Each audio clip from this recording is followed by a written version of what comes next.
Community safety will come to order. Clerk, call the roll. Chair Guillen. Here. Vice Chair Johnson. Here. Representative Bowers. Representative Burrows. Here. Representative Canales. Here. Representative DeRazio. Representative Goodwin. Here. Representative Harless. Here. Representative Holland. Here. Representative King. Representative Landgraf. Here. Representative Moody. Representative Troxclair. A quorum is present. As a reminder, anyone that is testifying before the committee today and hasn't done so already, please register at the kiosks located in the hallways behind the hearing room. If you require assistance in registering or testifying, please contact the committee staff. I want to remind everyone that committee hearing rooms fall under the same decorum rules as the House gallery. Please restrict any outbursts in the audience. The House sergeants have the responsibility to maintain order in the rooms of the House and will take appropriate action. Due to the number of witnesses who we expect to register and to accommodate all who wish to testify, there will be a time limit of 3 minutes per witness during the public testimony period. Let the record reflect that Representative DeRazio is present.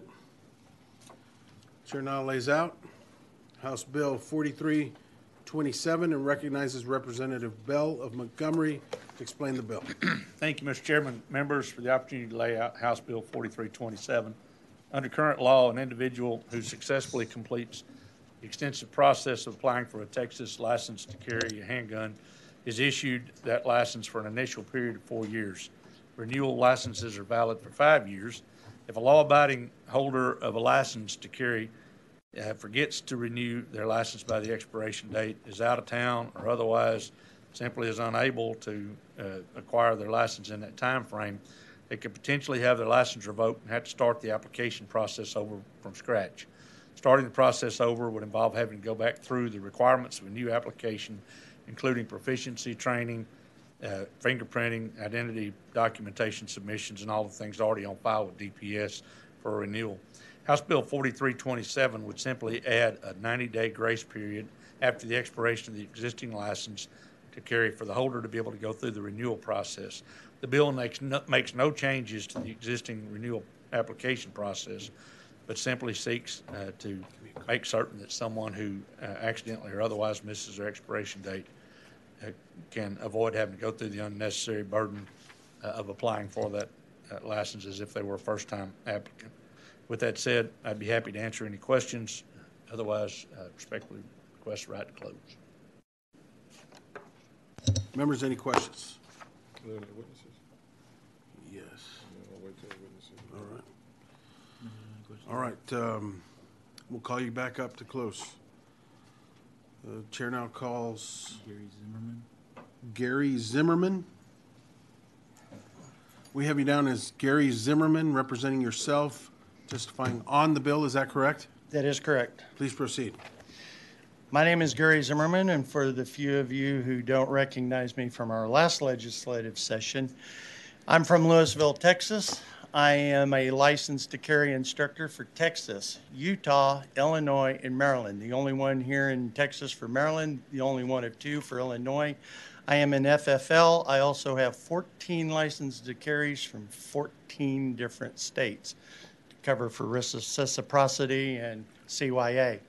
I am all for this bill because we're all human. We all make mistakes. We all get busy. We all travel. Some of people are in the military. And having a 90-day grace period is well worth the effort of having this law passed. There are times when I've even accidentally let my driver's license expire only to find out, oh, about a month later, that my driver's license has expired. And for me, keeping up with 14 licenses to carry, Texas wouldn't be the first state that gives a grace period after our license to carry has expired. 3 of the license to carries that I have now have a 90-day grace period. Another 2 of them have a 180-day grace period. So Texas would not be the first with a grace period. I am all for this. We need it. Everybody's human. We all make mistakes. We all forget to renew things that we need to renew. All right. So thank you for your time. Let the record reflect that Representative Bowers and Troxclair are present. Now, just to clarify, We have you down as Gary Zimmerman, representing yourself, testifying on the bill That needs to be changed for. to 4. Okay, so with your permission, we're going to change it to 4. You're testifying for the bill. Yes. Members, are there any questions of Mr. Zimmerman? I have one. Yes. How many LT license to carries did you say you have? 14. 14. That's a lot. Have you ever forgotten to renew one of them? I came close to one. Really? Yes. Interesting. Okay. Well, I was just wondering. It seems. I mean, you have a bunch of them, so Yeah, and there's a bunch to keep up with, but now thanks to modern technology, I have some reminders. But we're all human. I'm sure at one time in everybody's life, there is something you forgot to renew in your life, at least once. sure. Let the record reflect that Chairman King is present. Members, any other questions? Thank you. Chair now calls Rick Reinhardt. We have you down as Rick Reinhardt, representing yourself for the bill. Correct. Is that correct? That is correct, yes. Please proceed. I'm testifying for myself, no one else. I have 2 licenses to carry from 2 different states. I have never missed renewing those licenses, but other states do have a grace period, and this grace period, I think, is a very good thing to have. I think that, to reiterate what Mr. Zimmerman said, every once in a while somebody forgets to renew something, and this is just something I think that is going to be very helpful for all Texans. Thank you. Members, any questions? Thank you, sir. Chair now calls Michael Belsick. We have you registered as Michael Belsick, representing yourself against the bill. Is that correct? It used to be correct, but I mean, I'm now for the bill. Okay. I mean, with your permission, we're going to go in That's and fine. change that Yeah. to for the bill. So now we have you down as Michael Belsick, representing yourself for the bill. Is that correct? Correct. Please In my proceed. original understanding, I sort of asked myself, why is this important? And so hence why I went against. But after listening to Gary's comment, it's like, oh, okay, that seems like a great idea. For the most part, I'm pretty punctual. I don't forget things like that because everything goes down my calendar. So I didn't see the original need. But for someone like his case, where he has so many, good idea. So I'm now for the bill. Thank you. Members, any questions? All right. Thank you, sir. Chair now calls Tara Micha. We have you down as Tara Micha, representing the National Rifle Association, testifying in favor of the bill. Is that correct? Yes, Mr. Chairman, thank you. Please proceed. Tara Mitchell with NRA in support of this bill. Wanted to thank Representative Bell for bringing this. In all my years working the Capitol, one of the most frequent questions I get asked by members and staff is, what do I do? My concealed handgun license, now called license to carry, is close to expiring or has just expired. Do I have to take the test all over again, do the classroom portion of the training?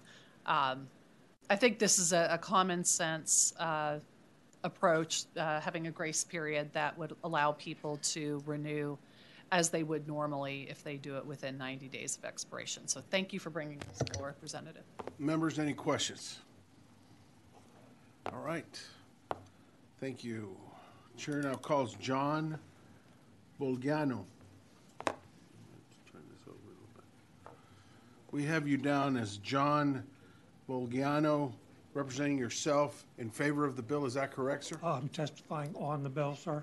On the bill. Okay, so we're going to go in there and change you from for to on, with your permission. All right. Please, thank you.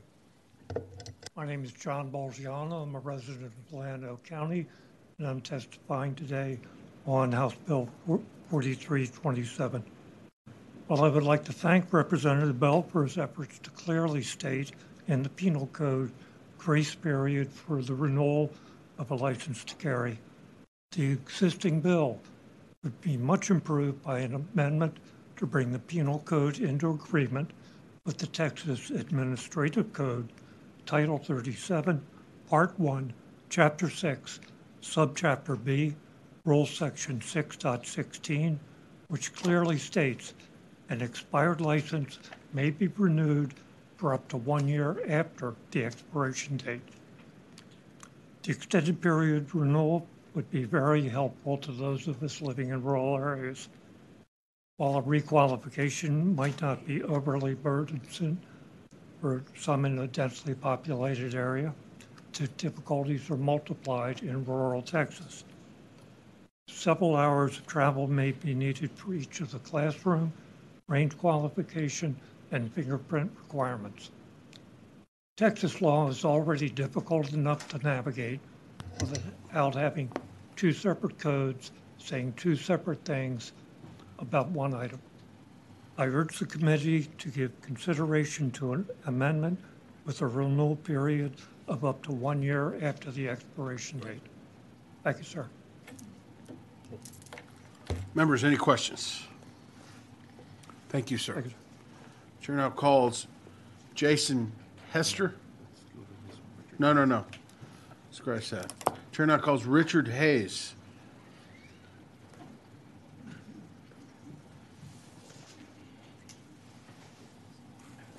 We have you down as Richard Hayes, representing yourself against the bill. Is that correct? That's correct. Okay, please proceed. Yes, thank you, honorable representatives. My name is Richard Hayes. I'm an attorney and partner with the law firm of Walker & Taylor in Houston, Texas. We handle almost exclusively firearms self-defense related issues. I'm testifying against HB 4327. As pointed out earlier by our previous speaker, this would actually be a bigger restriction on license to carry holders because pursuant to the Texas Administrative Code, Title 37, Part 1, Chapter 6, Subpart B, Rule 6.16, a license holder currently has 1 year after the expiration of their license to carry a handgun to renew their license to carry. And so I think that this ambiguity was kind of created originally when someone had a license to carry. They had to undergo additional training requirements before renewing. That was repealed back in 2015. And I think when the statute was modified, it was just kind of left up in the air. But I would encourage the committee to adopt to match the Texas Administrative Code and to make it a 1 year renewal period. Members, any questions? All right, thank you, sir. Thank you. Is there... Chair now calls Jason Hester. We have you down as Jason Hester, representing the Texas Department of Public Safety, testifying on the bill. Is that correct? Yes, sir, that's correct. As a resource witness? Yes, sir. Proceed. Jason Hester, Assistant Chief Regulatory Services, as a resource witness. The previous witness is correct. The current administrative code allows for up to 1 year. After the 1 year, you will then have to reapply as a new applicant, get new fingerprints, have to go through the training class all over again. So that's currently how it sets as a part of the administrative code that the department has adopted. Members, any questions? Vice Chair Johnson. So what you're saying is currently the code gives you 1 year? Yes, sir. That is So correct. this bill would do what? This bill would take that, allow the renewal to cut back to 90 days. So after 90 days and the expiration, it would no longer be 1 year. You would have to reapply as a new applicant after the 90-day period. So it would take it from 12 months to 3 months? Yes, sir. Thank you. Members, any other questions? Yes, Representative Bowers. Thank you. Thank you, Chairman. Again, and thank you so much for being here as a resource. I would like to know, when you look at a handgun license and in comparison to a driver's license and a vehicle registration, so what do you know those other grace periods? And I know we talked about earlier, some different states have this already. I do agree that now that it has been brought to our attention more than once that if it's already at 1 year, it wouldn't make sense to take it back to 90 days. And so I would like to talk to Representative Bell maybe further on that, why he's suggesting that. But I guess going back to my question, the renewal of a driver's license is supposed to, and registration versus, do you know the differences in their grace periods for those things? So the registration is a 30-day grace period before you get enforcement action roadside for law enforcement on the registration portion. I would have to go back and look at the driver's license. I'm wanting to say it's around a year. It's probably a little bit longer than the year, but those are all depending on if your driver's license is Real ID compliant already and those other things that are with it. We do allow a renewal up to 180 days prior to expiration, and we also send written notice to all licensed to carry holders on their renewal by U.S. mail. So to all licensed to carry holders, you do send notification and you allow 180 days prior to, Prior correct? to, yes, ma'am. Okay, I guess the only other question I had is what is the cost to a license holder? Because I know they would have to do training again, fingerprinting, and all of those things in their application. So what is the cost? That varies by whichever instructor they go to. There's a $40 fee that's set by statute that is collected upon, and then depending on which instructor, they range from $100 to $120 depending on which instructor you want to go to for your classroom and your practical portion that you have to complete. And then you have your fingerprint application fees. Right. And I would get back to you on So the cost of that. ballpark figure, maybe, if you can. It'll be less than $200. Okay. Thank you so very much. Yes, ma'am. Members, any other questions? Thank you, sir. Thank you. Is there anyone else wishing to testify on, for, or against House Bill 4327? There being none, Chair recognizes Representative Bell of Montgomery to close. Thank you, Mr. Chairman, members. I think what we've heard just from the folks who are talking about this is that there is a lack of clarity between the code where the license to carry is currently housed and the administrative code. I would certainly be willing to look at how to match those two up. The intent is to make sure that it is clear that a person either has grace under this bill, if that's where it has to stop, or under the administrative code. Right now, I don't believe that it is clear, and so that's the intent. I'd be happy to. Is your intent to have it 3 months or a year? Well, my intent of 3 months was a grace period without anyone having brought forth the comments that the administrative code already has a provision which is not clearly tied to the license to carry provision. So what I'm saying is that this bill, testifying on this bill or laying out this bill, it's 90 days. But if somebody wants to talk about, instead of a 90-day grace period, aligning it with the administrative code, then I'd be happy to work with the folks on the dais to get that done. Absolutely. Chair Johnson. How you doing, Chair Bell? In respect to, how long a licensing is good for? Well, new license is Handgun. New license 4 years. The renewal is 5. Okay. And do you believe that carrying a gun carries a big responsibility? When you're carrying a gun, you mean obviously it's a deadly weapon, so it would be. It's a big responsibility. Anytime you get in a car, carry a gun. So my question is, so when you look at, actions have consequences, right? And so, I've missed my light bill, after 30 days. They cut my lights off. And carrying a gun is a very big responsibility. At what point do we have to have consequences for the actions of missing a date that you had 4 years to renew, or during that time period you knew it was going to expire on your birthday after 4 or 5 years? At some point, isn't it important that the person who is getting that license have the responsibility to make sure that they do that? If they don't do that, then they would probably need to start all over to make sure that they are in compliance and have checked all the boxes to make sure that they are responsible enough to carry a gun. Well, as someone who's had the privilege of being able to, as your desk mate, to push your button when you weren't on the floor on time, you never did that for me. Absolutely, you never did that for me. We're out of order. We were all. I see the shot over the bow, across the bow. Okay. All right. In answering your question, I think when you look at 4 years or 5 years after you renew, it can be a challenge to even though it falls on your birthday, to just make sure that those two cards align. And I think if you look at just the act of carrying a gun in Texas now, you're not required to have a license to carry in order to have a firearm. So this is really about the ability to have the opportunity to purchase a firearm or to carry in the manners that license to carry affords you. So I think it is incumbent on people to follow the process, but I also think that it's reasonable to have a grace period in that process. Okay.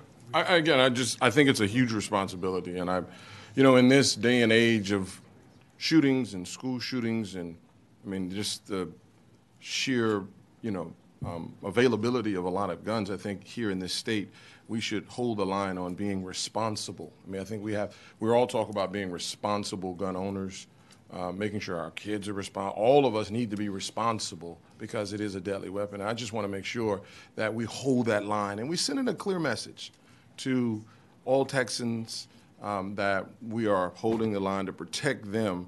And if somebody is not responsible enough to renew in a proper time, that we don't erase the lines and say, okay, you have a grace period. Let's give you more opportunity and more leeway to continue to carry this deadly weapon without a consequence, again, to that individual. I think messaging is important, and so I think if we're sending a strong message, let's stay strong with being responsible gun owners.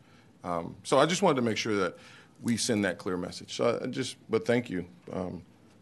And for the record, you never did, and make sure. Members, any other questions? Yes, Representative Troxclair. Representative, I was just looking for other licenses that also have a grace period here in Texas. I'm a real estate broker by trade. I know that I have a grace period if I miss some kind of renewal of my classes and things like that. Looks like there's a grace period for driver's licenses, insurance licenses, real estate licenses, medical licenses. So it seems to me that there are lots of, when we have these kinds of licenses, that it is not uncommon, even in our state, to have some sort of grace period. Is that your understanding as well? That is absolutely my understanding. And I think, to your point, if you look at those, some of which are livelihood specific,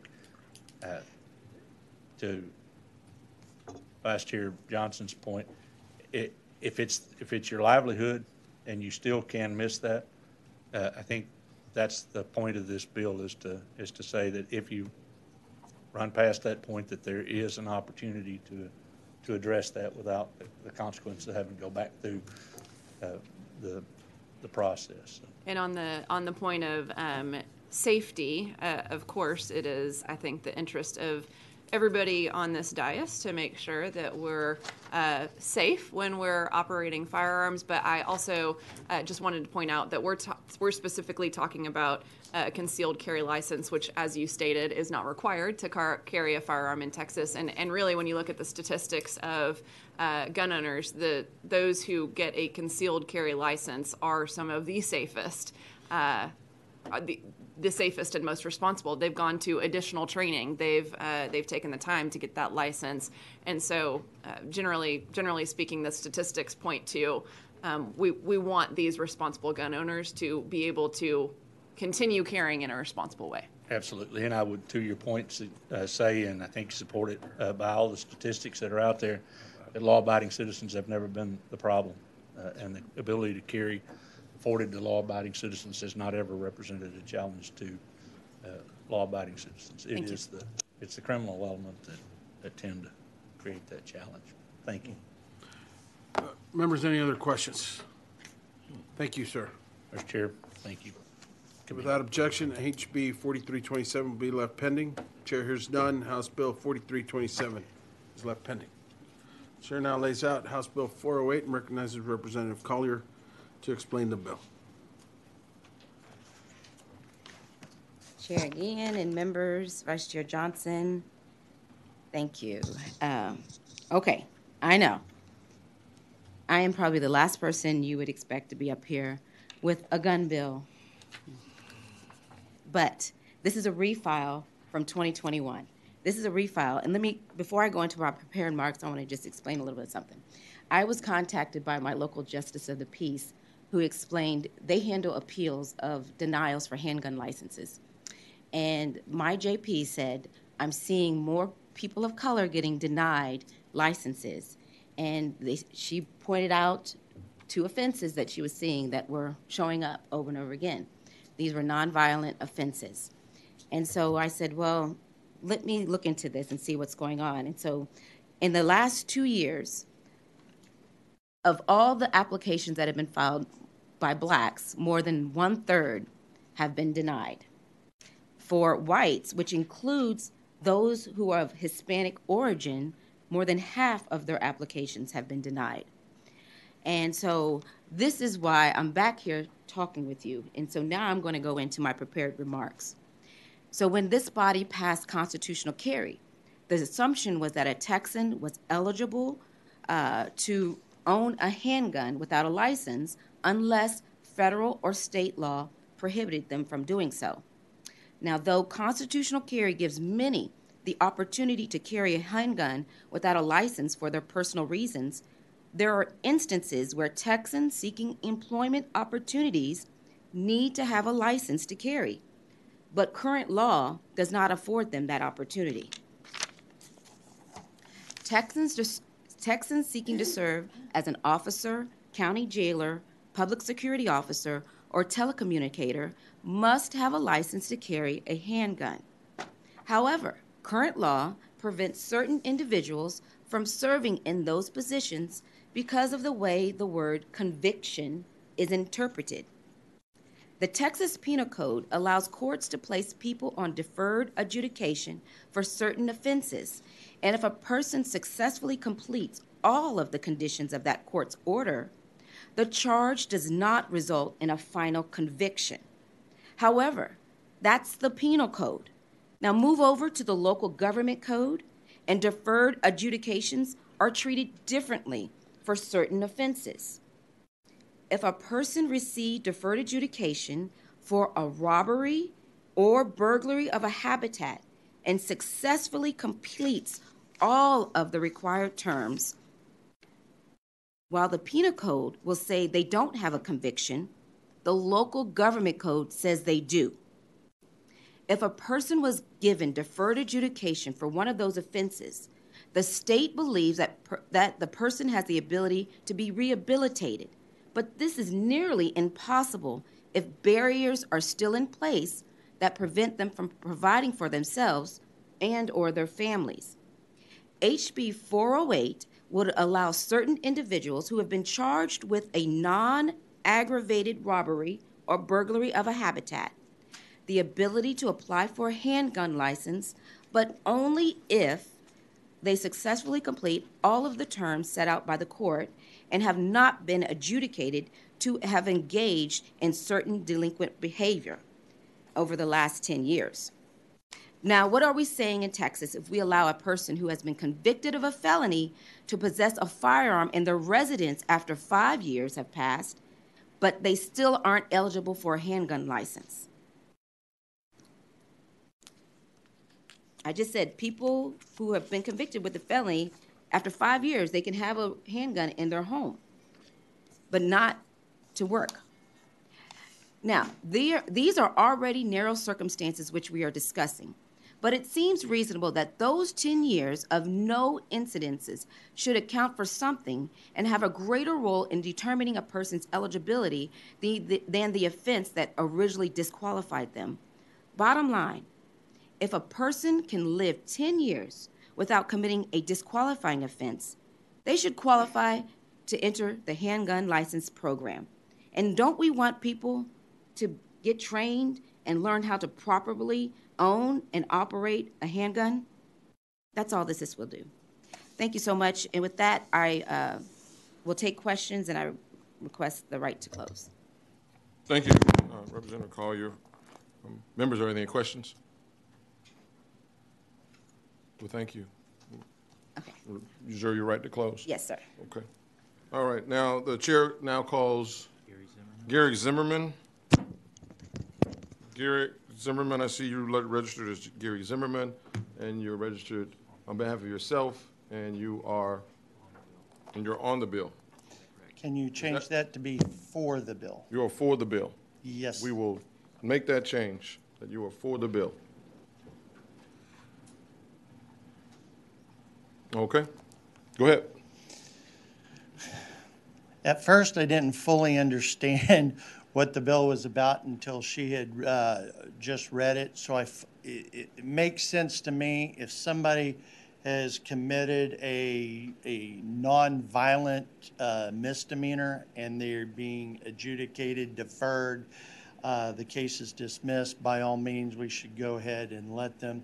I'm only worried about violent felons carrying a firearm. I have no desire for any kind of violent felon or anybody who has been adjudicated and found guilty of violent misdemeanors, domestic violence.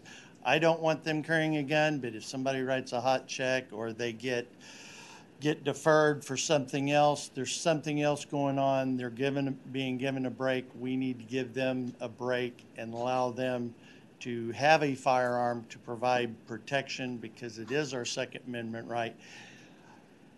And failing to do so, I think we're getting a lot of cases in our federal courts based on our New York versus the New York State Rifle and Pistol Association against Bruin, and a lot of misdemeanor cases, nonviolent felonies. Some of the courts are coming back and finding that those people have a right to carry. So we got to be very careful about the laws that we have on our books now, possibly being in violation of the latest Supreme Court order. This would clear that up for those who meet these criteria. So I'm all for this bill. I still don't want violent felons or violent misdemeanor people who have domestic violence to carry a firearm. Thank you. Thank you, Mr. Zimmerman. Are there any questions? Representative Bowers? Thank you, Vice Chair Johnson. Gary, I just want to say thank you. I know last session it felt like, we had a misunderstanding, and I think you apologized and we made up. But, yes, we did. Today, not only was I in shock to see Representative Collier with the gun bill, but I mean, just the fact that you stood up and said you are all for it. And, it's a good Tuesday. I just want you to know. Well, thank you, and I hope you have a great day. Now I will. You'll hear more from me today. Thank you. Members, are there any other questions? Well, thank you. The chair now calls John Bulgiano. We have you registered as John Bulgiano, representing yourself, and you are for the bill? Yes, sir. Is that correct? That is correct. Thank you. You may go ahead and proceed. I had some initial misgivings about this bill. I came to see, though, that the restoration of rights should be an important part of our criminal justice system. In the case of this bill, the rights are being restored to someone who, though charged with a lesser degree of robbery, was able to convince a judge and a prosecutor there was hope that they could reform themselves and return to being a productive member of society. This bill offers them a path to full restoration, a restoration earned by at least 10 years of life as a law-abiding citizen. It's been quite a few years since my own, sometimes stupid, youthful adventures, and though not caught in this particular situation, I would want to see a way back to full rights for myself. I ask the committee to help clear that path by returning a favorable report on House Bill 408. Thank you. Thank you. Members, are there any questions? Well, thank you for being here today. The chair now calls Jason Hester. He's our resource witness. And you're a resource witness. We have you registered on the bill. Yes, sir. Jason Hester, Assistant Chief DPS, resource witness, if the members have any questions. Any questions, members? All right. Thank you. All right. The chair now calls back up. Representative Collier. Oh, no. Thank you, member. Hello. Second, right here. Is there anybody else? Oh, is there anybody else wishing to testify on, for, or against HB 408? Seeing none, you may proceed, Representative Collier. Oh, thank you. I want to thank the witnesses for their thoughtful consideration. I want to thank DPS for the great information they provided. They have kept track, and you know what? As much as I fear, expanding gun rights, this is common sense. This is common sense gun legislation, and it's something that we need to do in Texas to restore, to truly uphold the rehabilitation and restoration rights for all Texans, and this will give us that opportunity. And I do want to thank everyone for working with me on this and listening, and I ask for your favorable consideration. Well, thank you. Members, are there any questions? Representative Bowers? Thank you, Vice Chair Johnson. I normally have a question for Representative Collier, but I just want to say thank you to you as well for bringing legislation to the body that brings us together. That's one thing that I thought of, and as you said, you can feel a certain way about things, but I want to thank you for your open heart when your constituents came to you too, to hear them out and to be that vessel to bring forth this great legislation. So thank you. Thank you, and well said. Thank you. I appreciate it. Members, any other questions? All right. Well, Representative Collier, thank you for showing Texas that Democrats are pro-Second Amendment as well. So exactly. Glad to know that we can be on the same page. Thank you, sir. Very good. Thank All right. you. There's no objection. All right. There's no objections. The chair hears. House Bill 408 will be. If there are no objections, House Bill 408 will be left pending. Is there objections? Is there any objection? Chair hears none. Chair hears none. HB 408 will be left pending. The chair now calls. Chair now lays out HB 4014 and recognize Chairman Murr to explain the bill. Representative Holland offers And Representative Holland offers a committee substitute and amendment. Are there any objections? Chair hears none. Chair Murr, you are now recognized. Thank you, Mr. Vice Chair and committee members. I appreciate the opportunity to present this committee substitute to you today. Gang violence continues to be in our Texas news on an all too routine basis. And we see that touch upon the lives of many people in our communities. And our constituents often worry about the consequences of that, both for their businesses, their families, and their children. This bill adds a provision to the existing unlawful carrying weapons statute that would prohibit a member of a criminal street gang from carrying a firearm while engaging in criminal activity other than a misdemeanor. Now, the term criminal street gang is an already defined term in Section 71.01 of the Texas Penal Code. Therefore, a member of a criminal street gang is someone as defined therein. This bill would modify existing statutes to prohibit a judge from granting a defendant a PR, or a personal recognizance bond, when they're arrested. It will also prohibit the judge from ordering deferred adjudication probation for a person engaged in this offense. This creates an offense that is a third-degree felony, which is a range of punishment of 2 to 10 years and up to a $10,000 fine.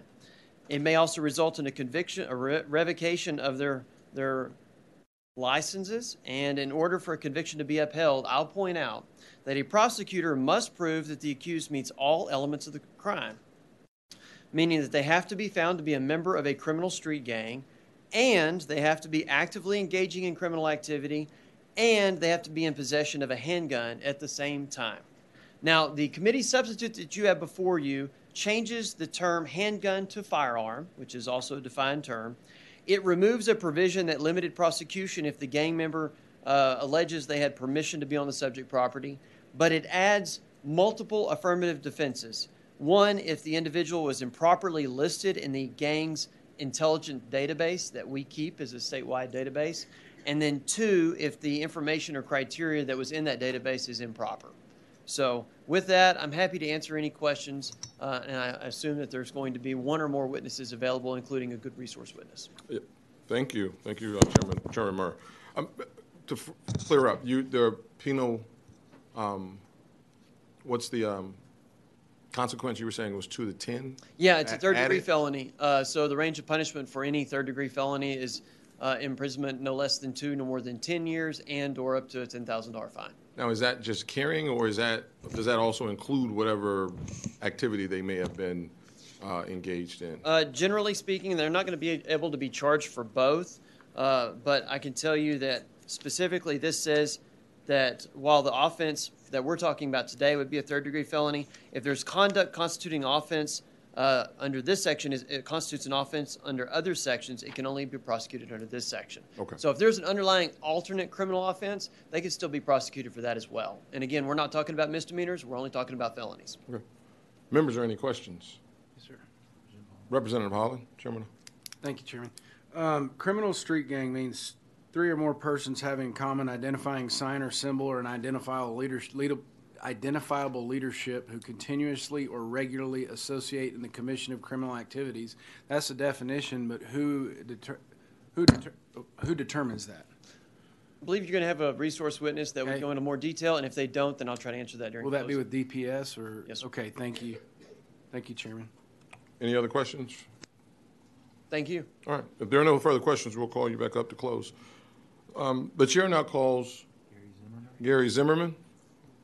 We have you registered as Gary Zimmerman, and you are representing yourself, and you are for the bill. Is that correct? That is correct. You may proceed. I know I'm probably going to get some flack from a few of my colleagues on this, but I am for this because our problem on the streets, the problem with criminal activity is, and them having guns, is the criminals. It's not the law-abiding citizens. We need to take more action against those criminals, the street gangs, those who are confirmed, and I emphasize the word confirmed, street gangs and other gangs, cartels, what have you, with the guns. We need to put them in jail and leave them there, in my opinion. They're the problems. It's not the law-abiding citizens. So I like this bill because we need to take more action against the street gangs. We need to have more laws against them to take action when they are illegally carrying guns and when they are committing felonies. And they are the people that I am after. It's not the law-abiding citizens. We need to be left alone. Let's throw the book at those who are breaking the law. And those are the criminal street gangs. Those are the people in the cartels, because they're part of the gangs as well. So thank you. Members, any questions? All right, thank you. Chair now calls Michael Belsick. We have you down as Michael Belsick, representing yourself against the bill. Is that correct? Correct. Okay, please proceed. Originally, as I read this bill, I was for it. Because as Gary just said, who would not be against something that goes after criminal street gangs? So I was for it. Then it was pointed out to me that sometimes language is important and language can be corrupted. So my worry then became, well, could one cause, say that a motorcycle gang that had no real criminal activity, but because they're grouped in a larger category, could now all of a sudden have this befall on them. So I changed my testimony or my position from for to against based on that. Now I admit I'm not a lawyer. I don't maybe understand all the nuances of the language. I am an engineer and a biologist by education, so I'm not a lawyer. So with that in mind, I'll let my testimony stand as against, but in your opinion, if I'm out in left field, fine, you'll sort of ignore it, and I have no problem with that. All right, members, any questions? All right, thank you. Chair now calls Devin Pock. We have you down as Devin Polk, representing the Dallas Police Department. In favor of the bill, is that correct? That's correct. Please proceed. Good afternoon, Chairman Guillen, Vice Chair Johnson, and members of the committee. I'm Major Devin Polk with Dallas Police Department, and I'm speaking on behalf of the Dallas Police Department in support of House Bill 4014. I'm currently the commander of the Dallas Police Department Special Investigations Division, and I am the former commander of the Dallas Police Department Gang Unit. The Dallas Police Department works daily to combat violent crime, especially the terror brought to our neighborhoods by criminal street gangs and their members. The Dallas Police Department Gang Unit works tirelessly to gather intelligence, document gang membership, and to suppress, disrupt, and dismantle criminal street gangs and their associate organized criminal activity within the city. The Dallas Police Gang Unit has documented over 5,600 active criminal street gang members who comprise the 172 active criminal street gangs operating within the city of Dallas. Gang members throughout the state are often involved in violent crime, particularly with firearms. These crimes may be murders or robberies to further the monetary and status goals of the gang, or they may be shootings and aggravated assaults to settle street beefs or to protect turf for narcotics trafficking. Gangs and firearm crime go hand in hand. The Dallas Police Department's gang unit, like many gang units across the state, work to gather intelligence regarding gang members and to suppress gang activity before the shooting starts. In 2023, year-to-date, the DPD gang unit has contacted 25 documented gang members who were in possession of a firearm during that contact. Last year, the DPD gang unit contacted 78 gang members who were in possession of a firearm during a contact. Those numbers are strictly from the DPD gang unit, and the number of gang members encountered with firearms would be significantly higher if I had the numbers for the entire Dallas Police Department. Many of those contacts were during arrests for unrelated criminal activity, with the gang member not being held accountable for possession of a firearm under the current UCW statute. Nearly 250 violent crimes, including 19 murders, were attributed to gang members within the city of Dallas last year. Gang members must be held accountable for possession of possession of firearms during criminal activity. House Bill 4014 will assist law enforcement with combating gang violence by holding documented gang members accountable for the possession of firearms during criminal activity.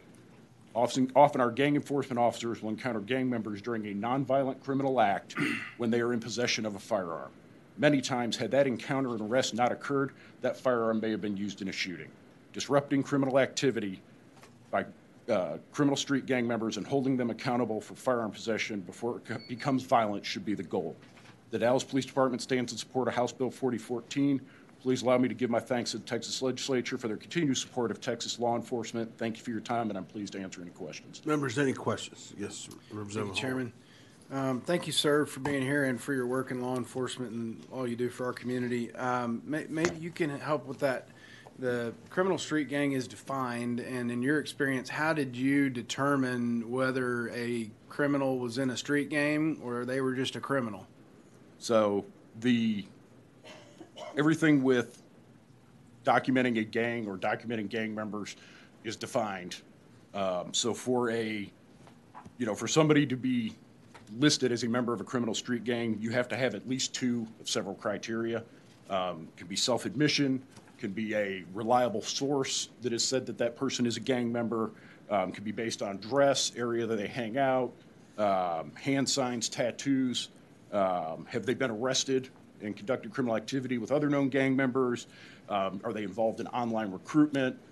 These are all spelled out within the CCP. And does the Dallas Police Department gang unit keep a registry of known gang organizations? And so you're able to, you have like a list. And so if you're dealing with a potential criminal of some sort, you'll know if that person's a part of one of those gangs. Yes, all of the documented gang members in Dallas are documented in DPS's text gang system. Right, and you think the current statute is not as strong as it could be because of this? I mean, this bill would be great because right now someone that probably should be held to a stronger standard is not, because our gun gang laws are not strong enough right now. Or really non-existent at this point. Or non-existent. In your experience, my last question, how many criminal street gang members that commit a crime don't have a firearm on them? Very few. Right. So we would be able to crack down on most criminal street gang crimes. Correct. With this bill. Thank you. Chair Canales. Thank you. Thank you for your service. So I'm reading the bill, and perhaps this is a better question for the author, but I don't know, you may know the answer. I don't see here that you've got to have been convicted of a crime. You just have to be a known gang member. So you could actually have a clean criminal record under this bill? So my understanding with this is, and I think Representative Muir covered it, was that you have to be in possession of a firearm Got that part. when you were committing another criminal act. So, I've never been convicted of a crime in my life. I've got a clean criminal record, and somehow you've got me in your database, whether it was somebody informed on me, clothing, I've got a tattoo you think is a gang member, but I've got a clean record other than that. And I've got a gun lawfully on me because I'm right to carry in Texas, and I committed, and I got a DWI, which is a Class B. At this point, I wouldn't be entitled to, the judge doesn't have the discretion to give me probation. On a DWI, I've got to go do time. That's my understanding of the bill. So even if I've never done anything wrong in my life, and just because law enforcement believes I'm a gang member, and I've got a clean record, and if I've had a lawful gun on me, now I cannot get probation for a DWI. I'm going to do time. Yes, that's my understanding of the bill. That's all I wanted to know. Members, any other questions? Thank you, sir. Thank you. Chair now calls Crystal Biggins. We have you down as Crystal Biggins, representing the Dallas County Criminal District Attorney John Creuzot. That's correct. His office, and testifying in favor of the bill. Is that correct? That's correct. Please proceed. Thank you, first of all, Mr. Chairman and members of the committee. My name is Crystal Biggins. I am here on behalf of the Dallas County Criminal District Attorney John Creuzot. I am testifying in support of House Bill 4014. As a prosecutor for almost 14 years and the current chief of the Dallas County Criminal District Attorney's Office Gang Unit, I have seen an influx in cases arising from criminal street gangs, specifically with firearms. The prolific gang violence in our city and across our counties, our state is abhorrent. Documented gang members tend to be more violent. They're organized, they're more engaged in criminal activity. We are seeing crimes involving the use of firearms specifically by gang members every day. We are seeing gang members who have been able to fly under the radar because they are not yet convicted felons, but are heavily involved in criminal activities that are leading up to our murders, our aggravated assaults, our aggravated robberies that are happening in our county. And what we know is that when gang members are armed, they are actually using these weapons. They are using these firearms. They are not afraid to commit the offenses that they are doing, as well as intimidate witnesses and putting our communities at risk. House Bill 4014 is a deterrent bill and for the safety of our community. Opening the punishment range will deter gang members or hopefully dissuade them to think again about when they are being armed and whether or not if they are going to be armed and engage in criminal activity, the consequences are more dire. Ultimately, this creates a safer environment for us overall as far as our counties, specifically in Dallas County, but as far as all of the counties throughout Texas. I am happy to answer any questions that you all may have. Members, any questions? Thank you, ma'am. Thank you. Chair now calls Ian Kress. We have you down as Ian Kress, representing yourself against the bill. Is that correct? That's correct, sir. Please proceed. Good afternoon. My name is Ian Kress. I'm an Army combat veteran, a graduate of UT's College of Engineering, and I live in Houston with my wife. I'm against this bill as a citizen's right, including that to carry a handgun for self-protection, should only be removed by a criminal conviction or at least a judicial proceeding against that particular individual. This bill would strip handgun carry rights from anyone who was called a member of a criminal street gang, whose definition by penal code is vague, subjective, and done without judicial proceedings. We talked a little bit about what it is in particular. What I didn't see in the statute was any sort of judicial finding where members of that group had a chance to face whatever evidence had been presented against them and refuted in a court of law. They're merely deemed in a executive group, being the police department. This could be used by law enforcement or elected officials merely to include groups they don't like, as there's no judicial finding required to have a group deemed a criminal street gang or a member deemed a member of that street gang. We don't have an arrest problem in the state of Texas anymore. What we have is a charging and conviction problem. In Harris County, where I live, in 2021, according to Crime Stoppers Houston, there were 155 people that were killed by people that were on bond. So that's 155 murders that were committed by people that were already in the criminal justice system, were given low bond or no bond, and put back out on the street. If you can believe it, there were 113 defendants in Harris County that were charged with capital murder that were granted bond and released back on the streets. The problem we have with crime for the past couple of years has not been not being able to charge people with, or not being able to arrest people with crime. It's they get arrested, they get undercharged, they get released on bond in a short amount of time, and they're back on the streets again. For those reasons, I oppose this bill and request that it not be passed out of this committee. I thank you for your time.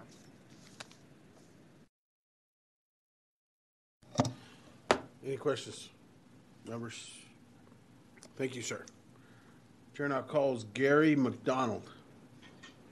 We have you down as Gary McDonald, representing yourself in the Dallas Criminal District Attorney's Office in favor of the bill. Is that correct? That's correct, Mr. Chair, members of the committee. I am testifying in support of this legislation, and I believe I can help clarify some questions that have been asked for the committee. Essentially, this bill gives us a much-needed tool. I'm the Deputy Chief Prosecutor in the Grand Jury Intake Division. So my role is to supervise the filing of all violent crime in Dallas County and work with our state and federal partners to deter that crime from occurring in major investigations. We don't have the tools necessary to address the possession of guns by people that should not have them. Under the current statute, status as a gang member only criminalizes conduct if you have that gun in a vehicle. Does not criminalize it just based on that status in any other way. It makes it a misdemeanor. Well, what this does is say, if law enforcement has done what they should correctly under Chapter 67, and that you have been properly documented as a member of a criminal street gang, and you are involved in criminal activity in possession of a firearm, that it is a felony for you to do so. That's a specific deterrent to an individual who may not have a prior criminal conviction, and a general deterrent to the same classes of individuals that have been deterred. Now, the committee substitute is important because it builds in an affirmative defense. The affirmative defense that the individual's information was not properly included in the gang database. That's very important. It allows the defendant to say, hey, I'm not good for this. If the cops screwed up, let me show you how they screwed up. There was a comment about a motorcycle. I'm a Harley guy, okay? I'm going to keep riding my motorcycle, and if I end up in a gang database, I'm going to use 67203 and file a petition in a district court and ask the judge to enter a finding that reasonable suspicion does not exist to include me in that database and have myself removed from it. There is due process in a different place in the law to do that. Criminal street gang is defined. It was very important earlier when it was brought up in 7101. Regularly associate in the commission of criminal activities. The Court of Criminal Appeals actually spoke that in a case recently where it's not simply enough that you have been documented as a criminal street gang member, that you must, and I'll get you the site for your record, you must, considering whether a gang member UCW requires that the defendant himself continuously and regularly commit crime. There has to be a tie between the criminal activity that he is engaged in that results in the street gang label for the gun being applied and his membership in the gang, okay? And most notably, I mean, it even leaves in the defenses in 4602, that if he's not otherwise involved in criminal activity, traveling, hunting, or fishing, it's not a crime. So I would encourage you to consider the amount of due process this law provides us and the tools that it provides us to protect our communities from some of the most violent people we encounter. Chairman Canales. Thank you. Thank you for your service. So I'm going to ask the same question I asked the officer. You're obviously an attorney, seasoned district attorney, felony intake, et cetera, et cetera, et cetera. I've never been convicted of a crime. I'm an innocent person. I'm also innocent until proven guilty. Isn't that what the law tells us? That is exactly what the law tells us. Okay. You've got me in a database. Let's talk about that database. When would I ever receive notice that I'm in a database if I've never done anything, but you put me in a database? Can I be in a database without ever having committed a crime? It's garbage in, garbage out. And you do not receive notice, no. DPS received audit authority, as you're aware, last legislative session to help clean it up. But they don't tell people that they're put in gang databases. Okay, so then I've done something under this, let's say this is in law, I won't even know that you've got me in this database because it's possible to be in the database without ever having committed a crime. Isn't that correct? It is possible, okay. But the vast majority of the individuals documented are Also through possible for innocent enforcement people. contact. It's also possible for innocent people to go to jail too.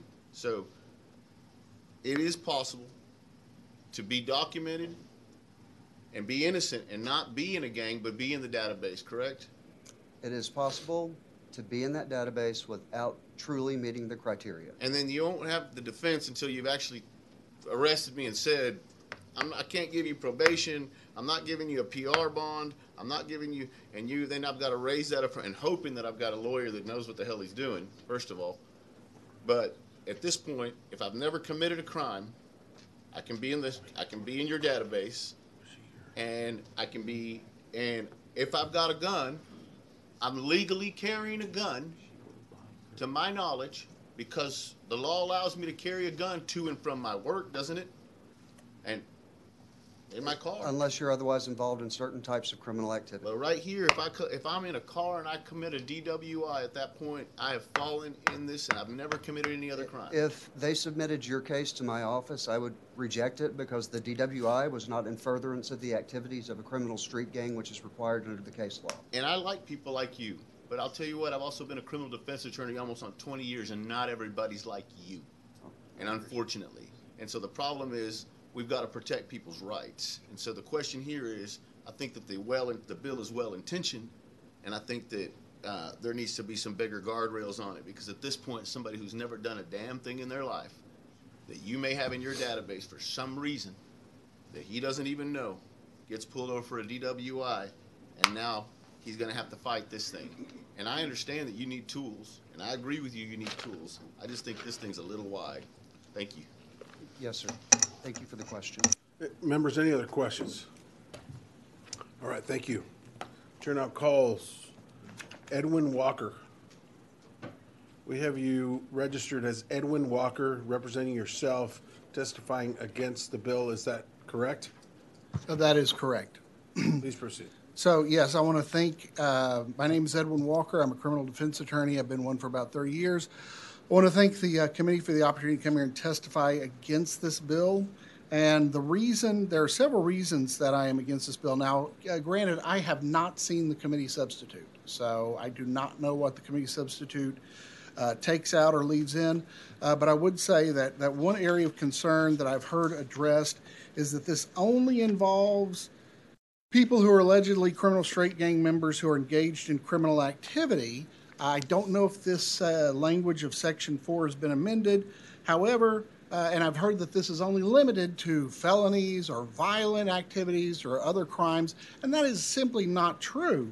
It says is engaged in criminal activity other than a Class C misdemeanor that is a violation of law or ordinance regulating traffic or boating.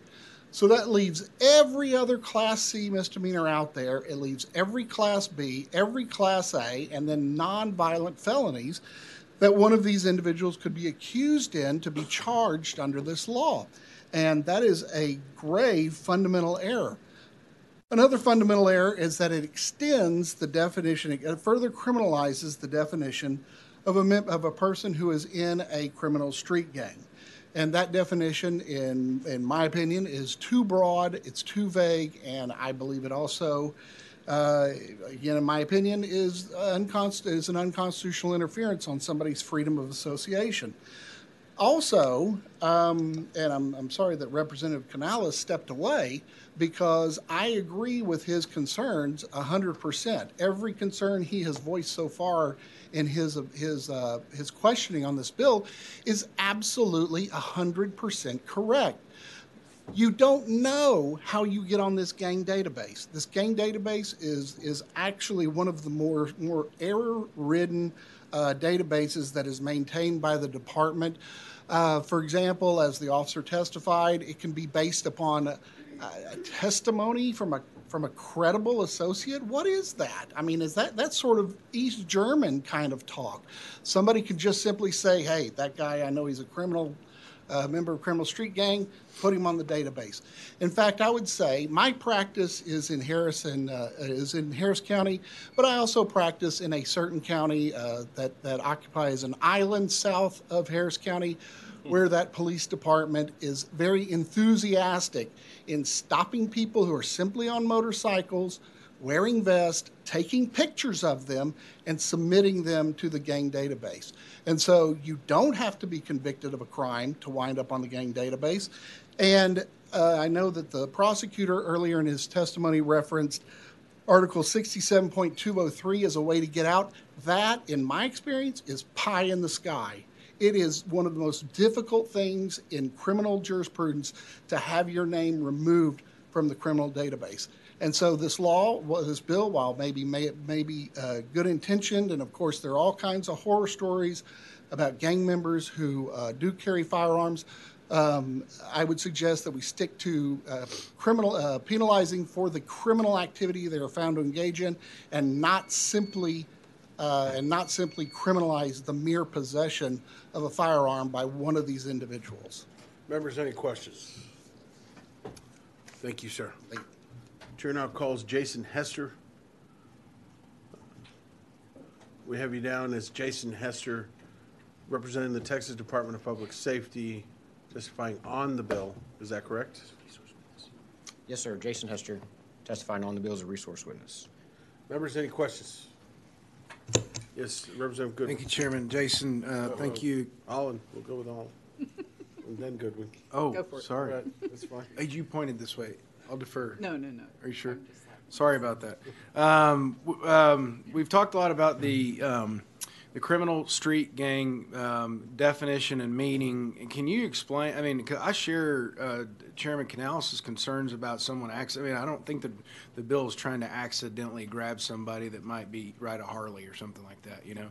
And so, tell us how police databases work, and are there instances that when you found you make a mistake that somebody shouldn't be on there? Is there a way to be expunged from one that either the police department, DPS, or a judge can look at that and say, well, this would apply to a criminal street gang member that was in the act of committing a crime, and also that regularly associates in the commission of criminal activities? That's a lot of things that have to happen, and I just want to make sure that it's a really good bill, but we want to make sure that somebody that should have another due process and not automatically get thrown in with street gangs.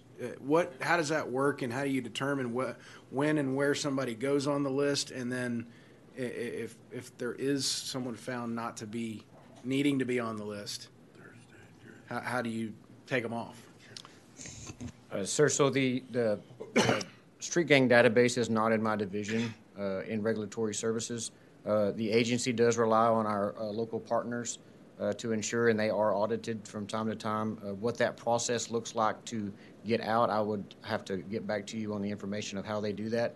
I do know we do also get other entries when you've been adjudicated in a court of record as being a member of a criminal street gang. Obviously, that has its different process, and you went through the due process with that on another charge that's different to what Chairman Canales is talking about. But I would have to get back to you on exactly how those things come out if that is brought up. But I think the prosecutors laid that out perfectly in that you would have to have the act in the bill, and I have not seen the committee substitute. You would have to have all those actions in the bill in order for that case to be accepted.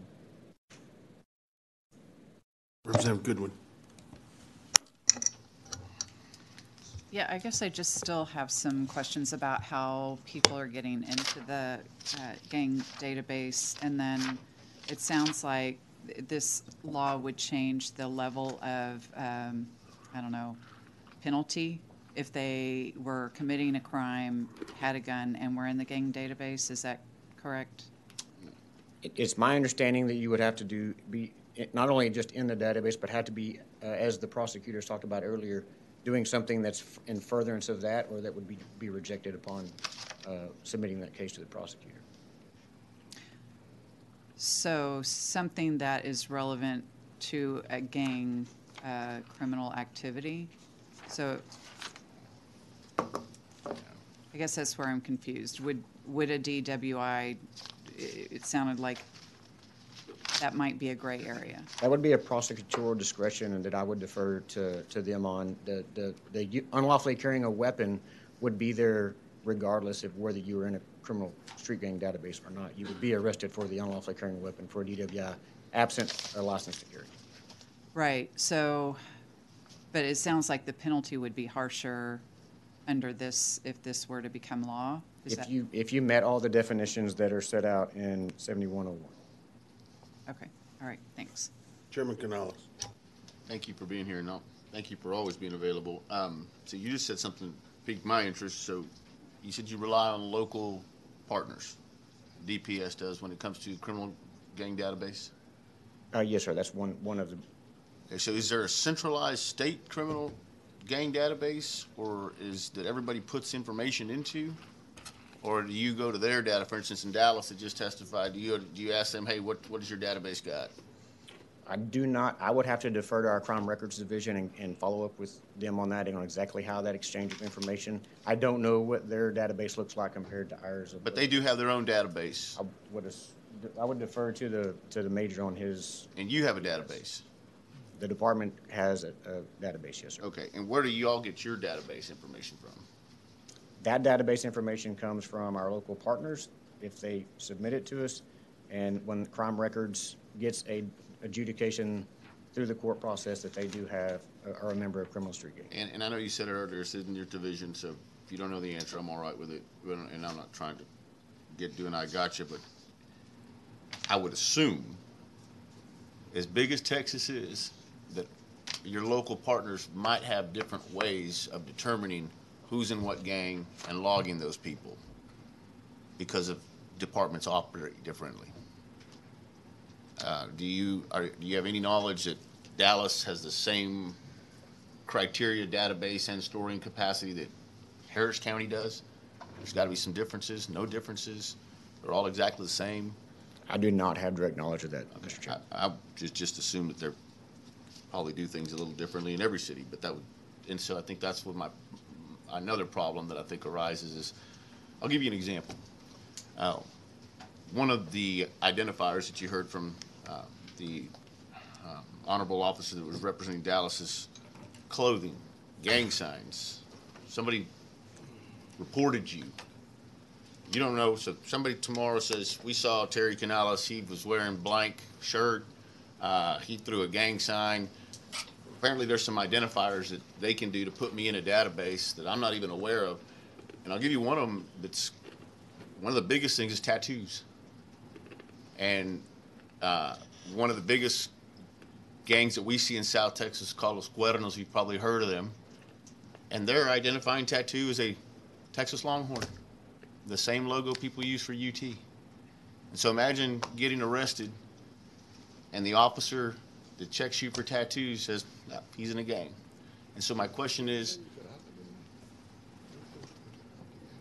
there's a big question on continuity, on how you get in the system, who puts you in the system, what city puts you in the system, what were that city's processes? And then did they report them to you? What were those reported accurately? And so I think that there's a larger question at hand, probably does require legislation, is how are we even logging these people? How are we keeping this database? And so those are huge concerns, but I appreciate you being here. Yes, sir. Richard Johnson. All right, thank you for coming in and giving us information. So once you're in the database, I'm sure you said this already, but how do you get off? if you, in fact, you got in a gang and now I'm out of the gang? I'm not exactly sure how the records are removed in that. That is in our crime records division, and I would have to get the information back for you and Representative Holland on exactly how that. I'm sorry if he asked that question. Did you ask that question? No. Oh, okay. We might need another resource witness No. because we've asked him a lot of questions. Yeah. And so what age does this gang database start at? I am not certain. I would hope that it would be.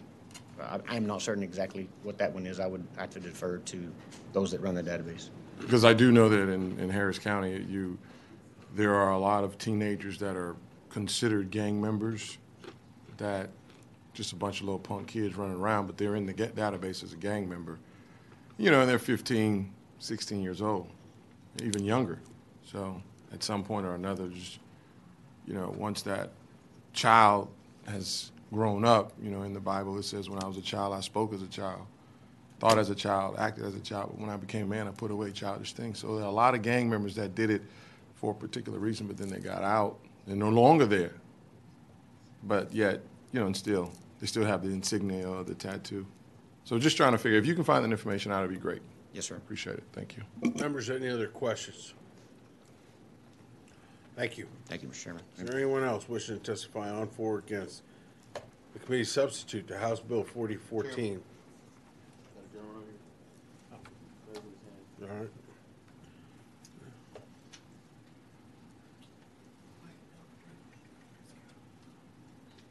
Forgive me, Mr. Chairman, I had not intended to testify until I heard Representative Murr's comments.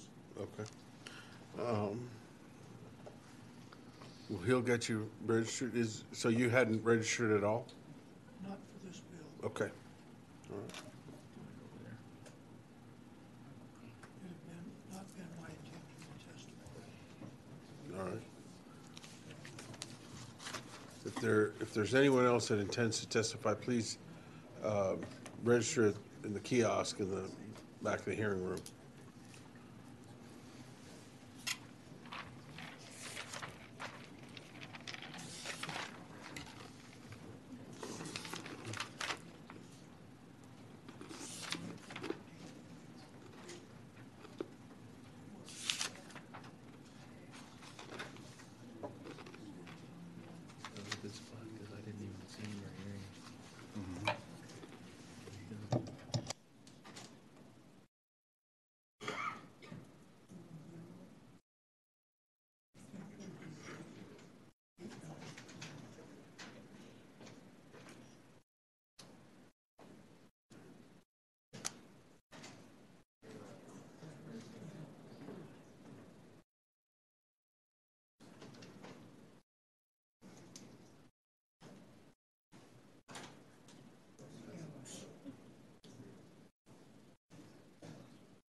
All right, Chair recognizes Rick Briscoe, representing yourself at Open Carry, Texas, testifying on the bill. Is that correct? Yes, sir. Okay, please proceed. My name is Rick Briscoe.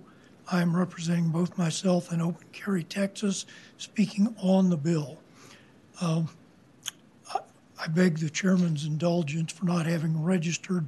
I had not intended to testify until I heard the bill layout. Both as the prosecutor has mentioned that persons are entered into this database based on a, quote, reasonable suspicion, which is not even at the level of a Terry v. Ohio reasonable articulable suspicion. A person is presumed to be a member of a street gang without even knowing so. As of last session, multiple Waco Twin Peaks defendants, not one of whom had ever been convicted of anything, were still on such a list and unable to get off it. What bothered me most in Mr. Murr's layout was that the defense has offered an opportunity to refute their being on this list. Well, that's an administrative determination.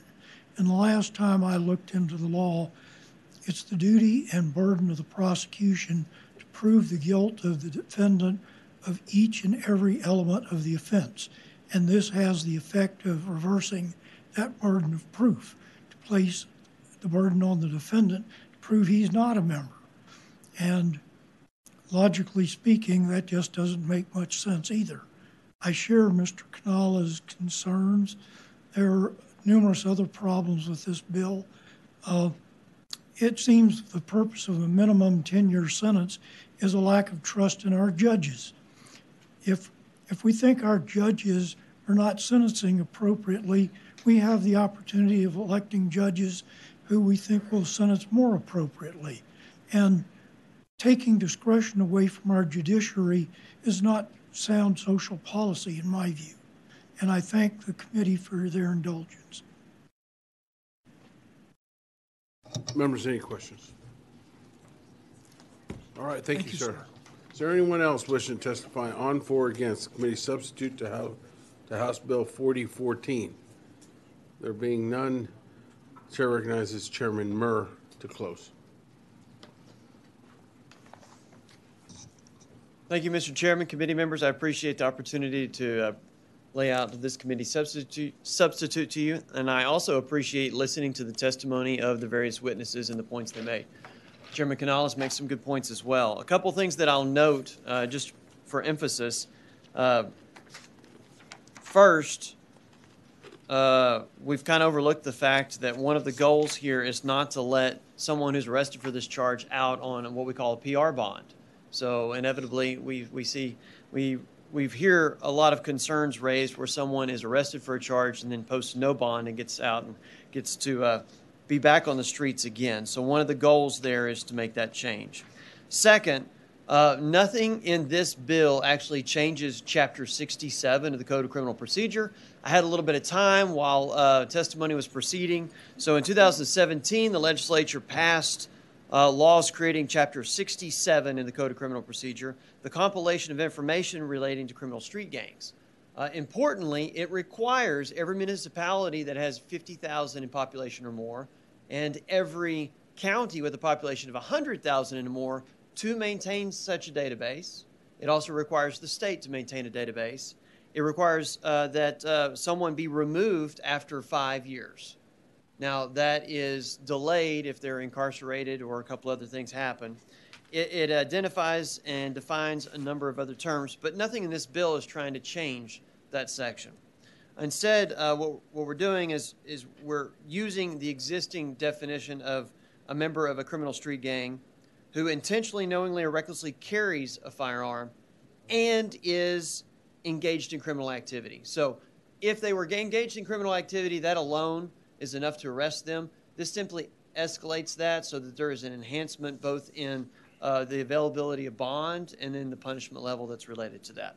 That being said, I'm happy to listen and review what we have in the committee substitute. I would like to go back and look a little bit more just at the comments about affirmative defenses versus defenses and where that lies. And I'm happy to answer any questions that you have and visit with you individually if need be. Chairman Canales. Thank you, Chairman Byrne. And I see the intent, and I appreciate the effort, and I just think, respectfully, I think that there's work needs to be done to protect innocent people, and but the one question that I do have is on page 6 of your committee substitute, line 11 and 12. It says an offense under this section A9 is a felony of the 3rd degree. Now, does that correlate back? And I'm trying to, because I'm not. Been a long day, but A3. Does that correlate back to section 4 on page 5? So. Yes, sir. On lines 18 through 24. Yes, sir. So that goes back to you have to meet all 3 elements. Yes, sir. So I'm in this database. I don't know it. I've never committed a crime in my life. I've got a gun. I'm charged with a Class B misdemeanor, DWI. It's now a 3rd degree felony. As written in the committee substitute. Yes, sir. Okay, got it. Members, any other questions? All right, thank you. Chairman Harless. Thank you, Chairman. I like the concept of the bill, but I have some problems because you can be on this gang list, identified, like Chairman Canales said, and not have a history, not know you're on it. And then the onus is on you to get yourself off of it. And there's a lot of people that don't have the financial resources to hire an attorney to get themselves off of a gang list. And while I understand and appreciate what you're trying to do with this, that's the part that bothers me. Because you can be identified and on a gang list without knowing that you're on it and committing a prior offense. That's the problem I have. Thank you. Thank you. Thank you, Mr. Chairman. Members, any other questions? All right, thank you. Appreciate your time. Thank you. The committee substitute to House Bill 4014 is withdrawn. If there's no objection, House Bill 4014 will be left pending. Is there objection? Chair hears none. And House Bill 4014 is left pending. Chair now lays out House Bill 2960 and recognizes Chairman Kane to explain the bill.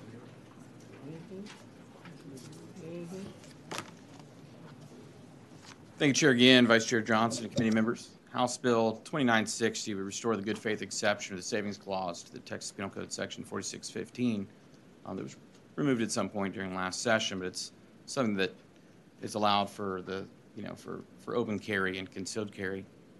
The bill protects innocent individuals from unintended legal consequences resulting from unknowingly carrying handguns in restricted areas due to a lack of awareness about the prohibition. The bill provides a defense prosecution for individuals who unknowingly carry handguns in prohibited locations as long as they promptly depart after receiving notice that carrying is not allowed on the premises. This bill maintains prohibitions for those who engage in threatening, violent, or assaultive or disruptive behavior and preserves current restrictions on who is considered a prohibited person, excluding them from prohibited places. House Bill 2960 repeals subsections N and O of Section 46.15 of the Texas Penal Code and applies only to an offense committed on or after the effective date of this bill. The bill will ensure that innocent Texans are not punished for unknowingly carrying a handgun into a restricted area. I believe there are some witnesses here that practice law or have expertise related to the subject matter of this bill, and so maybe I can come back up after those witnesses. Members, any questions? We'll call you back up. Chair now calls Gary Zimmerman. We have you down as Gary Zimmerman, representing yourself in favor of the bill. Is that correct? That is correct. Please continue. I am for this bill because I do a lot of traveling. I travel around the state, enjoyment, business, doing my LTC classes around. Not all places that have the 30-06, 30-07, 30-5, all the other appropriate signs out there that tell us that we're not supposed to carry or how we're supposed to carry, have it as well visible like they should. Some of them put it off to the side or whatever. And some of them don't have it at all the doors. Some of the restaurants I've done my LTC class at, why they let me do an LTC class, I don't know, had me come in the back door, and on the back door it didn't have the sign. Then they saw me with the gun. They asked me to leave. It was a big mess. But we should have them give us notice if for whatever reason they stack boxes up in front of their signs or whatever. We inadvertently go into the establishment. We as law-abiding citizens are more than happy to leave. Just let us know and give us the opportunity without having to dial 911 and having all the police officers show up and go, hey, wait, you're not supposed to be here. Sorry, just give us a chance to leave and we'll leave. So I like this. This gives us the opportunity to leave when we inadvertently go in and for some reason their sign is deteriorating, is old, was blocked. Some group of people were standing in front of it or whatever, and we inadvertently go into the establishment. I'm more than happy to leave. Just let me know, if I make that mistake. Now, why that one establishment let me have an LTC class there, that's a whole different ballgame. But we need to pass this. This needs to get out of the committee, and this should have been with our constitutional carry bill last session, but for obvious reasons it wasn't. So thank you. Members, any questions? Thank you, sir. Chair now calls Ray Skiffris or Skiffris. Ray Skiffris. Okay, we had Ray Skiffris registered for himself and the Sheriff's Association of Texas against the bill, but we're going to put him down as did not wish to testify. All right, Chair now calls Rick Reinhardt. We have you down as Rick Reinhardt, representing yourself in favor of the bill. Is that correct? Yes. Please continue. Well, I guess what I'm going to hang my hat on is the fact that there's already a savings clause. The airport saving clause, which is House Bill 554, was passed in 2015. And I see that as no different from this law that we're talking about now, the proposed law. And it is, as other people said, if you make a mistake and inadvertently walk into a place for whatever reason, and you're asked to leave, you leave. And that's, I'm open to any questions. Members, any questions? Thank you, sir. Yes. Chair now calls Michael Belsick. We have you down as Michael Belsick, representing yourself in favor of the bill. Is that correct? That is absolutely correct. Please continue. As stated, LTC holders are respectful of the rules and requirements. We understand that, but minor mistakes can be made due to, as Gary said, someone standing in front of the sign as you go in an establishment. So it just seems reasonable that just let us know and we'll exit. You know, it's just as simple as that. So, thank you. Members, any questions? Thank you, sir. Chair now calls Ian Kress.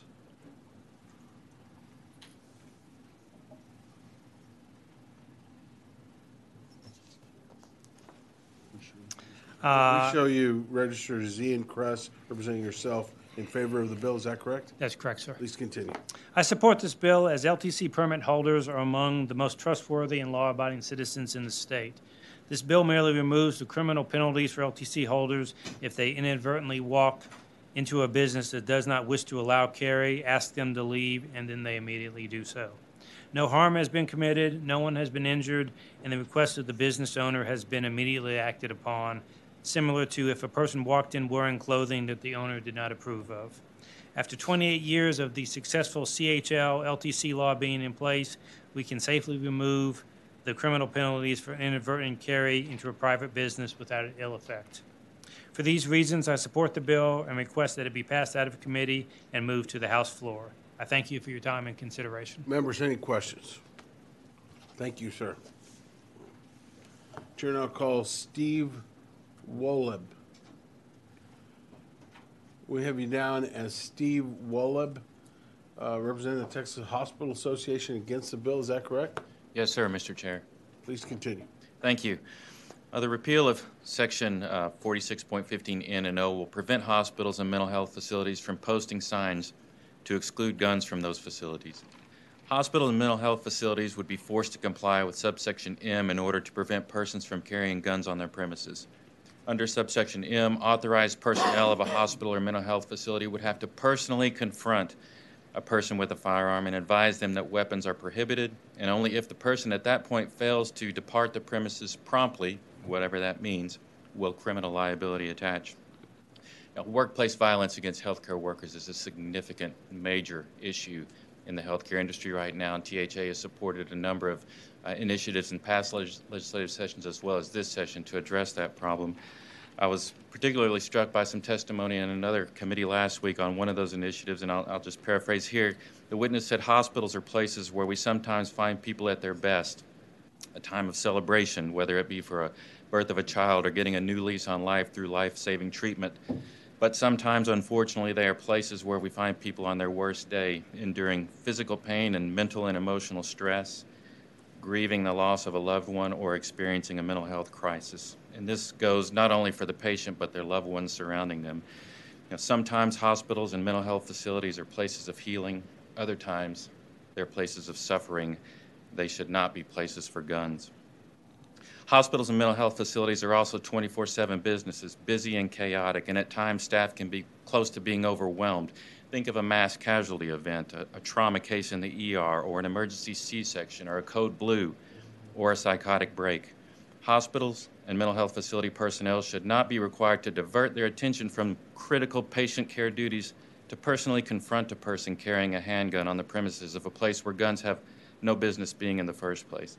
A person carrying a handgun should be responsible enough to know where they can and cannot possess a gun. The criminal offense of a license holder bringing a handgun into a hospital premises is as old as the license to carry law itself and should not require an additional act by busy hospital personnel to make that act unlawful.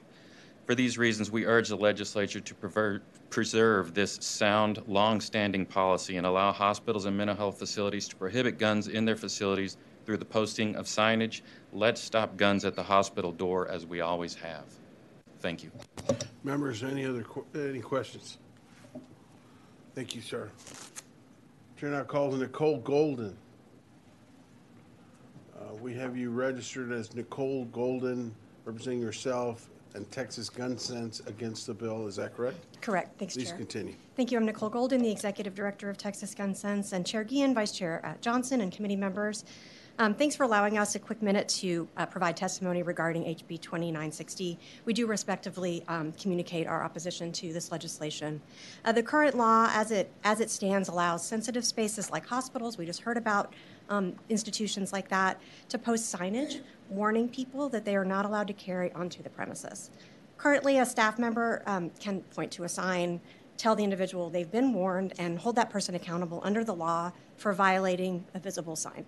Removing these signage provisions leaves sensitive spaces like hospitals, schools, stadiums, bars, and others little recourse other than to ask someone with a gun to leave and hope that violence doesn't ensue and that that's a safe encounter. This legislation is also a disservice to individuals, essentially those choosing to carry, who may not be aware of gun laws unless they've opted to obtain a license and training where they learn about that kind of information and the laws around carry. How will they know when they can and cannot legally carry and where? The current signage is actually a protection to the whole community, including gun owners, and we should keep it. This session, we have taken steps as a community, and this committee knows better than any, and you as leaders to respond to Uvalde and the countless stories of gun violence and gun tragedies that touch us daily. It is unclear what problem this legislation seeks to solve. We know that Texas values its long history of responsible gun ownership, which includes knowledge of the law, safe practices, and reasonable protections for public safety. And in that spirit, we respectfully ask that you oppose this legislation. Thank you for listening. Members, any questions? Thank you, ma'am. Thank you. Chair now calls Rick Briscoe, representing himself, an open carry Texas, in favor of the bill. Is that correct? That is correct, sir. Please continue. Mr. Chairman, members, I am Rick Briscoe, representing myself in Open Carry, Texas. I am speaking in favor of the bill. It does two very good things. Number one, provides clarity in the law, which is always good. The other is it addresses a guilty state of mind, mens rea, in the commission of an offense. If someone has no guilty intent or evil intent, but walks past a sign and are then advised, you can't do that here, and they promptly leave, that's a responsible action. I constantly have to warn out-of-state friends carrying on licenses we grant reciprocity to, that if they go into an establishment that serves alcoholic beverages, they need to keep their head on a swivel, because unlike what the law says that the signage is supposed to be posted at the entrance, in a lot of places it's put in the lower right corner of the mirror behind the bar or some other place. And under the current law, the best I can tell them to do is do an immediate about face and exit promptly. Technically, they've violated the law without even knowing it. As far as hospitals, the THA representative indicated that they are without a remedy. I would respectfully disagree. Hospitals, like any other private business, retain the right to post what is or is not allowed on their premises. It's just that this would remove automatic violations based on a statutory prohibition, and just like any other business, they retain that right. And with that, I will close. Thank you. Members, any questions? Thank you, sir. Thank you. Chair now calls Jason Hester, Texas Department of Public Safety, testifying on the bill as a resource witness. Members, any questions? First of all, is that correct? Yes, sir, that is correct. Members, any questions of Mr. Hester? Representative Goodwin. Thank you. I'm just curious if there are currently people being prosecuted for carrying guns into prohibited locations and being told that they can't have them there, but they're staying there and then getting prosecuted. Is this a problem that we're seeing? I would have to go back, Representative Goodwin, and run the numbers on if we have someone arrested for this particular offense. This bill, as a general rule, the non-applicability is if someone comes onto property and you've been told, hey, we don't want you to be here with your gun, please leave, and you immediately depart, there's no crime has been committed. You remove that defense by posting the sign out front. So if the sign was out front and then I walk in, I would be subject to immediate arrest. I wouldn't get the opportunity to just leave. So I guess that's what I'm asking. Are people going into places where there's signage and getting arrested? I am not personally aware of any. We do have a specific code for that that we could run the report to see if there are those being arrested for that, but I am not aware personally right now, but I can get those. I would be curious because it just, yeah, thank you. Yes, ma'am. Members, any other questions? Thank you, sir. Thank you. Is there anyone else wishing to testify on, for, or against? Right there, right there. All right. Okay, well, let's start with, let's get it with him right here. Chair calls Ray Skiffris. So we'd called you up and did not testify, but you're wanting to testify now. So we have you down as Ray Skiffris, representing yourself and the Sheriff's Association of Texas, testifying against the bill and obviously testifying. Is that right? Sort of correct, sir. Okay. My name is Ray Cyphers. I'm the sheriff in Hockley County, Texas. And yes, representing myself, the Sheriff's Office, and the Sheriff's Association of Texas. And I find myself in a unique position to change the status of that to on the bill. Okay. There were some initial clarification issues that we have since been working on. Okay, so with your permission, we're going to change your position to on the bill. Is that correct? Absolutely. Okay. Yeah, let me first apologize, Mr. Chairperson, Go ahead. as well as to the members for my absence. I was stepping outside. I was discussing this bill with the author. Okay, hold on. So we have you down as Ray Cyphers, representing yourself, the Sheriff's Association of Texas. Yes. Only. Yes. You mentioned a third one. Oh, the county. So I- do we need to correct the record? You are fine where it is. Okay, so it's just yourself and the Sheriff's Association of Texas. Absolutely. On the bill. Proceed. Thank you.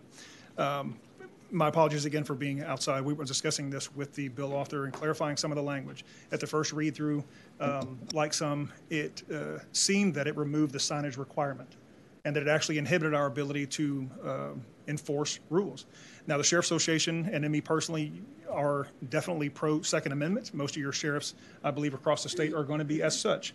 However, we also have instances where we may have to enforce rules when there are violations related to handgun and firearm laws. Our initial read-through of this was that it would prohibit individuals from posting signs to keep them from coming into places like hospitals and some of the amusement parks and such and schools. And I have an assurance from the author that is not the case. That is not what that does. It does not prohibit the posting of signs. They can still do so, and a violation, as was already testified, would occur at that moment. And if it necessitated an enforcement action, it could be taken at that time. So that's why the change of position. So I'm here to answer any questions if you should have any. Let the record reflect that Chairman Moody is present. Members, any questions?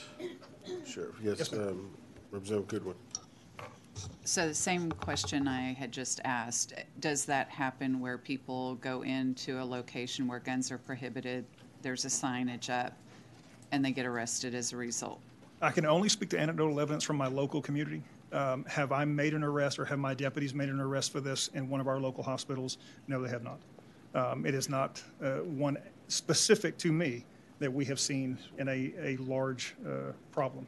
So, Does it I mean, exist? this isn't only about hospitals, unless I'm misunderstanding the bill. It's been mentioned several times. Okay. But no, it is definitely, there are more places under that statute, under that code. I mean, it could be a restaurant. It could be specifically under 4603, which is what we're talking about here. Again, from the, I think there'll be other testimony that'll clarify some of that as well. You're talking about places such as hospitals, such as amusement parks, such as schools. Okay, so this isn't as broad as what I. And that's, again, our initial reading was that it was very broad, but it is limiting it down to 4603.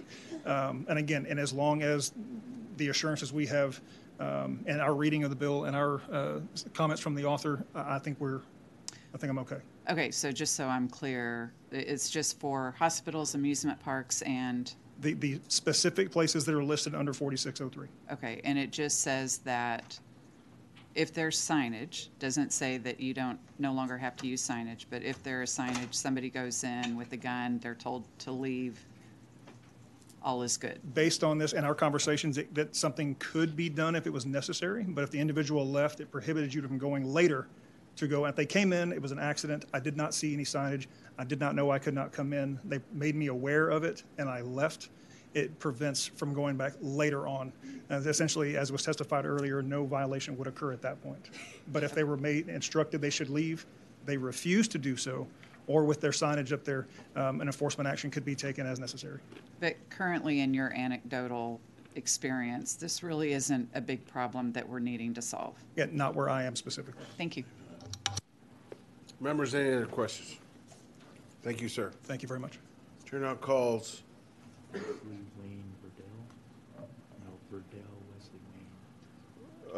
Verdell Wesley Wayne. We have you down as Verdell Wesley Wayne, representing the Gun Owners of America, testifying in favor of the bill. Is that correct? Yes, sir, that's correct. My name is Wesley Verdell, just in case that's in there backwards. So I am the Texas State Director for Gun Owners of America. We gladly support the bill that Representative Kane filed. It's my understanding that this signage was slipped in to an amendment last session in a bill, and so this signage did not exist prior to last session, and we would like to see this signage requirement removed back from the penal code, so that's what this bill would attempt to do. And to keep it short, I'll leave it there, but thank you all. Members, any questions? Thank you. Thanks a lot. Turnout calls Richard Hayes. We have you down as Richard Hayes, representing yourself in favor of the bill. Is that correct? That's correct. Thank you, Honorable Chairman, representatives. The question that was raised earlier is this solving a problem? It is absolutely solving a problem. I'm an attorney by trade. I've had clients who rush into a hospital to see their dying mother carrying a handgun. You know, that person has committed a statutorily prohibited crime by carrying it into a prohibited place, assuming they've posted effective 30-6, 30-7 signs. I've had a client who was watching a football game, had his dog jump out of his truck. He chased his dog and had a heart attack in the stadium, carrying in a location where school-sponsored activity was taking place. That's a statutorily prohibited place under 4603. He was charged with a felony. What this law seeks to do is to create a good faith exception to law-abiding folks who make accidents. That's what this is all about. Because right now we have similar provisions in Texas Penal Code 30-6, 30-7 for our private property locations. A private property owner approaches someone and says, hey, you can't carry here. They leave. They get that defense to prosecution. It would extend that same framework to our statutorily prohibited places in Texas Penal Code 4603. And I think an example that was brought up earlier, and I think is a good example, is we already have this with part of Texas Penal Code 4603 with our airport defense. And so, if you're a license holder, you accidentally carry into a secured portion of an airport, you actually have the opportunity to return the gun to your vehicle, catch your flight, maybe you still get a giant fine from the TSA, but ultimately you would not be charged with unlawfully carrying at a prohibited place under 4603. But I think it does solve a problem. I think it's a really good bill, and I would urge the committee to support it. Members, any questions? Representative Goodwin. I'm sorry. I'm still just a little bit confused on the signage part. Yes. So is it saying that a sign is no longer required or not? So the places are off limits regardless of whether they post signs. Okay. So in a place, a location, a prohibited location could still post a sign. This bill doesn't affect their ability or capacity to post a sign. Okay, thank you. Any other questions? Thank you, sir. Thank you. Is there anyone else wishing to testify on, for, or against House Bill 2960? There being none, Chair recognizes Chairman Kane to close. Chairman, members, that I close. Vice Chair Johnson. Chairman Kane, thank you for being here and bringing this bill. Just for clarity purposes, as we look at, and I know your bill is for law-abiding, because I heard multiple times the people have said about law-abiding citizens and making sure that they're okay.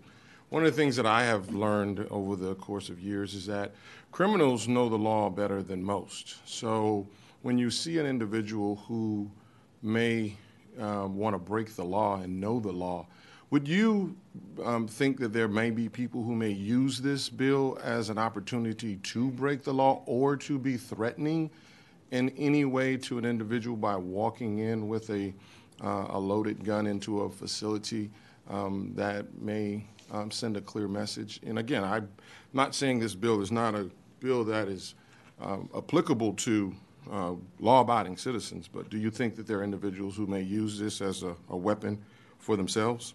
Yeah, the bill still maintains prohibitions for those who engage in threatening or violent or assaultive behaviors. You had asked about people doing things for the purpose of threatening, and so that would still be illegal. So it doesn't affect that at all. And of course, just as is now for open carry or concealed carry, if there is an inadvertent missing of a sign when you're walking to a store, all the store owner has to do is say, hey, you're not allowed to have that here. If they promptly leave, then there's a problem. Otherwise, if they don't promptly leave, they've committed a crime. I think I heard you, but again, what's threatening, though? When you say threatening, what would you consider threatening? You said somebody who's threatening. Well, behavior. I tend to prefer specific intent crimes in our criminal code, and so somebody with the intent of threatening another would be a threat. So if I walk into a facility and I may have had a disagreement with someone at some point or another, is resting my hand on or near my gun, is that threatening in any way? We have some witnesses here that might be able to answer those questions, but I think that's going to, again, depend on the circumstances. If your intent of doing that act is to threaten somebody, and it sounds like you're threatening. Well, again, I'm just resting my hand, but it's sending a clear message. Because one of the things that I want to be clear on is a gun is a deadly weapon, no matter how you look at it. It's not a toy. It's not a trinket. It's not a hobby. It's used for protection. And when you shoot to kill. You don't shoot to whatever.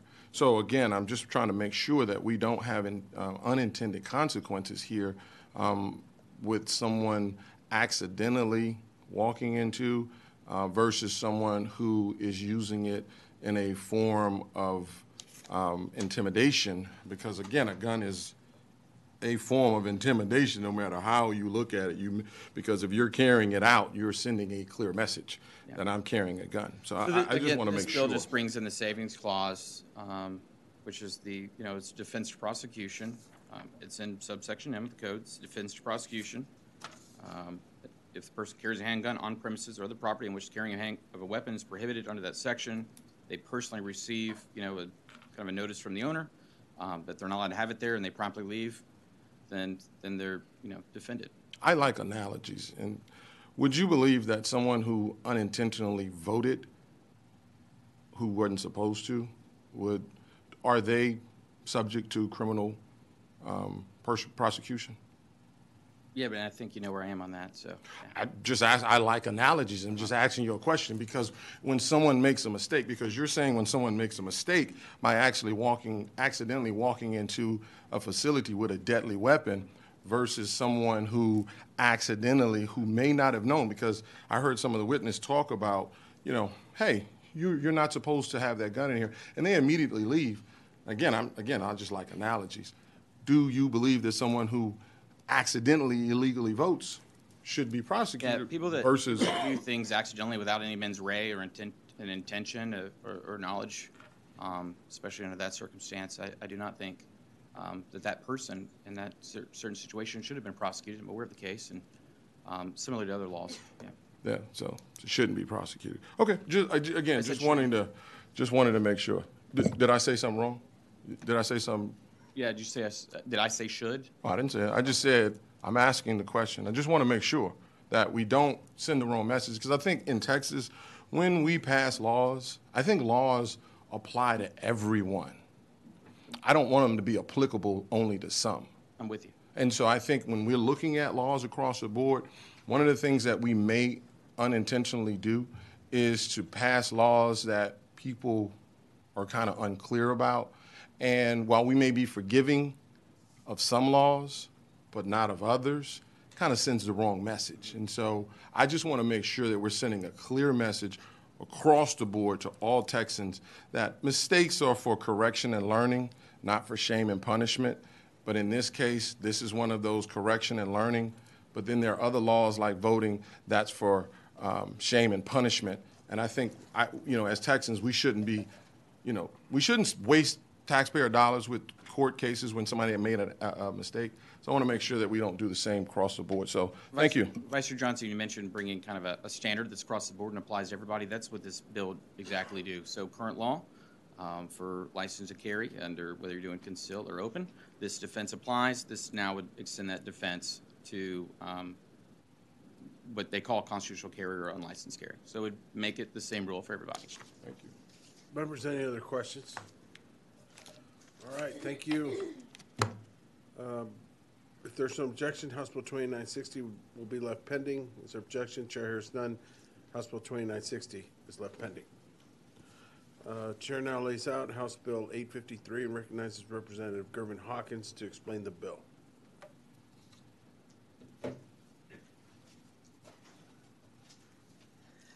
Thank you, Mr. Chair and members. I need y'all to hear this great bill, okay?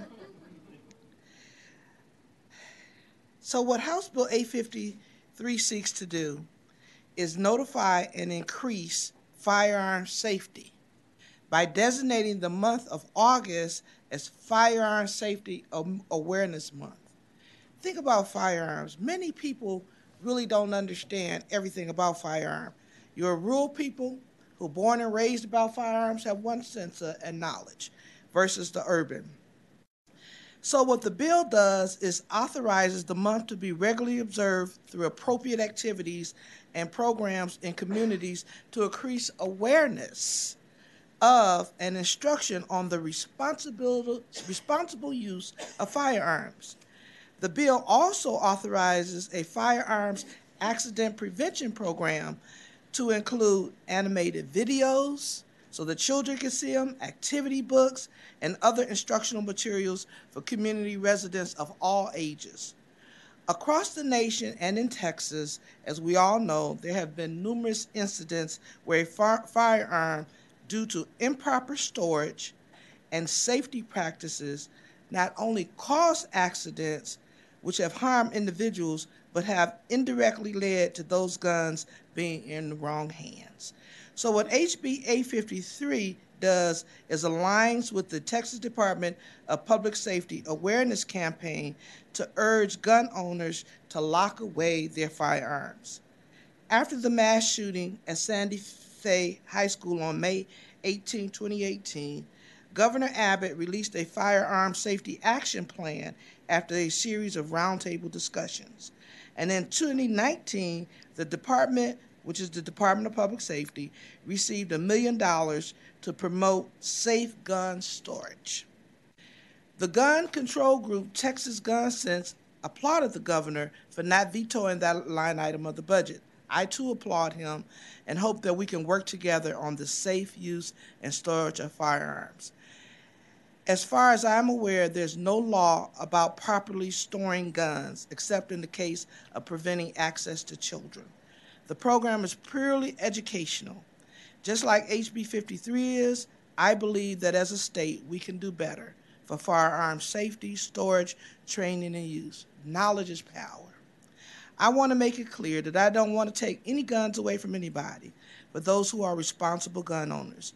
As Texans, guns play a large role in many ways and in many lives for our ranchers, hunters, shooting sports, training centers, and many others. This is my 4th legislative session, and I have learned the significance of guns in Texas. I have family members, and I too am a gun owner. And the importance of firearm safety cannot be more described than if we educate people on how and when and where to store. Members, I hope with this bill we can start a conversation, a big conversation, about how we take care of firearms. And we have to do that by openly and willingly want to discuss and talk about it.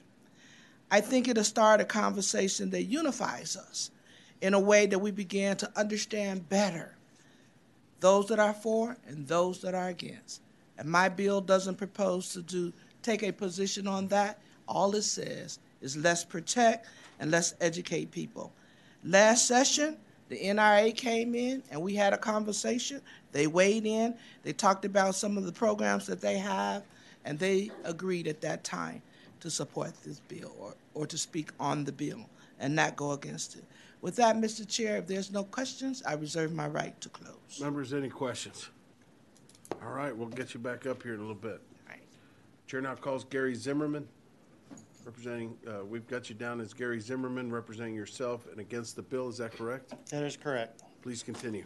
As a firearm instructor for the NRA, for the USCCA, as well as for 4 states teaching license to carry, I am 110% all about firearm safety. I preach it, I practice it daily. I drive my friends crazy with firearm safety when I see them with their firearms. I go, you broke one of the rules.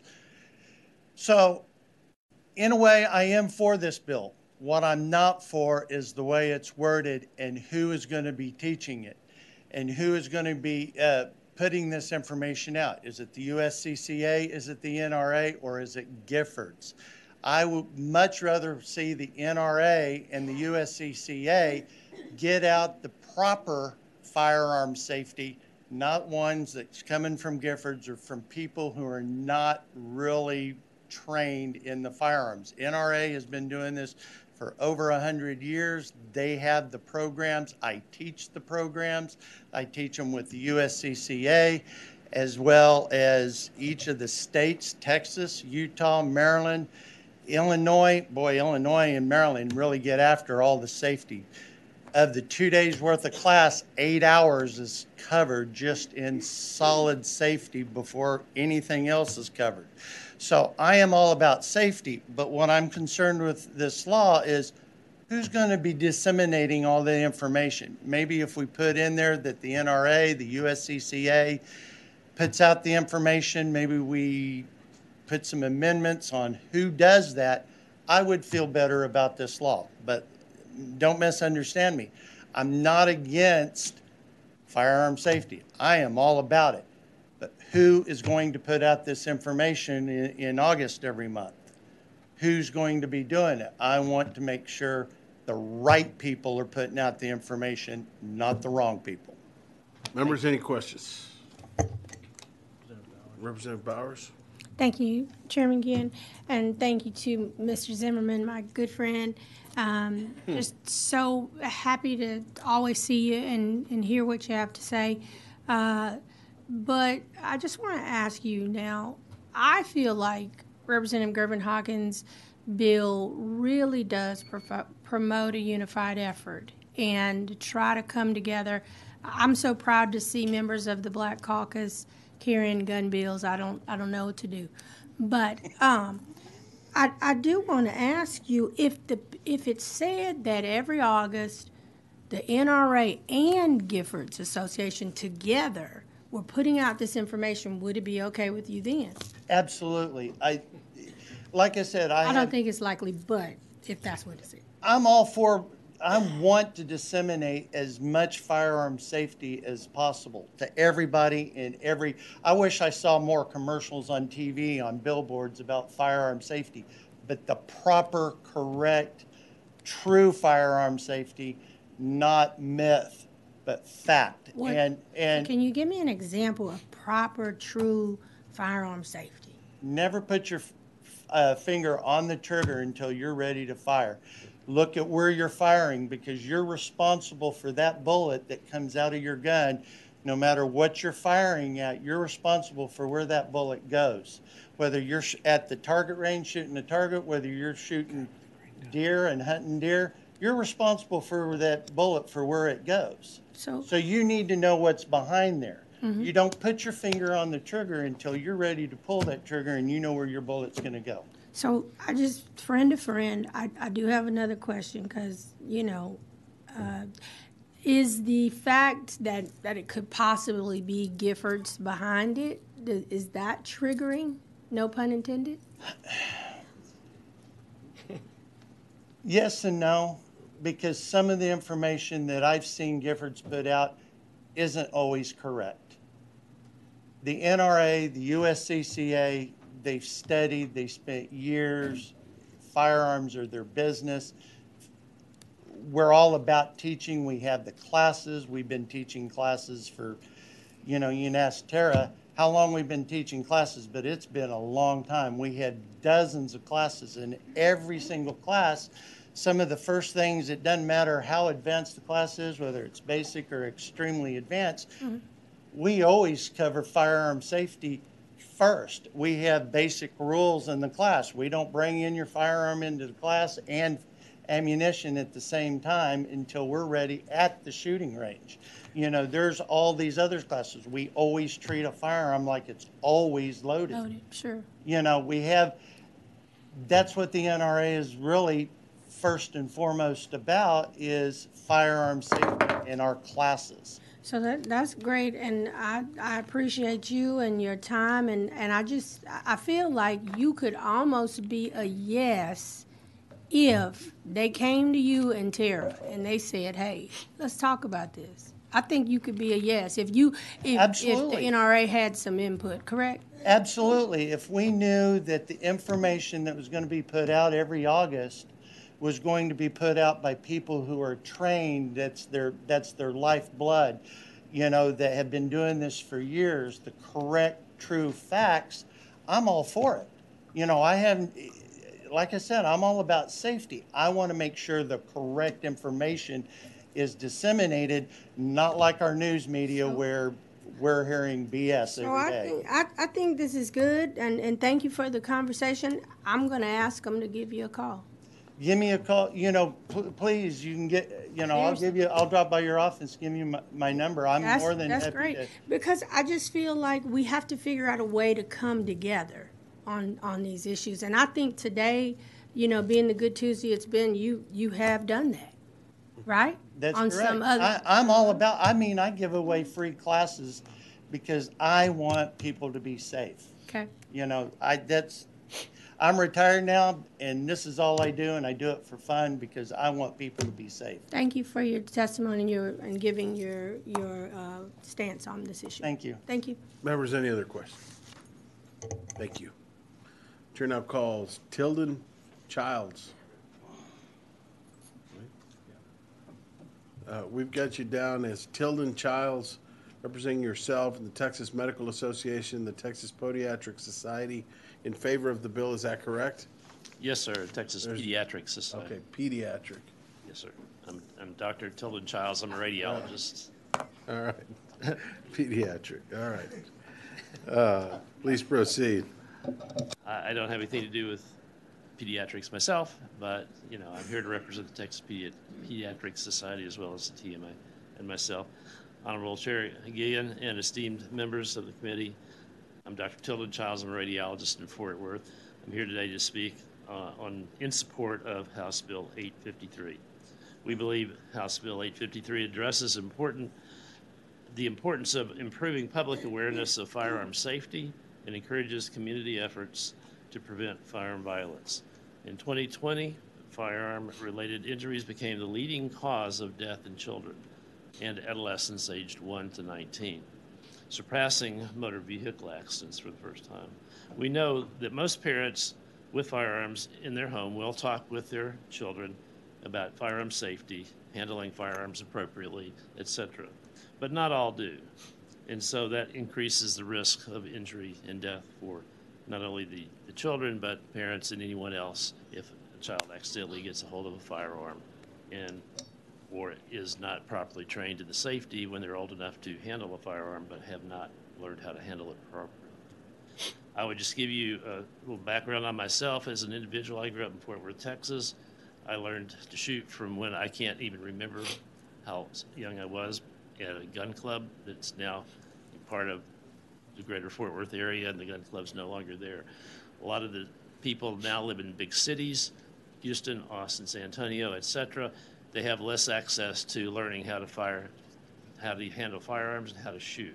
I grew up with that. I went to boys camp when I was 12, and I was already further along in the NRA program for junior shooters then, so I never got another medal in the 4 years I went to camp because they didn't have good enough rifles for me. I am here to say that I'm all about firearm safety. I accidentally discharged a shotgun one time when I was a teenager, but I knew how to handle it appropriately, and it was not pointed at anyone. It was pointed at the ground, and it didn't hurt anybody. But it was a good learning example for me because it was a shotgun I was not familiar with, and so I didn't know how to decock it properly. So all of these things go into firearm safety, in addition to what your previous witness said. So we just think it's very important. The TMA is all about firearm safety and protecting people. So we would just like to say we really appreciate Representative Gerben Hawkins' proposal to designate August as Gun Violence Awareness Month, because that will improve the dialogue with the public and bring people together to learn how to handle firearms appropriately.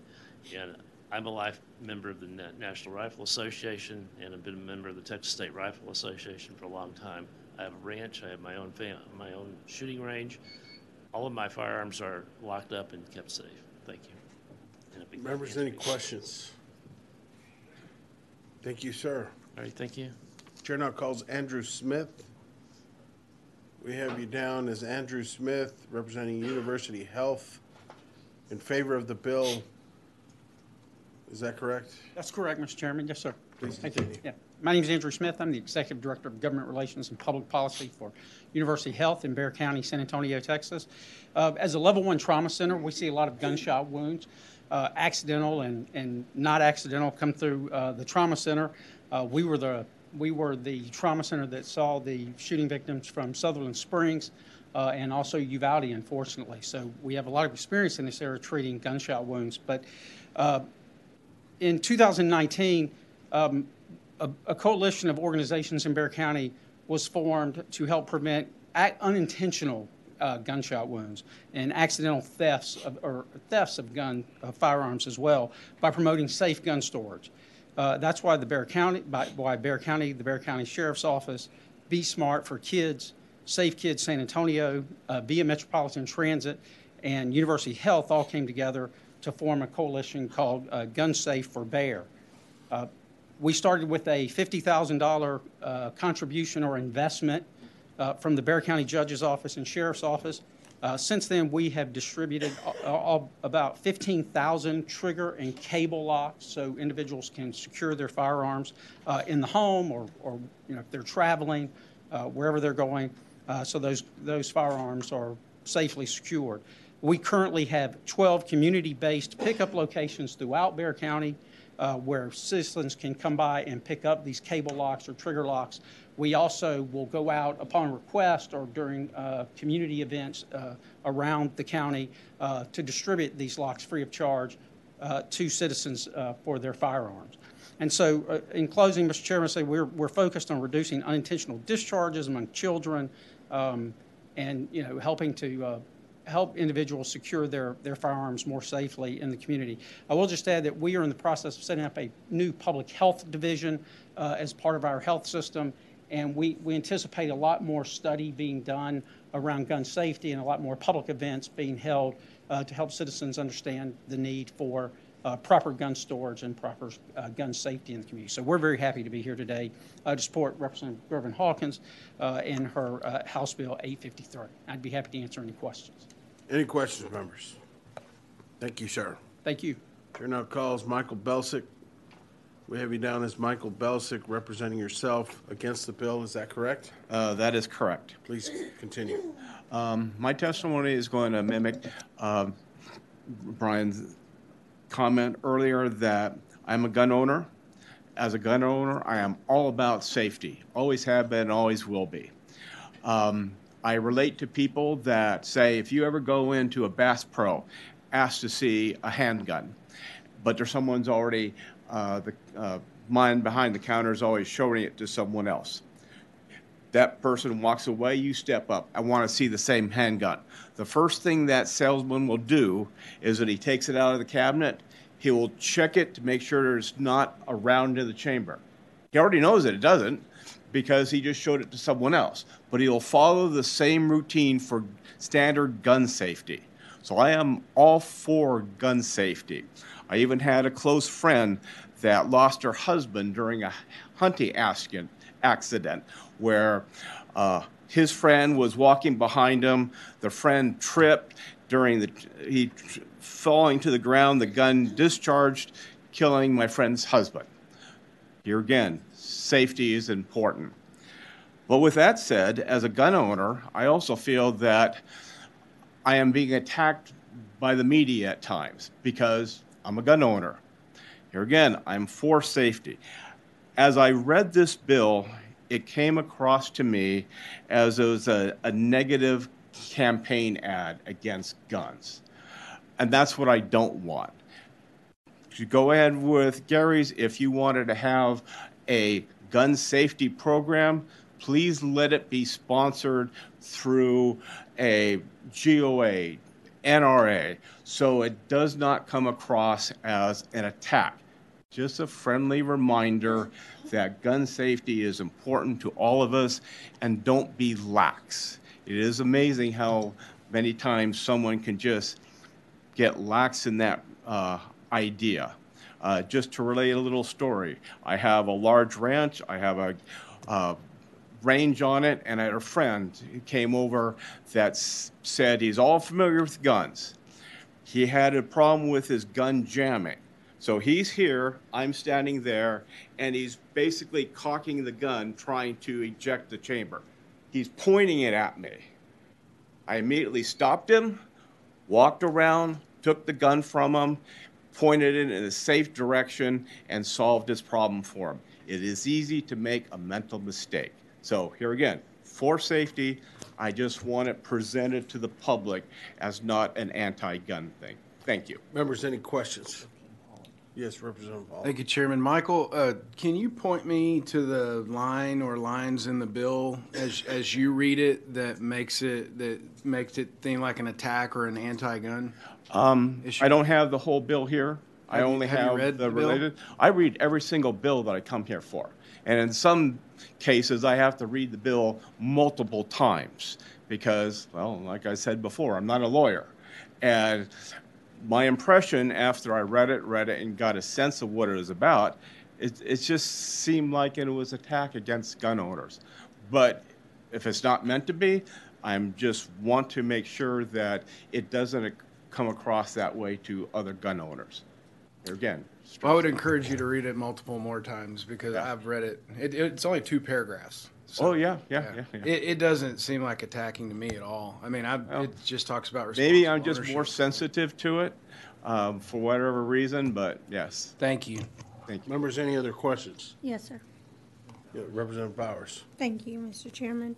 And thank you, Mr. Belsick, for sharing your stance again on this issue.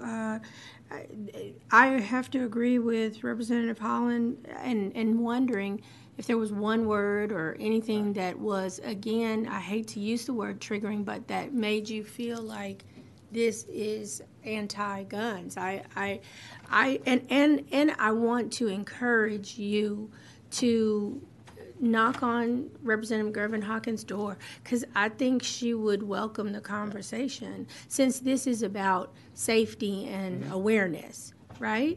This is the same thing like I said to Mr. Zimmerman that I would ask them to call you. I think at some point you have to get to a point of collaboration and try to figure out how to not think that someone is totally against you just because it's something that sounds like it might not be something you could agree with. Understand, we're all human here, and there are times when one feels that others might be against you, and sometimes you could read something into it, but like I said, I don't have it. I don't have the exact words that may have made me think that way, but that is exactly how I felt after reading it a couple times. So But if it doesn't come across that way in the official campaign, if that's what you do, that's fine. I'm okay with that because, like I said, we're all for gun safety. And personally, I know accidents can happen. Sure. So want to prevent them. Thank you so much. Thank you for your time and coming to your state capitol. Thank you. Members, any other questions? All right. Chair now calls Grace Shameen. We have you down as Grace Shameen, representing yourself and the League of Women Voters of Texas in favor of the bill. Is that correct? Yes. Please continue. Thank you. My name is Grace Shemaine, and I'm testifying as a member on behalf of the League of Women Voters of Texas. We're in favor of the bill. We support HB 853, which is a bill designating August as Firearm Safety Awareness Month. For people under 25, deaths caused by gun-related injuries are 2 times that of cancer, 5 times that of heart disease, 15 times that of infections. Firearm injuries are now the leading cause of death among children and adolescents in the United States. I think you've heard that before. That's why over 80 medical groups agree that gun violence is a public health issue. A little over 1.1 million NICS firearm checks were performed in Texas in 2022, according to data on the FBI's website. In 2021, the year that HB 1927 was passed, close to 2 million NICS firearm checks were performed in Texas. The DPS 2022 firearm report shows that close to 250,000 LTC licenses were issued in 2020, nearly matching the number in 2016. Yet in 2021, the year that HB 1927 was passed, less than 150,000 LTC licenses were issued. Last year, only a little over 50,000 LTC licenses were issued. Now that one can purchase a handgun without training or proving that one can handle a gun responsibly, it is imperative that Texas improves public safety by improving gun safety literacy, by providing resources for safe and responsible gun ownership, such as videos, activity books, instructional materials for community residents, with coordinating public service campaigns and events throughout Texas. The NSSF, Project Child Safe, Be Smart, the NRA, the American Foundation for Suicide Prevention, the VA, Lock Arms for Life, and Texas's very own Lock 'em Up Texas provide numerous resources that can be shared in the community in August to stress gun safety, suicide prevention, safe gun storage. Gun locks and gun safes for automobiles can also be distributed for free or at low cost to members of the communities in Texas. Though the organizations just mentioned promote safe, responsible gun ownership and safe firearm storage year-round, the Texas Gun Safety Awareness Month would allow their safety messages to be elevated even further, and we would encourage you to support this bill. Thank you. Members, any questions? All right, thank you. Chair now calls Ian Kress. We have you down as Ian Kress, representing yourself against the bill. Is that correct? That's correct, sir. Please continue. I'm against this bill just due to the lack of definition of what constitutes firearm safety. I mean, I have the bill in front of me, and it has some good language to it, but there's no curriculum, there's no details as to what is considered safe and responsible ownership. I mean, that varies from those of us as gun owners as to only load your firearms when you're ready to shoot and be responsible for what your backstop is, to the other side of the issue, which would just say, well, the safest way to avoid is not to own it at all and not to have it in your house. So I myself could be for this bill, as others had mentioned, if there was some detail and some sort of curriculum as to what constituted firearm safety awareness. The ideal case would be that on a semi-nonpartisan basis, both pro-gun and anti-gun groups could put the policy discussions down for just a moment and come together and say, we know people are going to own guns. How can they safely shoot them and carry them and store them? And unfortunately, just with the language involved in here, it doesn't go into any specifics. It just talks about gun safety as being a good thing. And for those reasons, as of currently now, I'm against this bill. Thank you. Members, any questions? Thank you, sir. Chair now calls Lisa Ross. We have you down as Lisa Ross, representing yourself and Lock Arms for Life, in favor of the bill. Is Yes. that correct? That's correct. Thank you very Please much. continue. I really had a kind of my statement here that I was going to do, but after hearing some of these comments made, I'm like starting to change some of it. Yes, my name is Lisa Ross. I'm a board member of Safe Kids Austin, a coalition of Dell Children's Hospital. My organization, Lock Arms, has been committed to educating young adults about firearm safe practices and safe storage. I have educated probably close to 5,000 students and young adults, families, you name it. And I have been at Safe Kids Austin. They do 2 times a year, they do events. I have been at National Night Out. I have been probably even this last year, I probably attended I'm going to say 5 or 6 national night outs. The organizations that are complaining about this bill right now, I got to say, I have not seen them at one event that I have attended. We have given away over 2,000 locks, my organization by itself. We have partnered with the Austin Public Health Office of Violence Prevention, and with that, we talk about tax exemption. This is our Get Active card.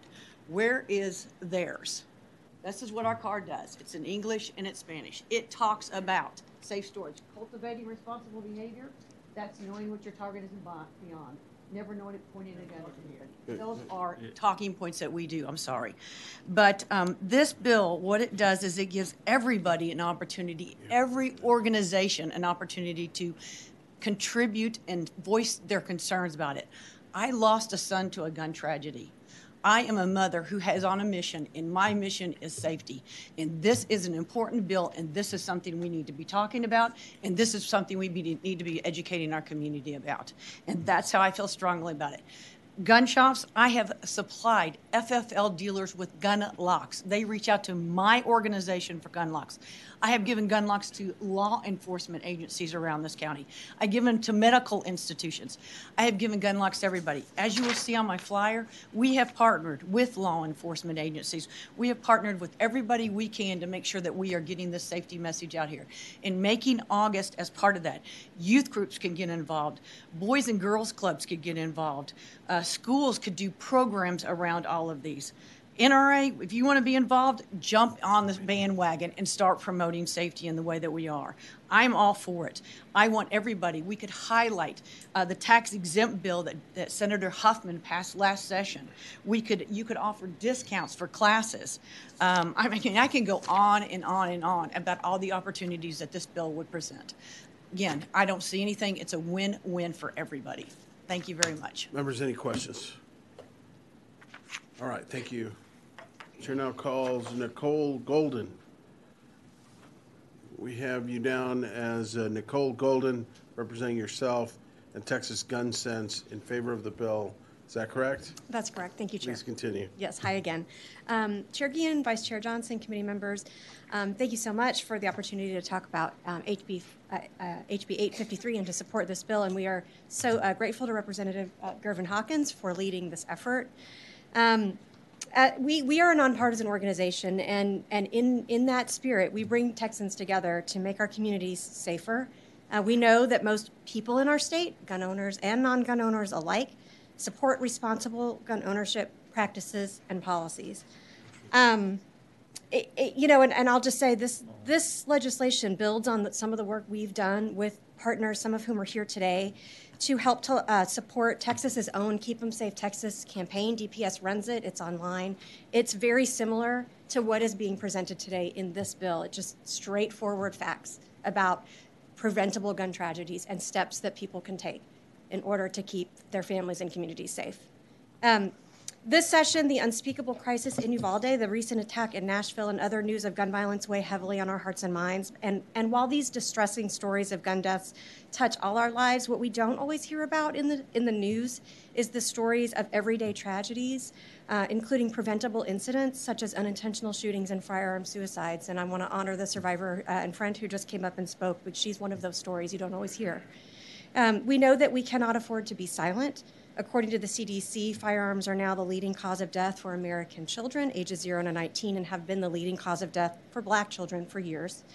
And of the 4,163 gun deaths in Texas that the CDC reported in 2020, 485 were children and teens. Firearm suicide also accounts for a large number of the deaths we see, more than half in Texas, and are substantially higher for our veterans at 75%, and is on the rise for youth. I also just want to make a note that safety awareness, just sharing the facts, can also prevent mass shootings like that in Santa Fe, and I just want to note that there are Santa Fe survivors in the building today. Awareness is so often the first step in tackling a crisis, and at Texas Gun Sense, we believe that every conversation, every online source or pamphlet or brochure is a ripple in the turning tide, even if you can't always see the results of your actions or know how many lives you saved. By designating August as Firearms Safety Awareness Month, we are telling our fellow Texans that we value their safety, that we are here to work together as a community, and we can take simple steps together. So thank you for elevating community safety this session. Thanks especially to Representative Gervin Hawkins. We look forward to continuing to work with you on safety. Members, any questions? Thank you. Thank you very much. Chair now calls Tamara Crawford. Tamara Crawford.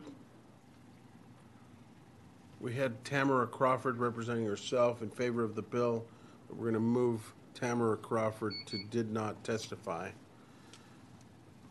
Is there anyone else wishing to testify on, for, or against House Bill 853? If not, Chair recognizes Representative Gervin Hawkins to close. Thank you, Mr. Chair and members. As an educator, I want to remind y'all, knowledge is power. Knowledge is power. We've got to begin to educate folks. We can't isolate folks and think everybody's going to get it. So having a firearms safety month elevates the conversation in a positive manner that says, if you're going to have a firearm, here are the right things to do. This is not a vendor bill to be able to say this person or that person, but let's get right information out. The NRA did work with us on this bill. So they have been involved. And the gentlemen who feel fearful for whatever reason, I'm more than happy to sit and talk with them and make sure that we begin a unified conversation around firearm safety. And unless there's any questions, Mr. Chair, I read. So just real quick, this names the month, Firearm Safety Month, and it doesn't, does it indicate anything about a firearm safety campaign or and how the campaign should be conducted? No. Okay. All right. Members, any other questions? Thank you. Thank you. Thank you all. There is no objection. House Bill 853 will be left pending. Is there objection? Chair hears none, and House Bill 853 is left pending. Chair now lays out House Bill 4843, check your text, and recognizes Representative Holland to explain the bill. Thank you for accommodating this. I just have two witnesses on this. Thank you, Chairman and fellow members of community safety. Today I'll lay out House Bill 4843, which establishes a 10-year mandatory minimum for prohibited individuals possessing a firearm. This bill applies only to convicted felons who are already prohibited from possessing a firearm under the law. This bill is not applicable to and would not impact the rights of law-abiding gun owners. This bill does not create a new criminal offense. It only enhances the punishment for an existing offense. Under Section 46.04 of the Penal Code, current law prohibits a person who has been convicted of a felony from possessing a firearm within 5 years of release from a confinement or supervision, or after those 5 years, at any location other than the premises which the person lives. This offense would be enhanced from a third-degree felony to a second-degree felony. A second-degree felony carries a potential term of imprisonment of 2 to 20 years.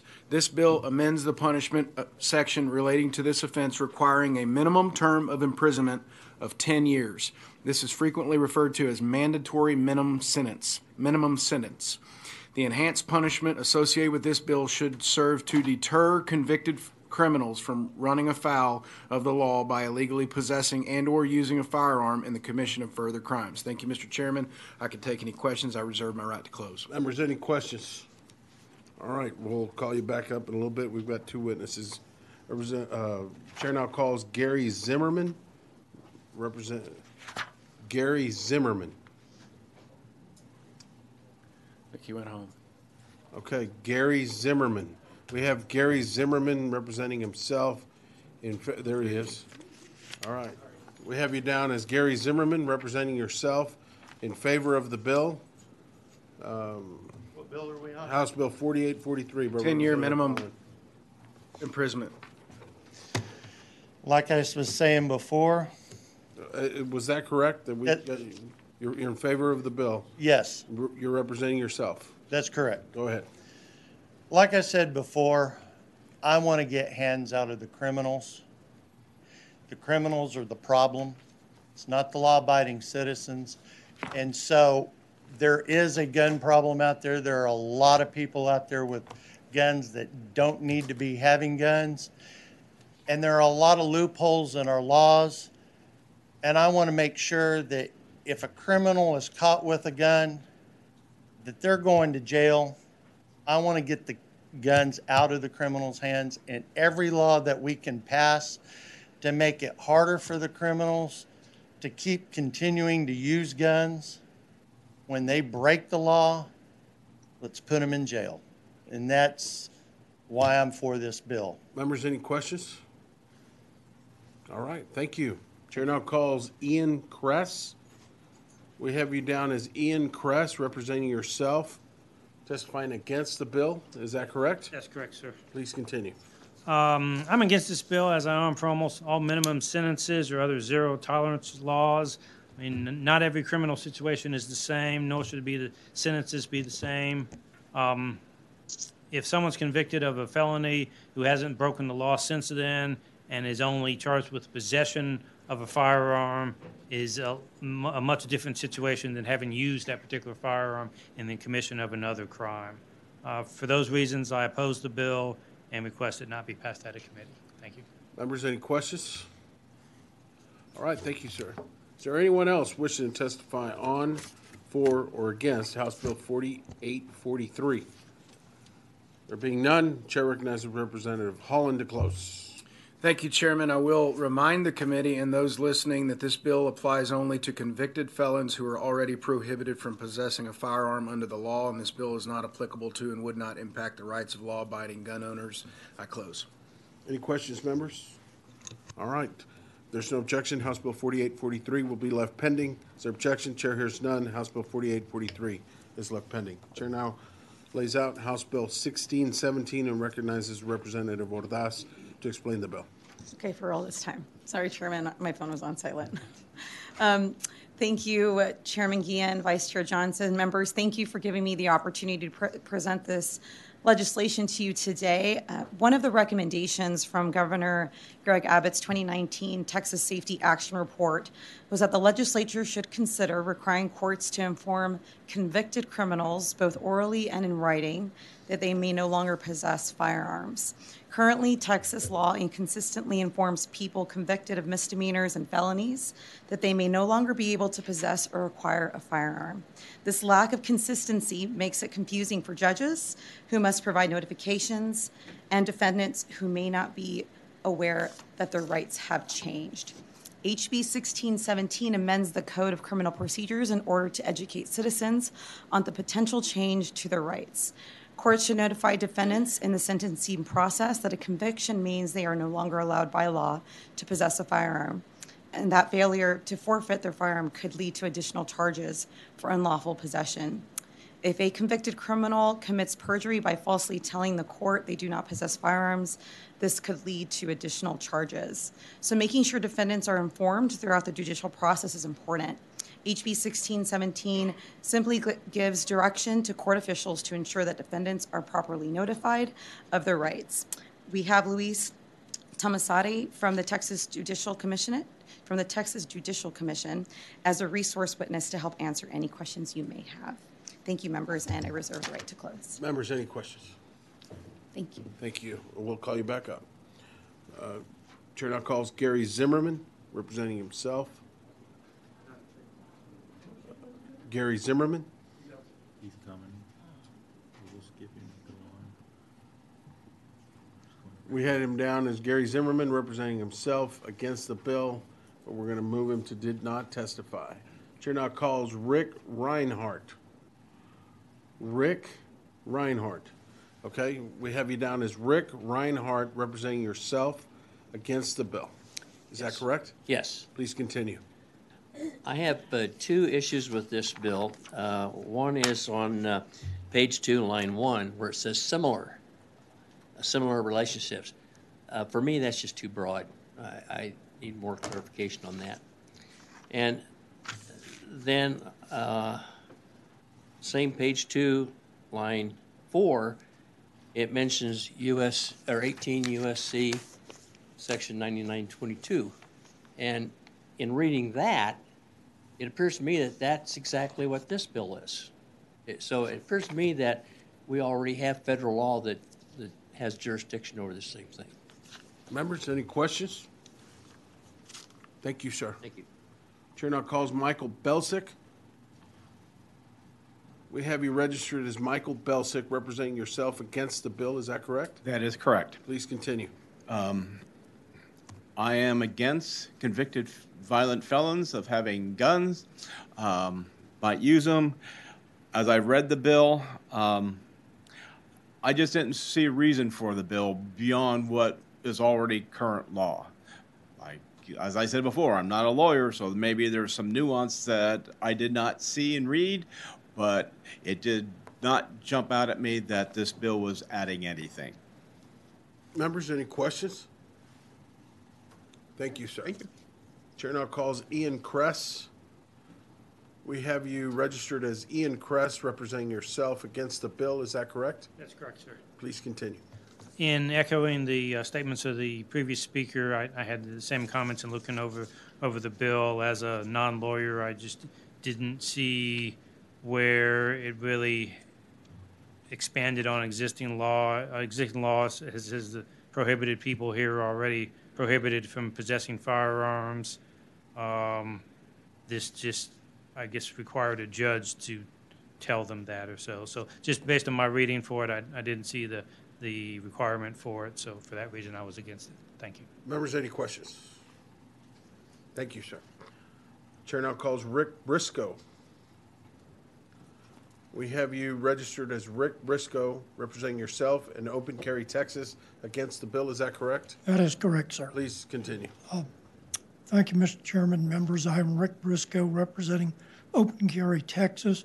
We're opposed to the bill for two basic reasons. One is it's already within the authority of the court to issue such orders, and the other is this may or may not be a correct statement of the law before the next session of the legislature. There is pending litigation all over the country dealing with the status of nonviolent felons under the U.S. Supreme Court case, New York State Rifle and Pistol Association v. Bruin. And it appears likely that several of those cases will make it to the Supreme Court, and it's difficult to presume or judge what will come out of such a case, but it appears entirely likely that the law may change, thus requiring the courts to issue orders inconsistent with the law of the land. Thank you. Members, any questions?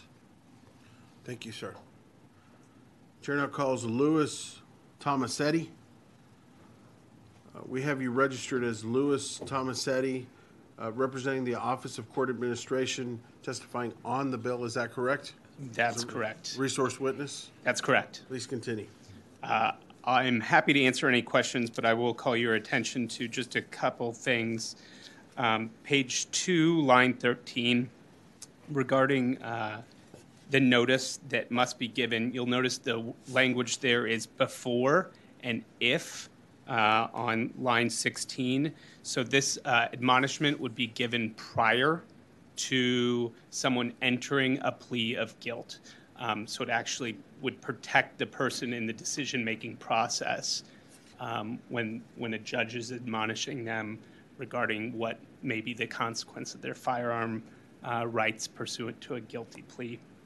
The second thing that I might call your attention to is the provisions about the false statements you could make. Again, that would be a protection of rights that is already outlined in misdemeanor family violence convictions that a judge must, or prior to misdemeanor family violence convictions, that a judge must give. So it is just creating the mirroring language for felonies. I think that probably clears up some of the statements that were made earlier by witnesses, but I'll be happy to answer any additional questions. Members, any questions? Thank you, sir.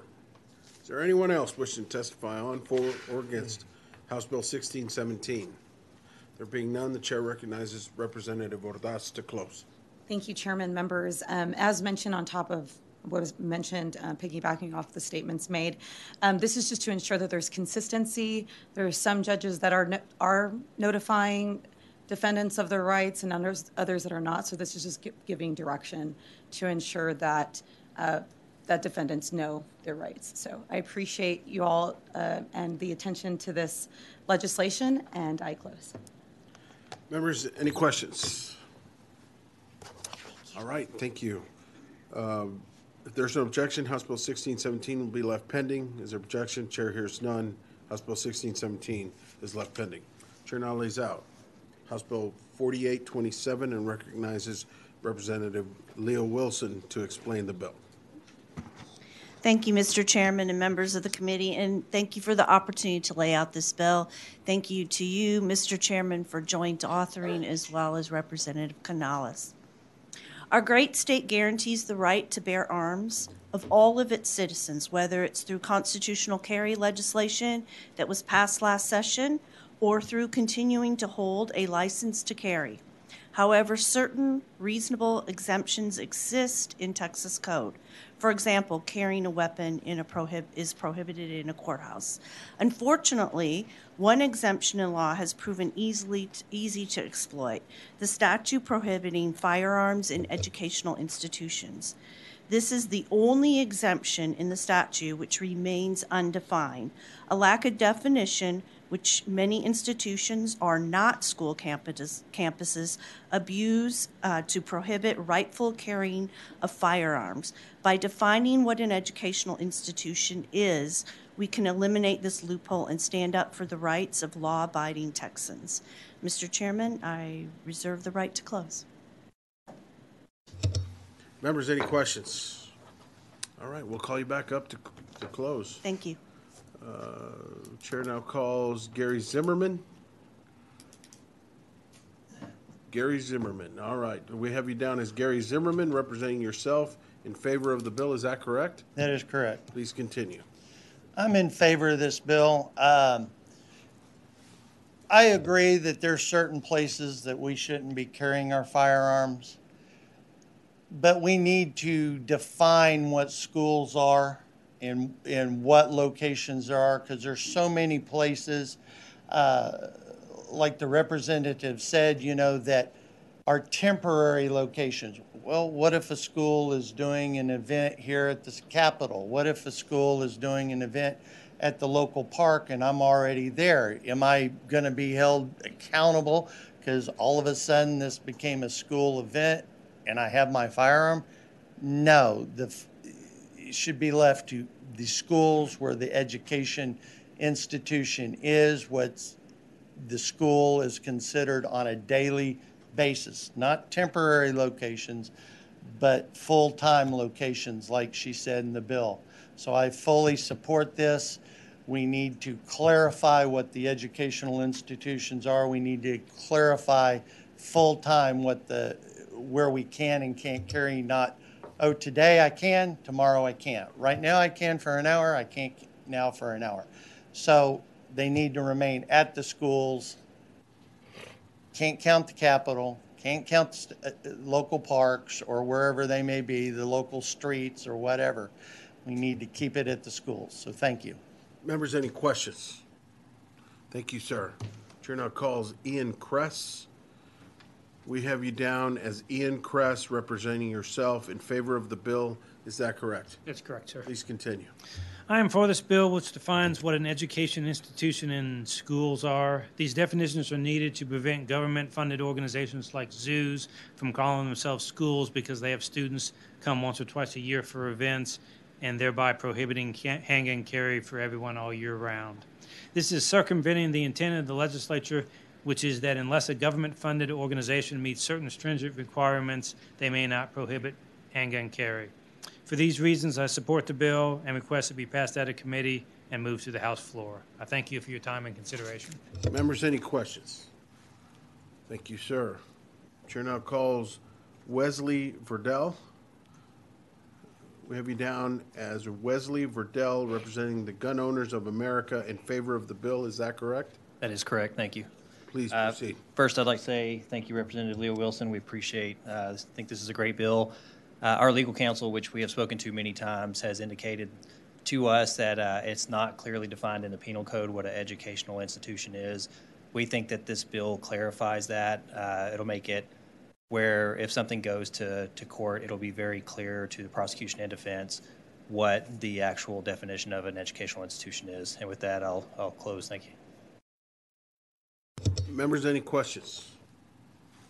All right, thank you, sir. Thank you. Appreciate it. Chair now calls Tara Micha.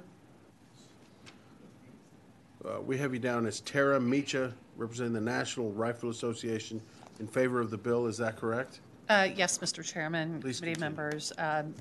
Thank you. Yes, we support this bill. I don't have anything to add. The previous witnesses covered every point. I would make law-abiding citizens carry firearms depend on clarity in the law, and this will make clear that school means school and not something designated itself as a school to become a firearm prohibited location. So thank you, Representative.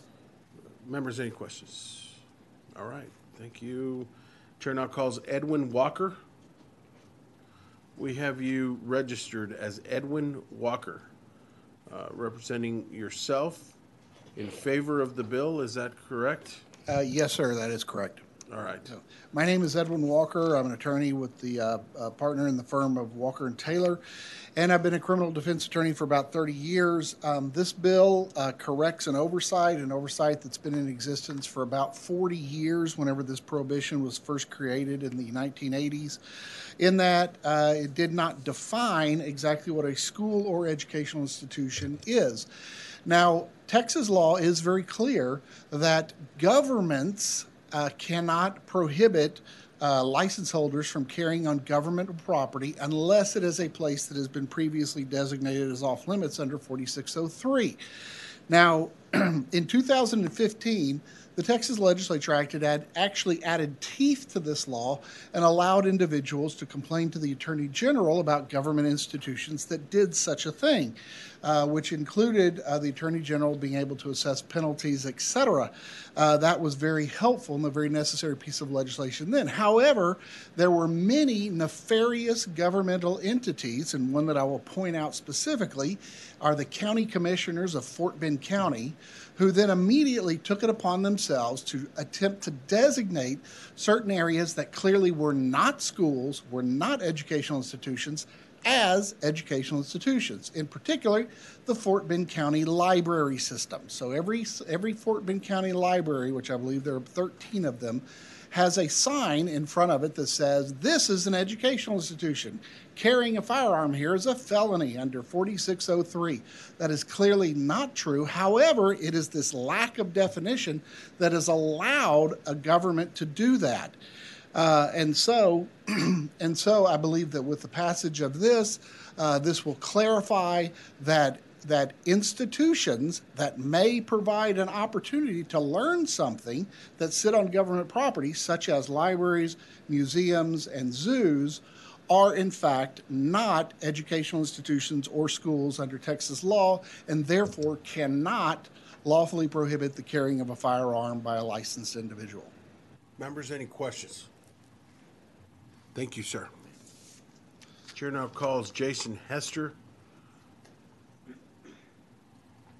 We have you registered as Jason Hester, representing the Texas Department of Public Safety, testifying on the bill as a resource witness. Members, do y'all have any questions of Mr. Hester?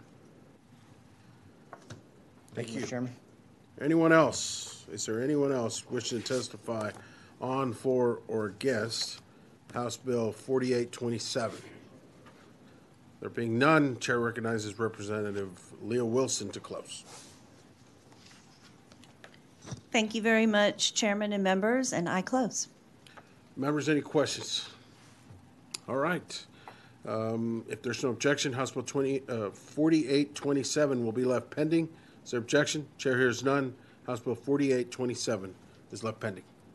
Thank you. Thank you. Chair now lays out House Bill 3266 and recognizes Representative Frazier to explain the bill. Chairman, Vice Chair, and committee, thank you. I know this has been a very long day. Try to get through this as fast as possible and get everybody out of here. So I'm laying out HB 3266. It's an auto sear or chip or switch. When you talk to a lot of the gun folks, you'll hear different aspects of what they call it. And what's been happening is this is a device. It's an auto shear piece that goes into a weapon, pistol, and turns it into a machine gun. A lot of our law enforcement has been dealing with this for several years. We started seeing them on the streets. It converts in seconds for most of the guns that it's on, and you'll hear the testimony, and you're going to see, unfortunately, some videos, and one of them in Houston where one of the officers was killed with one. We didn't know where this was going when we started seeing them on the street, and then we started seeing them every day. And you're going to hear testimony from so many folks that are dealing with these. That is a federal law right now. What we want to do is come back and make a state law so our state guys can start making that test. Especially with the amount of 3D printers that are out there that you're seeing. These are manufactured in homes and sold to gang members and other members on the street. And they use them in many different fashions, but you can do 1,000 rounds in 1 minute with these guns. And they work. They work very well, and they're very destructive. So with that, we're looking to change that definition and put that definition there for our state and locals, anybody that possesses or manufactures and has the device and what they're using it for. And you'll hear testimony from the folks that are up here in just a second. And I'll stand to close whenever they're done. All right, we'll call you back up to close. Thank you. You forgot to ask questions, but. Members, any questions? No, all right. Chair calls Gary Zimmerman, representing yourself against the bill. Is that correct? That is correct. Please continue.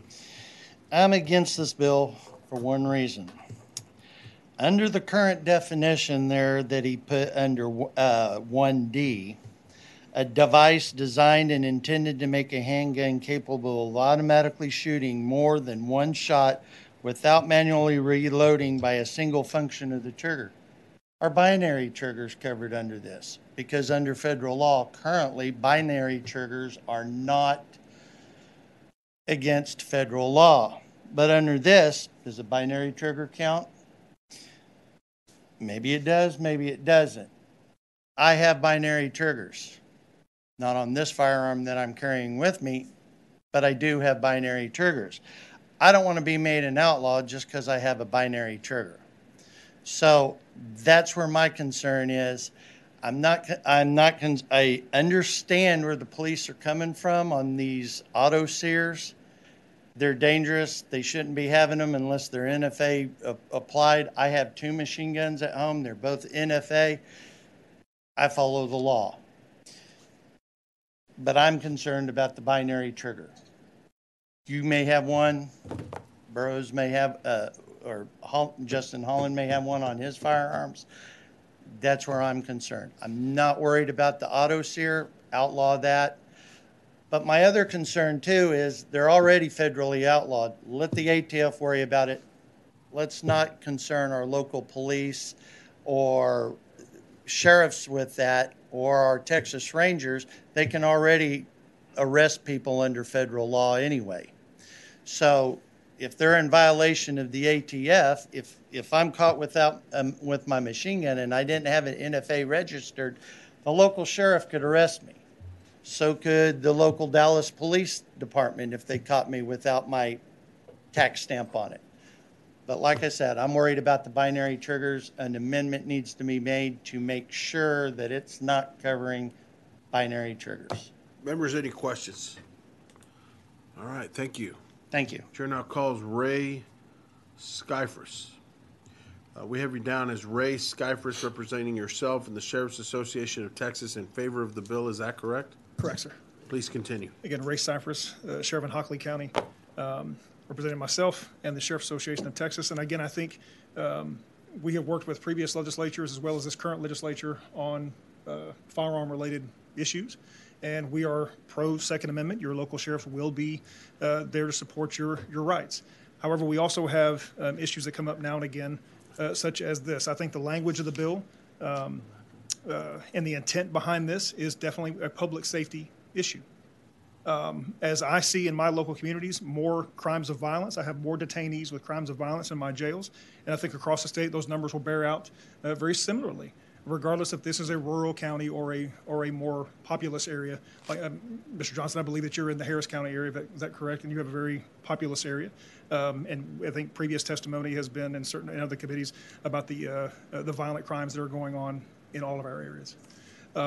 So I will testify, keep it brief, that we are in support of this bill. I think that the intent behind the language is public safety, to not only protect the citizens in our counties, but as well as our local law enforcement officers. And unfortunately, I believe you will see testimony later about what these weapons and these systems are capable of.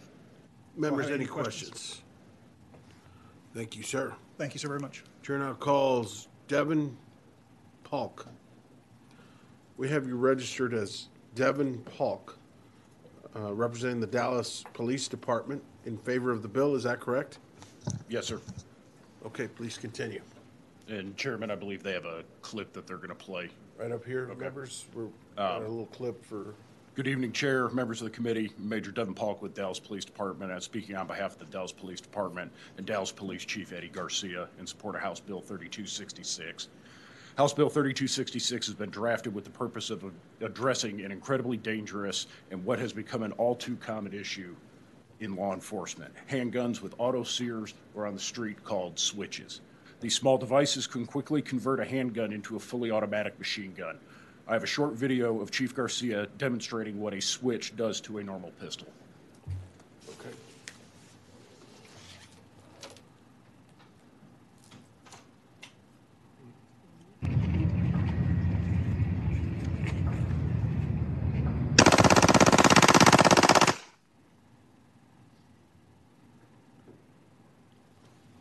As you can see, using a pistol with an autosear is extremely dangerous. This modification leads to uncontrollable firing, which can cause serious injury or death to the shooter and others nearby.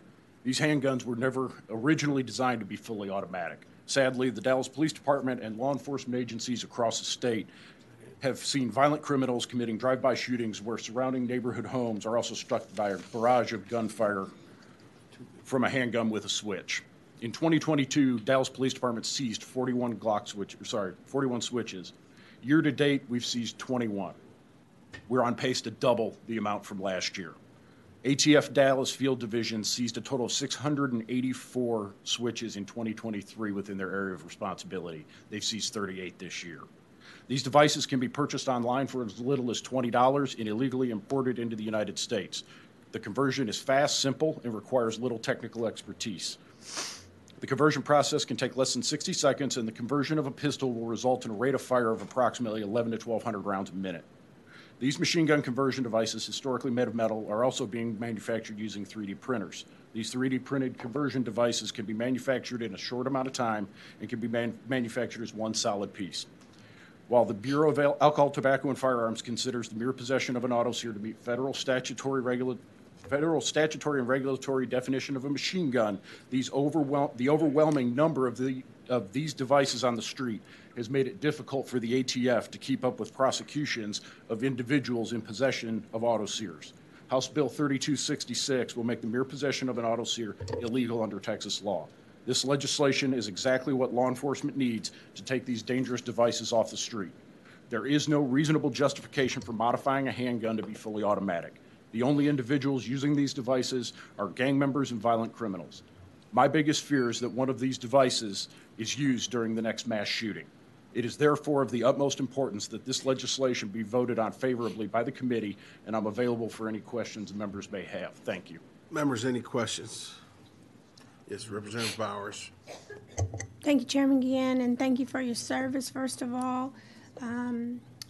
Is that Major Park? Yes, ma'am. Is that correct? Thank you. So I want to ask this question of you because you may know. I think one of the reasons for this bill, according to the pre-hearing analysis, is due to the rising crime rates associated with the autoseer and Glock switch, correct? Correct. So how many crimes in Texas are associated with this device? Do you have that number? I know you gave us a few numbers, and I know you're in my prized home of Dallas, but do you have any idea in the state of Texas? I don't for the whole state, ma'am. I'm sorry. And that's why, I guess there may be more witnesses. I think we do have a few more, but if not, I will talk to Representative Frazier so we can get those numbers. Members, any other questions? Okay, thank you. Thank you. Chair now calls Michael Belsick. We have you registered as Michael Belsick, representing yourself against the bill. Is that correct? That is correct. Please continue. But I would like to change my testimony for the bill. Okay. We're with your permission, we're going to change you to for the bill. We've got you, Michael Belsick, representing yourself in favor of the bill. Correct. With your permission. Okay. I was originally against it because, in my opinion, as I read the bill, it's like federal law already makes automatic weapons illegal. I'm fine with that. I was unaware of this little device that could be added to a semi-automatic pistol. In a recent break, I had a conversation with Sheriff Buddy Mills out in the hallway, and he was relating the story of this little device that by itself can be in your pocket, perfectly legal, but it only takes seconds to add it to your handgun, making it a full auto. So with that, I am for this bill. Members, any questions? Thank you, sir. Chair now calls Travis Garza. We have you registered as Travis Garza, representing yourself and Harris County Sheriff's Office in favor of the bill. Is that correct? That is correct. Please continue. My name is Travis Garza. I'm here representing the Harris County Sheriff's Office, where I'm currently a detective in the Criminal Investigation Bureau. For the past 3 years, I've been assigned to the ATF as a task force officer. A few years back, I've noticed an increase in presence of machine gun conversion devices evident every day in our law enforcement action. Harris County Sheriff's Office analysts have also seen an influx in related material on open source social media accounts. Recent statistics provided by Harris County Sheriff's Office Crime Analytics showed a 1,200% increase in incidents related to conversion devices from 2019 to 2022. Knowledge about these devices have spread throughout the criminal community, and House Bill 3266 will help combat these individuals taking part in these illegal activities.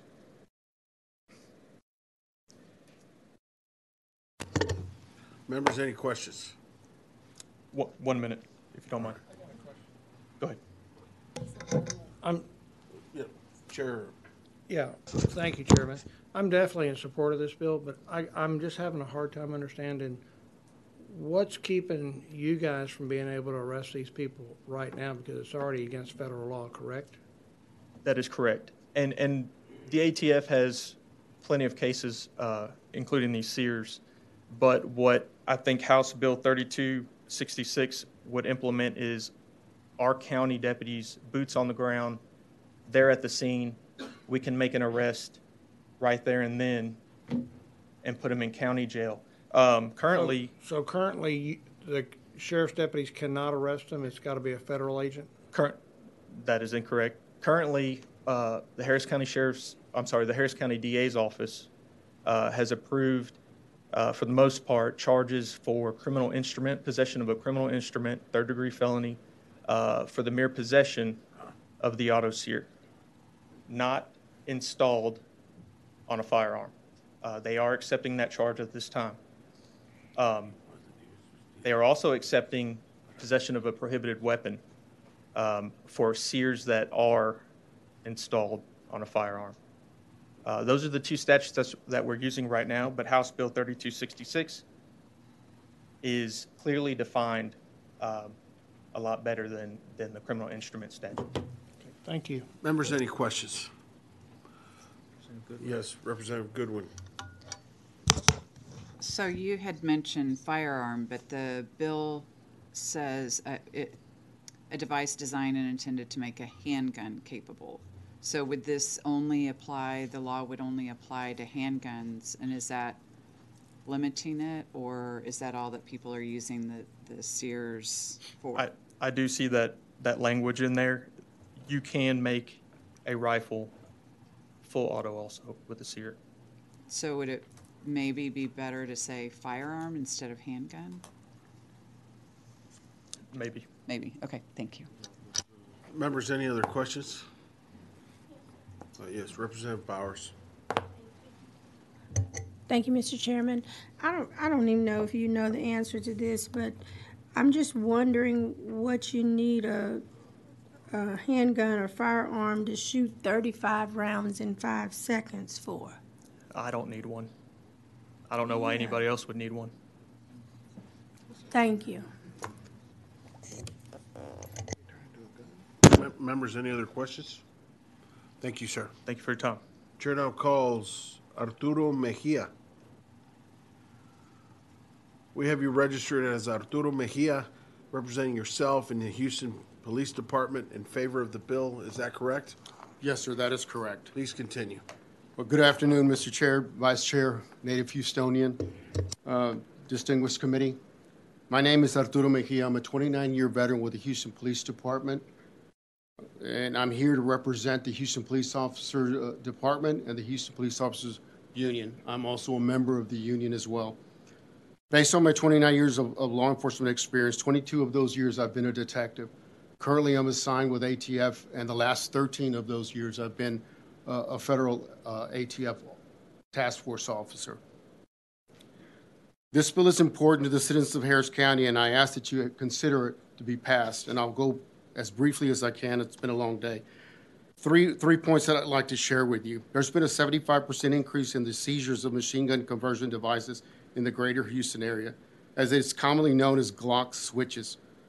These switches are made of metal, and they're considered MCDs, with the acronym for the machine gun conversion devices.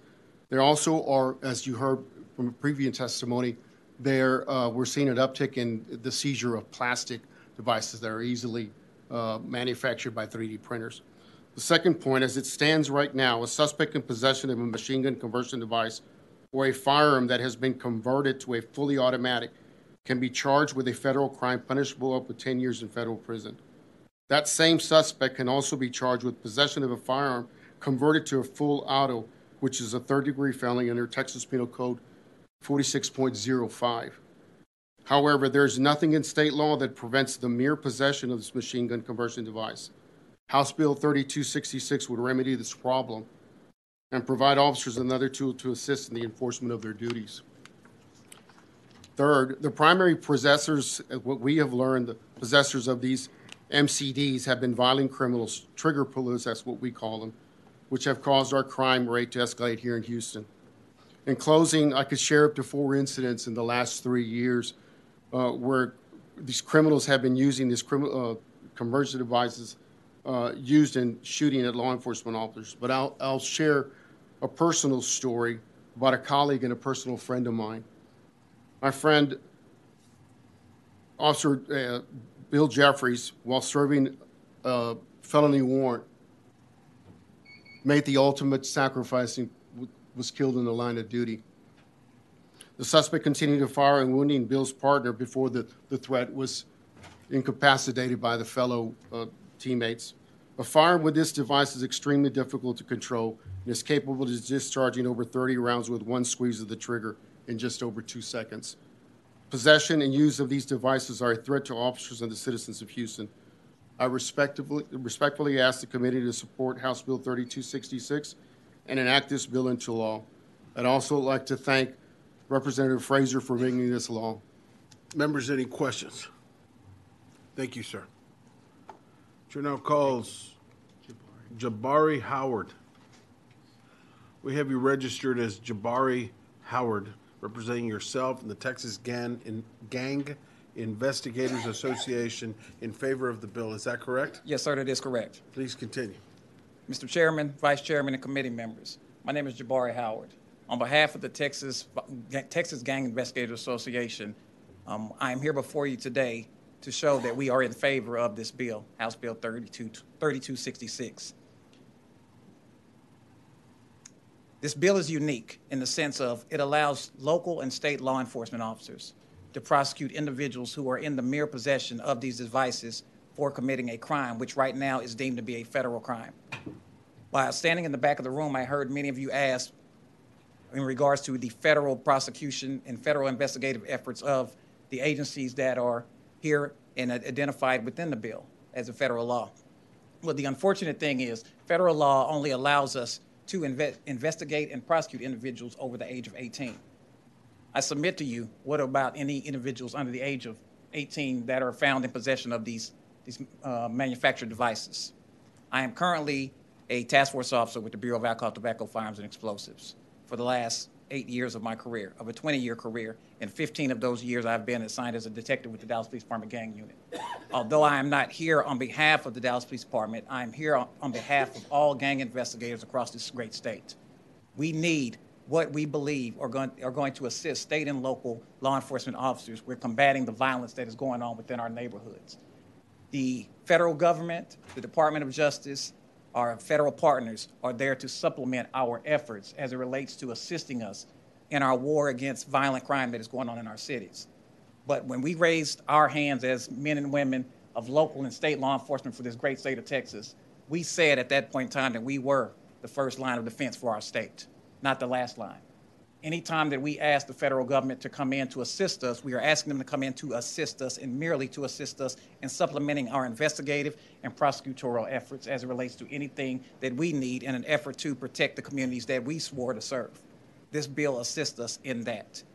In my capacity, my current capacity, as part of a task force officer with the Violent Crimes Task Force, my team goes out day in and day night to assist our efforts in dealing with these individuals who are committing violent crime. What that looks like for us is we are comprised of local, state law enforcement officials as well as federal law enforcement officials who day to day are going out there and dealing with this threat. I leave you with this final point.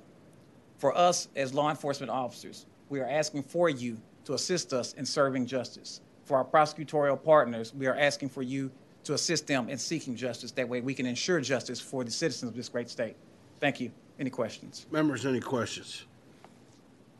Thank you, sir. Chair now calls Ian Kress. We have you registered as Ian Kress, representing yourself against the bill. Is that correct? That's correct, sir. Please continue. I'm against this bill as it's unneeded. The items discussed in this bill are commonly called Glock switches, and the technical name of them is an auto sear. They work by automatically depressing the sear of a firearm and result in continuous fire as long as the trigger is held back. These are already considered machine guns and thus are already prohibited without NFA registration under Part B of Section 46.05A, which lists a machine gun as being a prohibited items. These items have been around since late 70s. There's a large volume of case law of successful prosecutions of possession of unregistered auto sears as machine gun possession, If there's a problem with district attorneys not utilizing what's already state law, then that unfortunately, as a resident of Harris County, I'm very familiar with the district attorney's office finding reasons not to bring charges against criminals, not that they don't have the legislative tools to do it already. Furthermore, the proposed language of, quote, by a single function of a trigger sounds straightforward, and yet at the federal level, it's been the subject of over 6 years of lawsuits with divergent appellate court rulings at the federal level, including the recent Fifth Circuit Court of Appeals ruling concerning this language with regards to bump stocks. It's not as straightforward as it sounds once regulatory agencies get involved. There's no reason for the state of Texas to go down the same muddled language pathway. Glock switches, auto sears, machine guns are already covered under Part B of this section, and there's no reason for additional language at this point. Thank you for your consideration. Members, any questions? Representative Powers. Thank you so much, Mr. Chairman. And Mr. Kress, thank you for your testimony. You are aware that this device is illegal already, correct? Correct. And as I asked before of the gentleman that let me know he did not need anything like that and so strong, but it can sit off 35 rounds in 5 seconds. And so my question again is who needs something of that high power? Exactly. What do you need it for? And that's why they're already illegal under Part B of this section. They're And classified correct. as machine guns already. And so that's at the federal level that it is regulated, and you don't believe that we need to do anything further here in Texas to stop crime? I don't believe that it's necessary because I believe these devices are already machine guns and therefore already illegal under state law. That this language isn't necessary to prosecute the possession of Glock switches because Glock switches are machine guns and machine guns are illegal without NFA registration under Part B of the existing statute. So that's the only reason you're against it, I guess, the language. And so would you be willing to work with the author on trying to figure out how he could clean that up? Certainly so. It's more just a language issue and the fact that in my interpretation anyway, that auto switches are already illegal under state law. Thank you. Thank you. Members, any other questions? Thank you. Chair now calls Richard Hayes. We have you registered as Richard Hayes, representing yourself against the bill. Is that correct? That's correct. Thank you, Honorable Chairman, committee members. I think the registering against this simply for the fact that it is likely unconstitutional pursuant to the New York State Rifle and Pistol Association v. Bruin case. Before this opinion was given by the United States Supreme Court, we had jurisdictions kind of treating these issues really in two different flavors. One was kind of a means-end scrutiny. Hey, is there a compelling government interest? Obviously, we heard about that today, and therefore, maybe the government would be allowed to regulate it. Or strict scrutiny, is this a very narrowly tailored solution to a perceived problem? The United States Supreme Court has done away with that standard in evaluating something that would implicate the Second Amendment. It's a one-step test.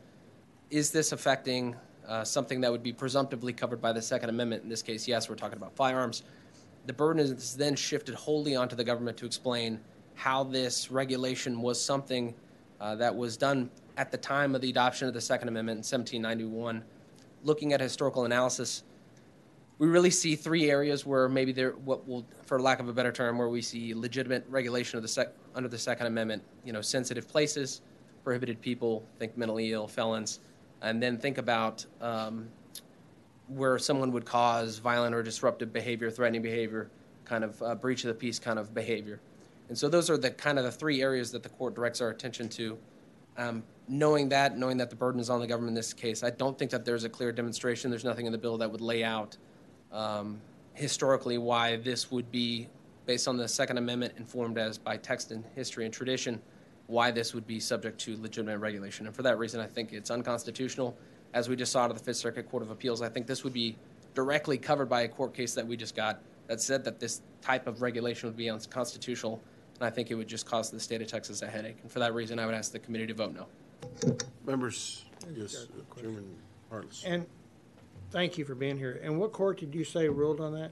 Is that So we have the United States Supreme Court, the New York State Rifle and Pistol Association v. Bruin case, and then the Fifth Circuit Court of Appeals. So I would hate to think that Texas would ever follow what New York would say, wouldn't you?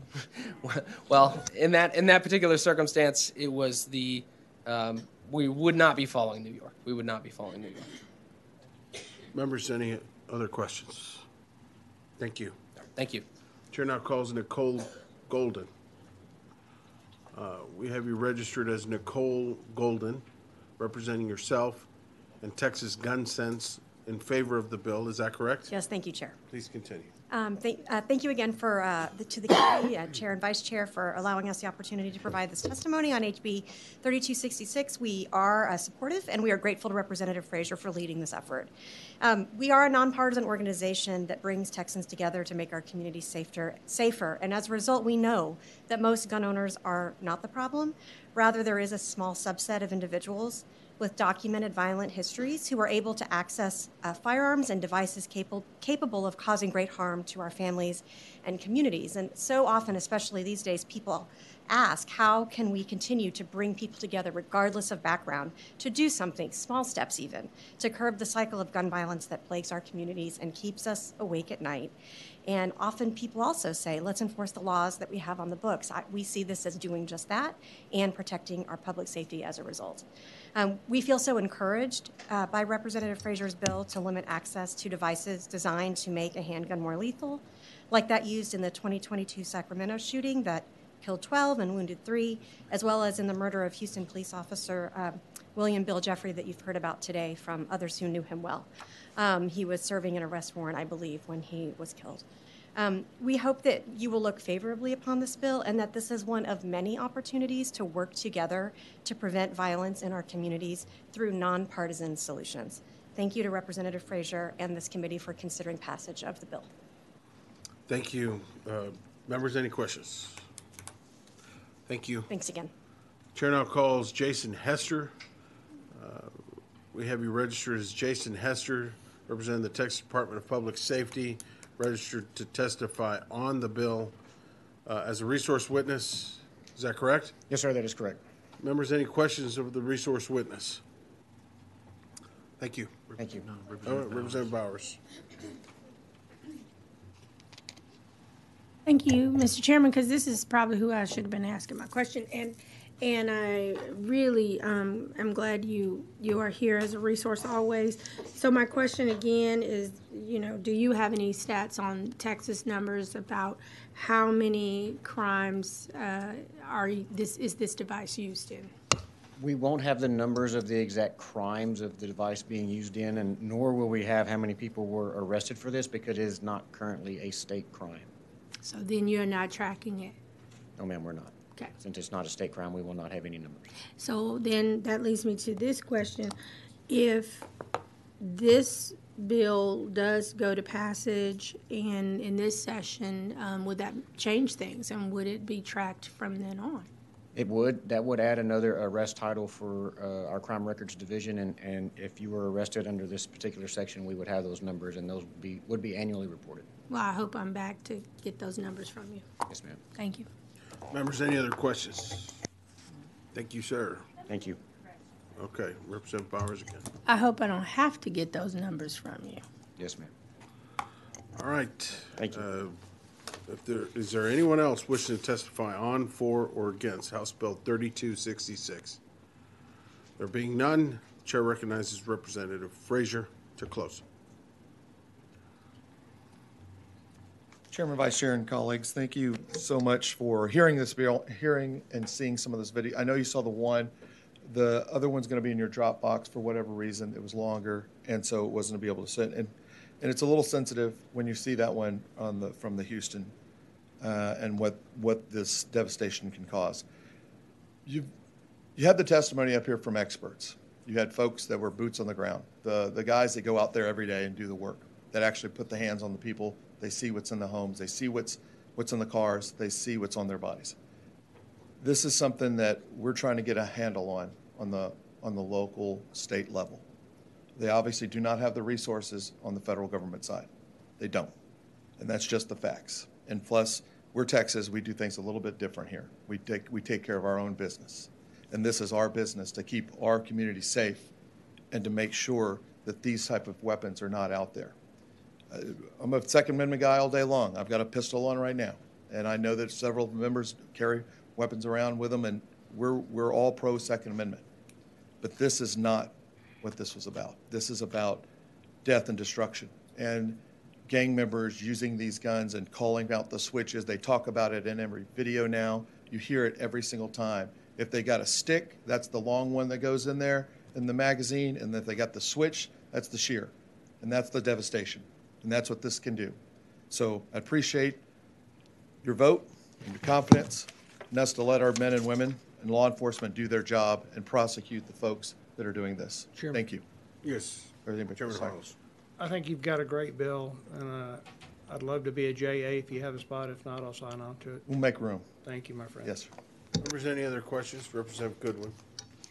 Thank you, Representative Frazier. I'm just curious if you would, why you use the word handgun instead of firearm. And So I'm glad you brought that up. So we'll definitely go back on that. And so that was something I circled when you said that, and we just, Thank this is kind of where we got the link, so I'll definitely check it. thank you, I Yes, appreciate ma'am.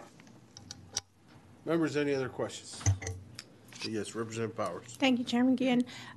Representative Frazier, thank you for bringing this piece of legislation to us. I do wish you the best and would love to sign on. And I think I might be higher in seniority than Chairman Harless. So let me get his JA spot if it's still available. Absolutely. Okay. Members, any other questions? All right.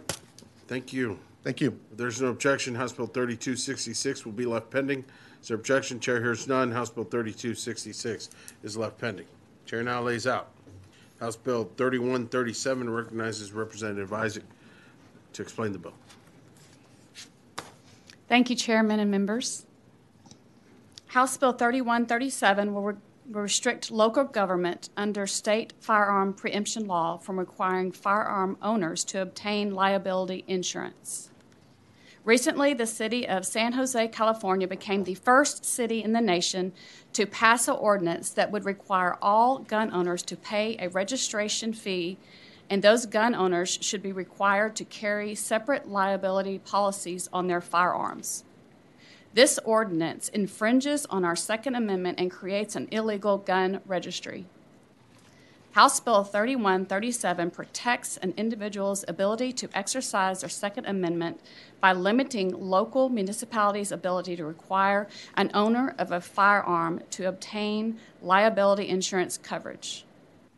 It adds that a municipality may not enforce certain regulations and prohibits the Commissioner's Court from regulating both the licensing and the registration of firearms.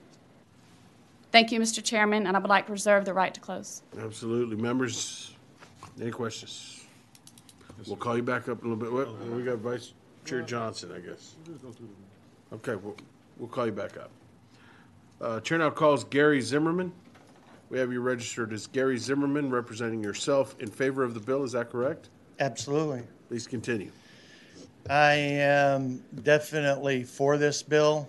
We already got plenty of liability insurance running around, but we don't need this. Something I brought up to her earlier when I was discussing this bill with her, we've also got a problem with some of the state HOAs around the state that have started to consider trying to put this into their HOA commands or rules. And none of them had done so as far as I know of yet, but I know of one in the Dallas area that a friend of mine said, hey, I got notice. They want me to have liability just to have my firearms in here. Now, my homeowner's insurance from USAA covers me, but this is just another expense. It's another deterrent. I'd also like to bring up that there are several cases out of California, out of Wisconsin, and out of New York, out of New Jersey, out of Pennsylvania, where liability insurance has been initiated, where they're losing in the federal courts. It will end up being found unconstitutional, for liability insurance. So this law will help prevent any of those municipalities from going where things are unconstitutional. So we need to pass this bill to make sure that our local municipalities don't do anything unconstitutional by trying to pass liability insurance requirements. Thank you. Members, any questions? All right. Chair now calls Rick Reinhardt. We have you registered as Rick Reinhardt, representing yourself in favor of the bill. Is that correct? That is correct. Please continue. Well, after having read the bill, it appears to me it's just a common sense approach to a non-infringement of our constitutional right. And I do agree that this bill actually is kind of an answer or response to what San Jose, California has done. And that is that they're registering firearms, and that is against the law. We should not be doing that. So, members, any questions? Thank you, sir. Chair now calls Michael Belsick. We have you registered as Michael Belsick, representing yourself in favor of the bill. Is that correct? That is correct. Please continue. I am completely for this bill for two reasons mainly. One, I thought that using the California example was an attack against gun ownership by imposing restrictions that make it more difficult. So I'm for the aspect of making that prohibited. On the other aspect, gun ownership is a Second Amendment right. So why impose a requirement that would have an impact on a lower income person that might not be able to afford the extra liability insurance for it? Second Amendment right is for every American, and as long as they're not a convicted felon. So I am completely for this bill. Any questions? Members, any questions? Okay. Thank you, sir. Chair now calls Ian Kress. We have you registered as Ian Kress, representing yourself in favor of the bill. Is that correct? That's correct, sir. Please continue. I support this bill. Texas, in its immense wisdom, has state preemption with regards to firearms laws, and this has worked quite well to preserve the rights of its citizens to own firearms. In other states, there has been a movement to require firearms owners to obtain expensive and difficult-to-find firearms liability insurance in an effort to reduce gun ownership, especially among poor people who are often those most in need of a firearm for personal protection. While a logical interpretation of state preemption law would also include this topic and thus prevent the requirement for firearms liability insurance, as lawyers say, anything can happen in court.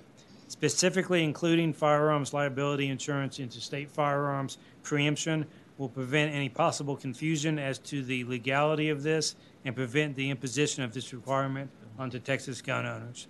For these reasons, I support the bill and request it to be passed out of this committee and onto the House floor. I thank you for your time and consideration. Members, any questions? Thank you. Thank you. Chair now calls Wesley Verdell.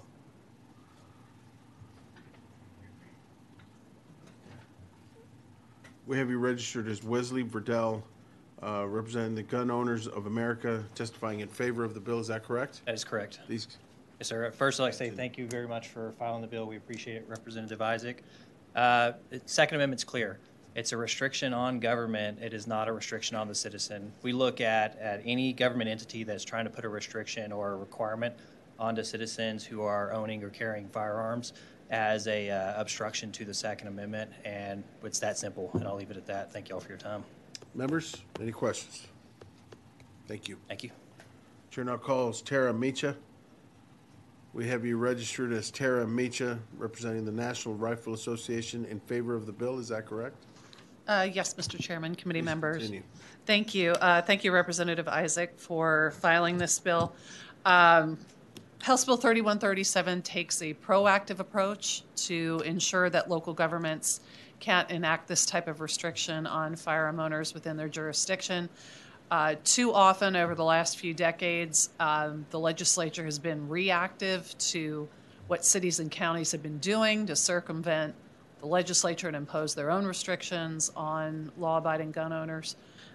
So we appreciate that this is taking the proactive approach.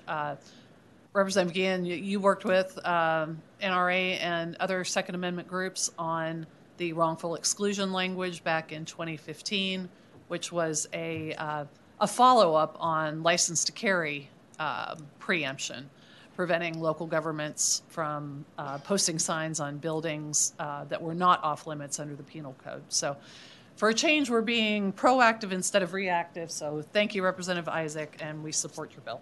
Members, any questions? Thank you. Chair now calls Richard Hayes. We have you registered as Richard Hayes, representing yourself in favor of the bill. Is that correct? Yes, Honorable Chairman, that's correct. Thank you, members. This bill is really simple. I'm not going to repeat everything that everyone else has said, but I think one of the great features of Texas gun law is the uniformity. I do have the pleasure to speak to folks who are immigrating to Texas from other states, and I hear horror stories about how local municipalities are just a complete minefield and the regulatory confusion that's created when we do not have uniform gun laws. And so for that reason, I would urge the committee to support this bill and pass it out of committee. Members, any questions? Thank you, sir. Thank you. Chair now calls Rick Briscoe. We have you registered as Rick Briscoe, representing yourself and Open Carry Texas in favor of the bill. Is that correct? That is correct, Mr. Chairman. Please proceed. Mr. Chairman, members, I'm Rick Briscoe representing Open Carry Texas in favor of this good bill. The NRA and Open Carry Texas have fought the city council in my hometown, San Antonio, which has tried just about every nasty trick you can think of to run gun stores out of town by zoning and other means. Years ago, we enacted a preemption bill dealing with knives so that cities could not enact inconsistent ordinances against the carry of common pocket knives and other tools of everyday life. This bill is very significant in that regard, in that the legislature is asserting its authority to uniformly provide for the rights of Texans, because I'm a Texan whether I'm in San Antonio, Dalhart, Orange, or El Paso, and we need the same set of rules everywhere. And I will point not only to the Bruin case, which reference has been made to, but Article 1, Section 23 of our own Constitution. We've fought cities at every turn who've tried to regulate beyond the authority of cities to restrict the civil rights of Texans everywhere. And so we ask your support of this bill, and likewise thank the author for bringing it. It's a breath of fresh air. Members, any questions? Thank you, sir. Is there anyone else wishing to testify on, for, or against House Bill 3137? Chair here's, they're being, you need it, okay. There being none, Chair recognizes Representative Isaac to close. Thank you, Mr. Chairman. Members, I close. Members, any questions? Yes, sir. Thank you. All right. Yes, sir. Yes, okay. We have a question here. All right, Representative Isaac. Vice Chair Johnson. In respect to your bill, it says it removes local control. So you're taking away the ability for duly elected mayors, county commissioners, city council members, so forth and so on, to make a decision that is in the best interest of their community based on what their constituency asks them to do. Is that correct? Municipalities are a division of the state. No. I get that. Yes. My question is, are you taking away the ability of the mayor, county commissioner, or city council members to listen to their constituency when it comes to making decisions on in the best interest of their local communities? Because we have so many different communities that are so very different and very diverse, and all kinds of backgrounds and all kinds of issues, that the people who live there locally make a decision that for, what city are you? What county, town, area are you from? Wimberley, Hayes County. Hayes County. So when I look at Hayes County versus Harris County, totally two different counties, we elected a county commissioner and a county judge, and we have all these judges, and we have all these we have a mayor and multiple mayors in counties and city council members. And so they're making decisions in the best interests of their constituency. So my question is, are you taking away their ability to make a decision based on their constituents' requests for these type of laws? Are you picking on me because I shut you down in the football game?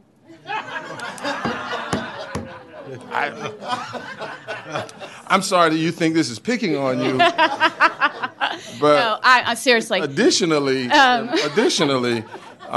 that's almost like saying, you know, did you see the fly on the elephant's butt? You know, you're this big and I'm this big, so at the end of the day, I probably didn't feel you. So sorry if I hit you, ran over you, any of those things.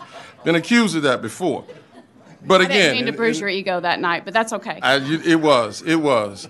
No, seriously, Not a I'm get back, taking though. away the ability of municipalities to infringe upon our Second Amendment right. No. Okay. So again, your Second Amendment right. So Our Second Amendment right, yes. yours. If I elect my county commissioner to do a job, I want my county commissioner and all the like-minded people, because we live by a majority rule kind of law here in Texas and in this country. And so when I look at a law like this, while we all may be Second Amendment protectors and advocates, because much to, your, disbelief, or I'm a Second Amendment advocate. I believe that everyone has a right. But I also believe in allowing local communities to make decisions based on their local interests. So your right in Wimberley may be different than my right in Harris County. So my question to you is, again, do you make a decision based on what's happening in Wimberley? And then you say, well, we're gonna also do that in Harris County, because those are two totally different communities. So again, I want, and this is not I'm just asking a simple question. I'm not trying to get you. I just want to be clear that we are taking away the rights of local communities to make a decision which is in the best interest of themselves, so that we can then make decisions based on the state. So therefore, rendering county commissioners and mayors pretty much moot, pretty much ineffective, because we have to only deal with what us powerful state representatives tell those local communities what to do. So what's your question again?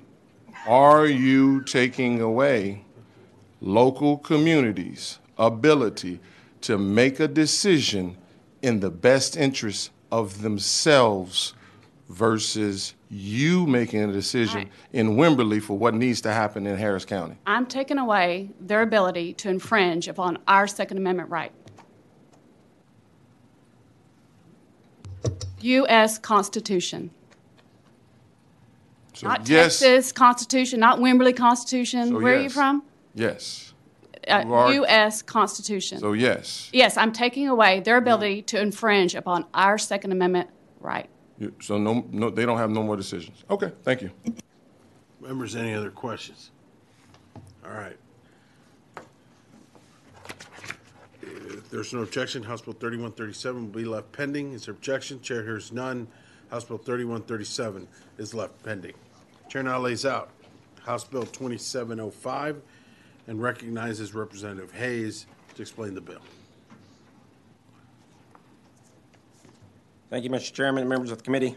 I am Richard Hayes. I don't know who that tall, good-looking kid is, but I'm Richard Hayes. I appear this afternoon to lay out House Bill 2705, which would repeal the prohibition regarding short-barrel rifles in our Texas code, penal code. Specifically, the simple truth is that short rifles were never a problem and continue not to be a problem today. The 1934 National Firearms Act originally wanted to restrict handgun ownership, and the clauses relating to short barrel rifles were simply to close the loopholes of a person cutting down a rifle or shotgun to get around the handgun prohibition. That handgun prohibition was removed from the legislation when it was passed, but the short barrel rifle parts were left in. And thus, for 89 years, we've had this ridiculous legal situation in which a handgun is fine, a long gun is fine, but something in between is prohibitively regulated.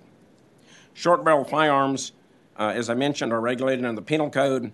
There is an exception, though, that allows one to own one if the firearm is owned in compliance with the federal law under the National Firearms Act. Compliance with the National Firearms Act requires registration with the Bureau of Alcohol, Tobacco, and Firearms and Explosives and the payment of a $200 tax stamp. After decades of not treating certain firearms as short-barrel rifles, the ATF has reversed course with publication of the final rule of factoring criteria for firearms with attached stabilizing braces effective January 31st, 2023. As a result, an estimated 4 to 10 million firearms across the United States are now considered illegal if not properly registered and a tax stamp obtained. This act by the ATF criminalizes somewhere between 350,000 and 900,000 firearms under Texas law because it was contingent on federal law. With this recent effort by the federal government to reclassify a pistol equipped with a stabilizing brace as a short-barrel rifle, in anticipation of future reclassification, Texas law needs to be amended to clarify that short-barrel firearms are not prohibited. House Bill 2705 addresses this by removing a short-barrel firearm from the list of prohibited weapons in the Texas Penal Code. Thank you, Mr. Chairman and members, and I believe we have witnesses, so I yield to their testimony and reserve the right to close. Members, any questions? All right, we'll get you back up here in a little bit. Thank you. Chair calls Gary Zimmerman. We have you down as Gary Zimmerman, representing yourself in favor of the bill. Is that correct? That is correct. Please continue. As many of you know, in our last legislative session, from this section of code, we removed silencers or mufflers, as some might call them, at our last legislative meeting from this section. Now it's time to remove this short-barreled rifles as well, or short-barreled firearms. Just to let you know, there are several cases pending in our federal courts that is about to overturn the NFA due to the Bruin decision out of New York. So this is going to be inevitable. It may take another 3 or 4 years to work through our federal courts, but the NFA is on its last leg in the first place. We need to take the next step, just like the previous gentleman said, our representative, and remove short barrel rifles simply because of also the added reason of what the ATF did on the 1st of this year with the stabilizing braces. We're on our way. Short barrel firearms are next. Since we did silencers in our last legislative session, there's really no excuse not to do the short barrel firearms. It's just the way it's going to go. So I would implore you to get this bill out of the committee, get it to our floor so we can get it passed. I know our governor, he will sign this bill. Thank you. Members, any questions? Thank you, sir. Chair now calls Rick Reinhardt. We have you registered as Rick Reinhardt, representing yourself in favor of the bill. Yes. Is that correct? Yes, that's correct. Please proceed. If you go back to the National Firearms Act of 1934 and kind of put this in context, the short-barreled rifle is anything that has a barrel under 16 inches long. So what's the magic 16-inch rule have to do with anything? Well, it has to do with this. It has to do, I believe, with the legislators at the time thinking that it was something that could be concealable. So I have, and then one other thing that why I would support this is that a short barrel rifle is legal if you pay the tax stamp and get the ATF approval on it. So they're taxing a right, and that seems very strange to me. We don't tax the right to vote. So I have handed out these 3 rifles here, and I would ask you, which one is the short-barreled rifle? If you go with the length, the overall length, the first rifle, the FNPS 90, is 26 inches long. The entire gun is 26 inches long. The one right below it is an H&K MP5. It is 26.5 inches long. The one below that is a Steyr AUG, and that was 27.5 inches long. So, which one is the short-barreled rifle? It actually is the center one. The center one has a barrel length of 8 inches, and the other 2 have barrel lengths of 16 inches. But clearly, the one with the 16-inch barrel is much easier to conceal. So, I think that a short-barreled rifle should be taken out of the statute of the NFA purview. It's just personal opinion. Thank you. Members, any questions? Representative Bowers. Hi there. Yes, thank you, Mr. Chairman, and thank you, Mr. Reinhardt. I don't really have a question. I just kind of have a statement because I've been doing a little research, and since 2013, there were 49 rifles used in mass shootings since Columbine, and that was back in 2013. Now we're at 2023, and it seems like with the school shootings that these are the type of weapons that are used, or the firearm of choice. So do you really think that this is something that should be allowed? Well, first of all, I don't have the numbers, but in all of the school shootings that I have seen, they have been long-barreled rifles. They are an AR-15 style rifle. Mm-hmm. I have never Correct. seen any short-barreled rifles used in a school shooting that I'm aware of. And if you're aware of one, I would like to know, but I would like to talk to you further about it because, whether a long barrel or a short barrel, I just think a rifle in general is what I'm thinking of. And, we just have to figure out how we keep, I don't see why we should take short barrel rifle out of the way it's stated in code now. Because we really have to be careful when we know that even just as recent is the mass shooting in Tennessee where 3 children were killed. So we just have to be careful, especially when we're looking out for Texas children and Texas families when it comes to gun safety. I could not agree with you more. I don't believe there's any gun owner that I know of that would condone anything that would hurt children or anyone else. It's especially offensive when it's children. Mm-hmm. It's offensive anyway. It's very offensive, but children, I mean, that, as a father, that distresses me a lot. Mm-hmm. But to your point, I agree that we need to look at all the factors in school shootings, Mm-hmm. but I don't believe that a short-barreled rifle was ever involved in a school shooting that I'm aware of. Can you speak to the need for one? I keep The going need back for a short barrel rifle. Can you speak to the need? Well, there's a thing in this country that possession is not based on need. Possession is based on what we want. Mm-hmm. And so I would say that who needs a 700 horsepower car? But a lot of people want them. Sure. And in our system, they're allowed. Mm-hmm. It's legal. Mm-hmm. So I don't think it's a matter of need. Obviously, I'm a gun collector, Mm-hmm. and these are my guns. But I don't want them used inappropriately. So does that answer your question or not? It does, and I appreciate that you don't want them used inappropriately. Thank you. Members, any questions? Thank you, sir. Thank you. Chair now calls Michael Belsick. We have you registered as Michael Belsick, representing yourself in favor of the bill. Is that correct? That is correct. Please continue.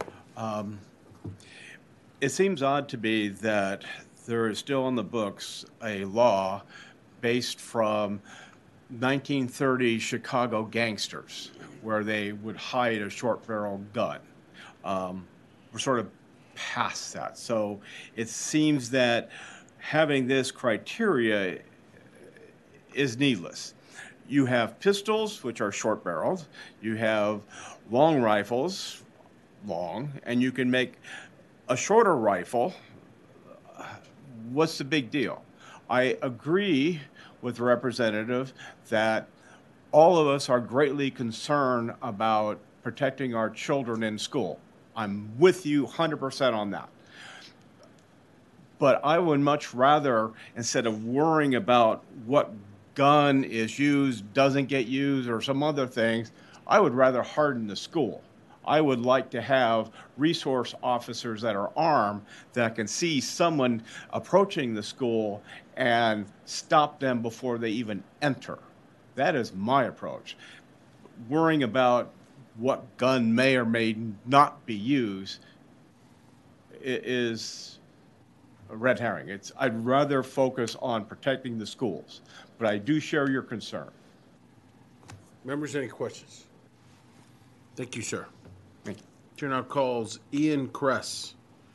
We have you registered as Ian Kress, representing yourself in favor of the bill.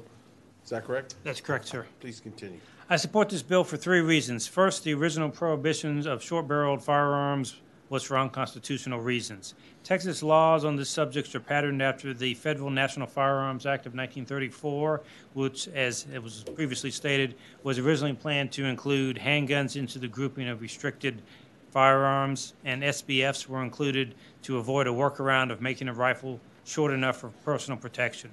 The handgun restriction was dropped out as a last-minute compromise to get the bill passed, but the SBF aspect was kept in.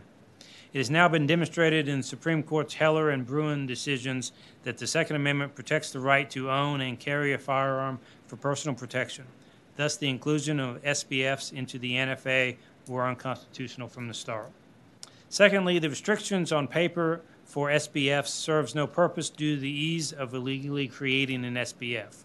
I'm no fan of the NFA in general, but at least you can make the argument that with, say, suppressors, you can't make one at home easily, whereas it takes a hacksaw, at least one working arm, and about 2 minutes to make a short-barreled firearm. So the on-paper restriction of SBFs accomplishes nothing to keep them out of the hands of those that wish to use them for crimes. Finally, on a federal level, the BATF has changed their mind this year on pistols with stabilizing braces after 10 years of saying that they are fine, and after 3 to 5 million of these firearms having been made, purchased, and put into the homes of citizens. Now the ATF has said, stop everything. Those were actually short-barreled rifles, and all owners of them need to register them under the NFA under pain of felony. This is foolish and will create on paper more criminals than the ATF has arrested in its entire history, as many owners of these firearms will never hear about the ATF's rule or miss the timelines for obeying it. The state of Texas should not compound this error by also making these citizens felons under state law for the crime of passing a background check, buying a legal firearm, and then doing nothing. As the Texas legislature did last session with suppressors, the state should remove SBFs from Section 46.05 and concentrate on arresting, prosecuting, and most importantly, sending to prison criminals and not focusing on the length of the barrel of a firearm. For these reasons, I support the bill, ask that it be passed out of committee, and move to the House floor. I thank you for your time and consideration. Members, any questions? Thank you. Thank you, sir. Chair now calls Wesley Verdell.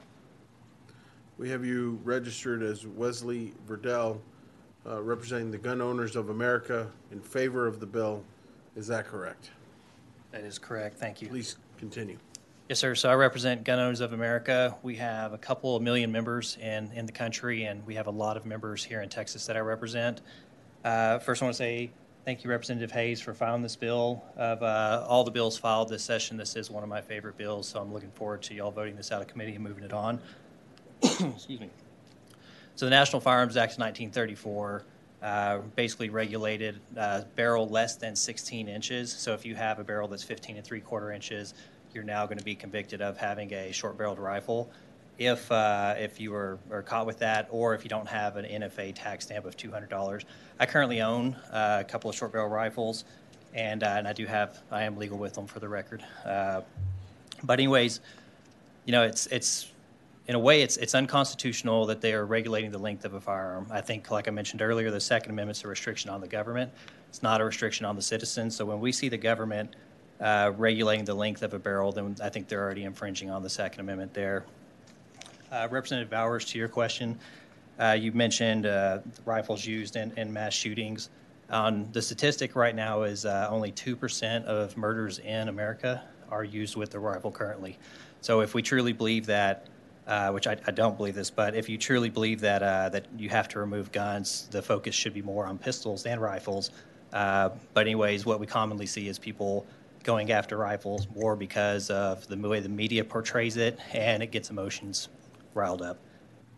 In New Zealand, which has stricter gun laws, I actually sold a rifle to a gentleman in New Zealand, and it had an 8-inch barrel on it. And anyways, they don't restrict, which has stricter gun laws, they do not restrict the length of a barrel. They also don't restrict suppressors either, because I think in that particular instance, I'm not going to say across the board, in that particular instance, they're able to recognize it's illogical to say that a gun with an 8-inch barrel is more dangerous than a gun with a 16-inch barrel.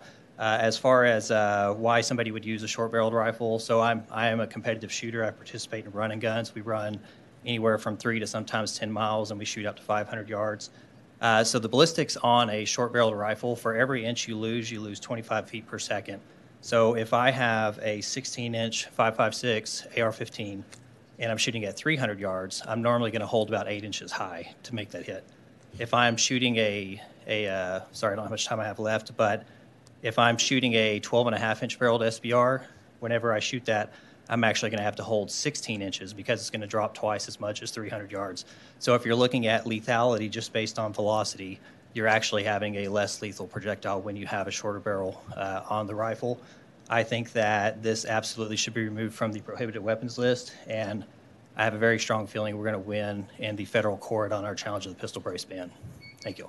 Members, any questions? Yeah, Representative Bowers. Thank you, Mr. Chairman, and thank you, Mr. Verdell. You seem like a responsible gun owner, and, you know, thank you for addressing my question.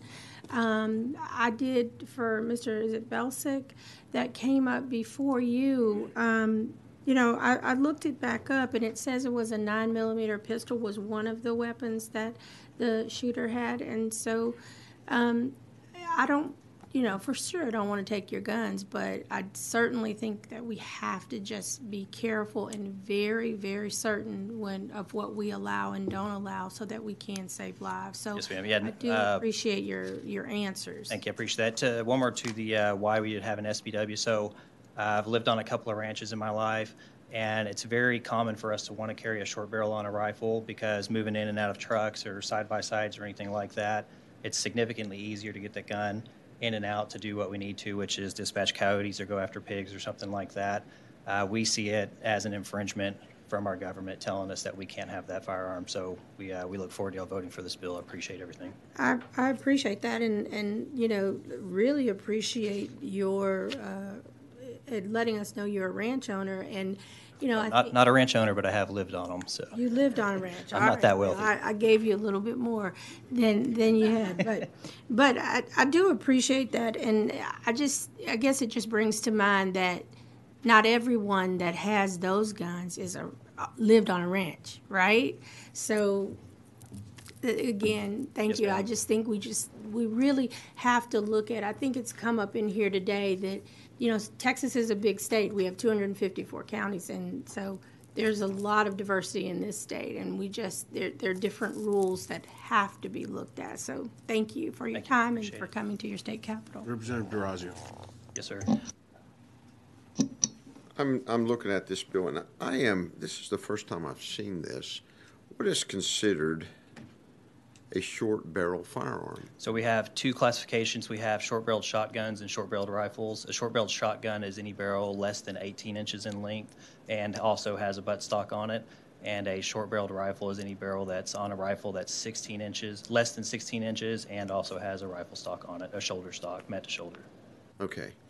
All right, because I just remember a long time ago there was Ruby Ridge and Gary Weaver, and he was set up by the 100%, yes, sir. Yeah, and it was the barrel was a 1/16 of an inch shorter. Yeah, I believe that's correct, yes, sir. We can strain it in that and overlook a camel on these sort of things. Yes, sir. Get Yeah. so technical with the law. And I would love to see Texas remove it from the prohibited weapons list so that it's in line with the Constitution. So, thank you. Thanks a lot. Appreciate it. Members, any other questions? Thank you, sir. All right, thanks a lot. Chair now calls Tara Micha. We have you registered as Tara Micha, representing the National Rifle Association in favor of the bill. Is that correct? Yes, Mr. Chairman, committee members. I actually didn't realize I signed up to testify in favor of this bill, but we do support it. I did run some numbers for Representative Hayes' office earlier. Texas currently has 81,000 short barrel rifles registered under the National Firearms Act here, and 10,362 short barreled shotguns. So there's roughly 100,000 of these two types of firearms that are registered under NFA to law-abiding citizens here in Texas. So that's about all I have to add. Members, any questions? Thank you. Chair now calls John Bolgiano. We have you registered as John Bolgiano, representing yourself in favor of the bill. Is that correct? That is correct, sir. Please continue.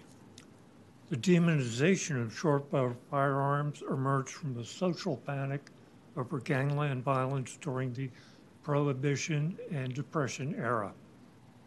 We aren't living in the roaring 20s anymore.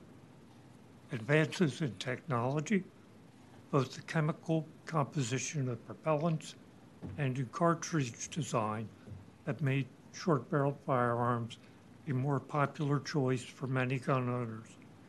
The days of needing a 16, 18, or 20-inch barrel to get effective cartridge performance are long gone. As the use of suppressors or silencers has become more common and more popular, the desire to have a short-barreled rifle coupled with the suppressor has also risen. A short-barreled AR-15 with a suppressor mounted on it is my primary home defense tool. The same rifle was also what I used to harvest my first deer. The short barrel makes for a more compact, though hardly easily concealable firearm, and offsets the additional length and weight of the suppressor. Criminalization of the possession of a rifle because the barrel length is less than some arbitrary number makes little sense to me. I ask the committee to return a favorable report on HB 2705 and to help its passage into law. Members, any questions? Thank you, sir. Thanks. Chair now calls Edwin Walker. We have you registered as Edwin Walker, representing yourself in favor of the bill. Is that correct? Yes, sir, that is correct. Please continue. Yes, my name's Edwin Walker. I'm an attorney with the law firm Walker & Taylor, primarily devoted to criminal defense, including defense of firearms, self-defense issues. I've been doing that for about 30 years. And I am here to speak in favor of this bill. I believe that it should be passed. Short-barreled firearms, the concept of short-barreled firearms is basically an antiquated concept, an arbitrary concept, And basically it came up from the creation of Hollywood-influenced images of Al Capone-style gangsters huddled down in their basements hacking off the barrels of shotguns. That's where it came from. It really didn't come from any practical, any kind of practical need to prohibit those short-barreled firearms. I believe that this law is necessary because, specifically because the ATF this January has effectively changed the definition of short-barreled firearm to include pistols that are equipped with stabilizing braces and stabilizing blades, effectively saying that those are now short-barreled firearms. This has now created confusion with the law, and I believe that Texas needs to take the step to eliminate that confusion about short-barreled firearms by eliminating short-barreled firearms from 4605, specifically to bring the Texas law in compliance with his own law, and that law is Section 1.10 of the Texas Penal Code, which was passed last session, which created Texas as a Second Amendment sanctuary.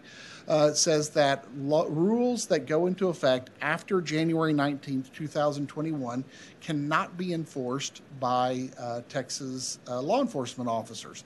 And obviously, since this ATF change was made in January of 2023, Texas law enforcement officers per 1.10 would then not be allowed to enforce the federal law. That's why we need to remove the state law off the books, because this law does nothing to take more deadly firearms off the streets. A short-barreled firearm, a firearm with a 14-inch barrel is no more dangerous or deadly than a long gun with a 16-inch barrel or a handgun with a 6-inch barrel. And so this prohibition has now become obsolete in Texas law, and Texas law should be amended accordingly. That's why this bill should be passed. Members, any questions? Representative Goodwin. So is a sawed-off shotgun the same as a short barrel rifle? Any way that you make a shotgun with a barrel less than 18 inches would then be categorized as long as it was originally designed to be fired from the shoulder, it would make it a short-barreled firearm. And is that what was used in the Santa Fe shooting? I do not believe it was, no. I believe it was.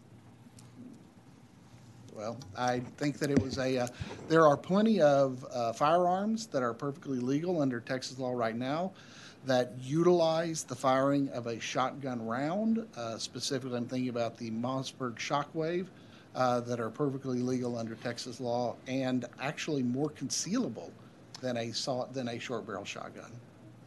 You started off saying that this is an antiquated law, that almost like it's not relevant because these guns aren't around anymore. I just wanted to point out that I don't agree with that. I think what that type of gun was used in the Santa Fe shooting, so I think that there is some rationale behind having them not legal. Well, the Santa Fe shooter violated about a dozen different laws. So the fact to think that he would have considered, oh, am I going to get in more trouble if I use this, I don't think is relevant. Instead of criminalizing inanimate objects, the legislature should concentrate on criminalizing conduct. Conduct is what is illegal, that's what individuals have sentient activity, which makes their behavior illegal, not the inanimate object itself. I agree. It's the conduct of the people, but it's the object that they're using that becomes so deadly so quickly. Well, like I said, I do not believe that the barrel length makes things more or less deadly. Vice Chair Johnson. Thank you. You've said this, and I think I've heard 3 other people say this about this antiquated or created mindset of demonizing guns because of television and media that perpetuated this. When it all boils down to guns. So when you look at our founding fathers, when they created the Constitution, during that time you thought they took into consideration the automatic weapons that we would have today, or knew that these weapons would become such destructive mechanisms that took innocent children's lives? I think that they considered any device that was used for self-defense that was available at the time, and I think that they surely believed that there would be advancements in technology. Is that what the Constitution says? When Protecting life? in 1791, when the Second Amendment was created, it was perfectly legal for an individual to own any kind of weapon or firearm available. For what reason?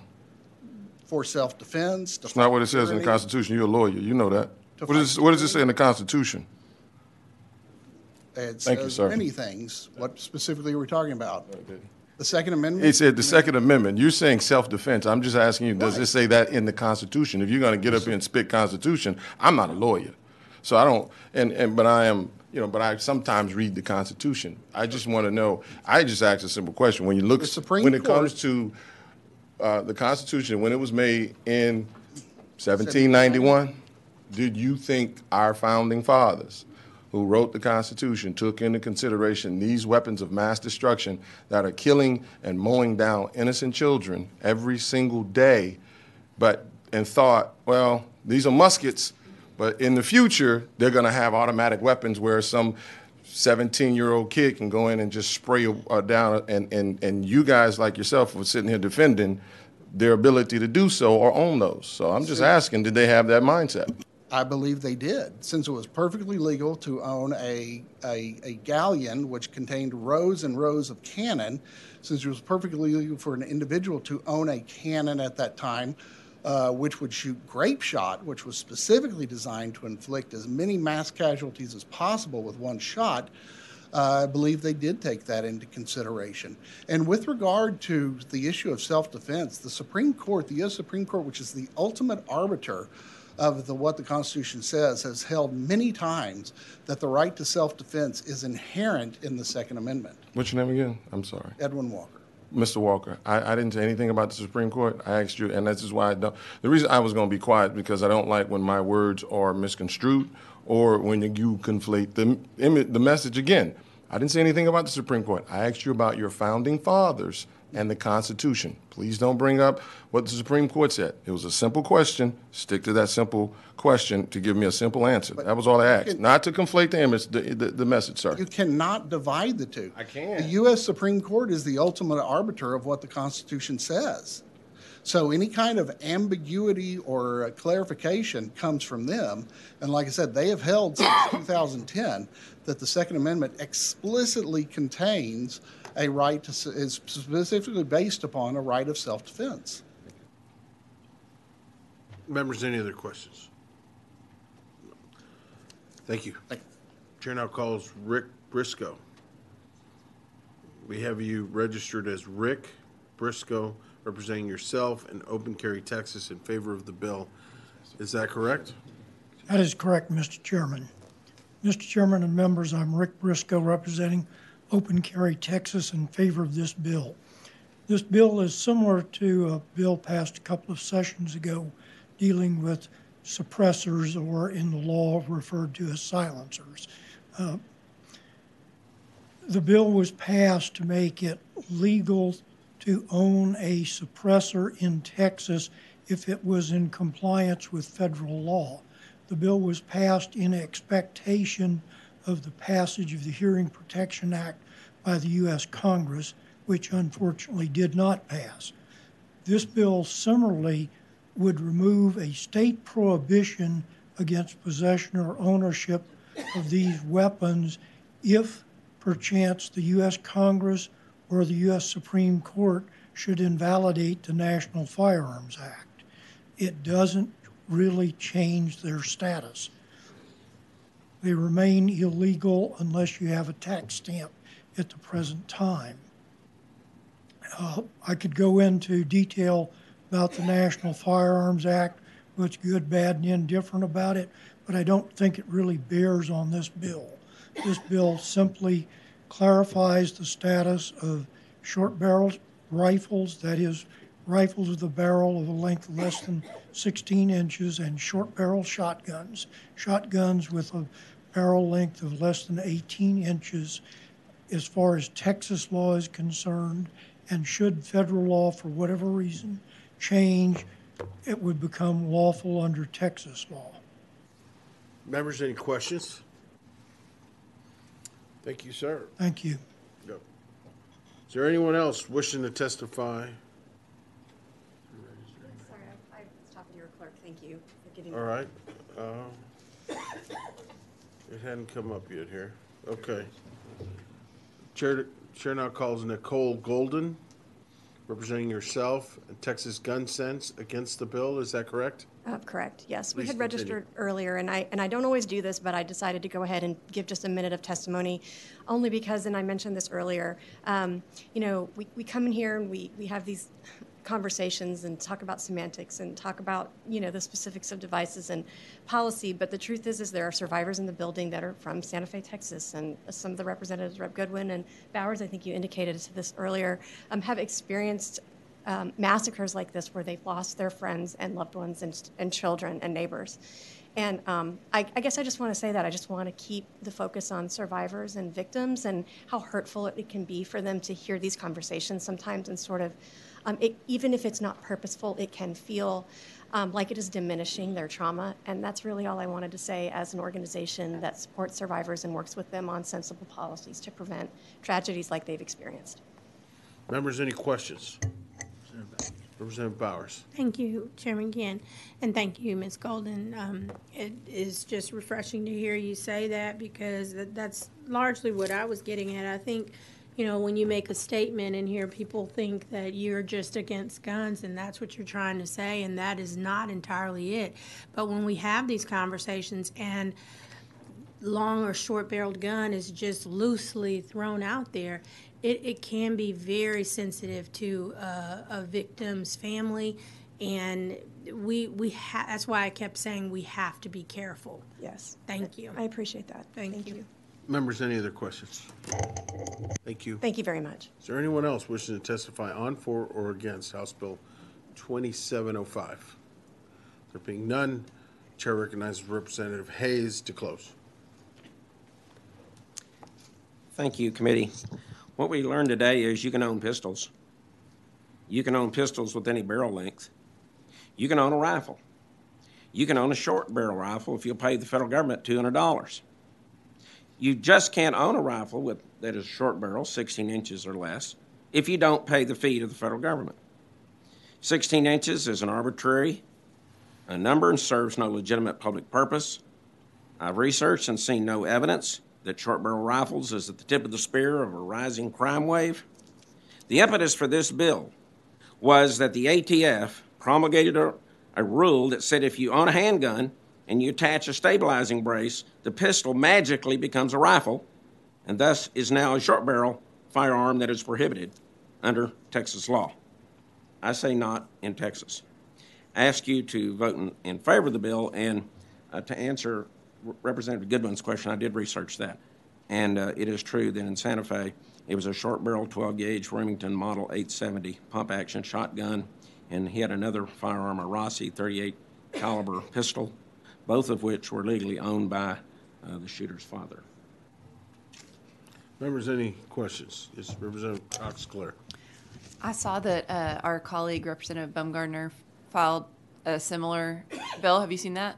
Yes. And have you let him know that your bill got a hearing and I guess his hasn't yet? Yes, we had that discussion, and he said, Richard, you carry the water, and so that's what I'm doing.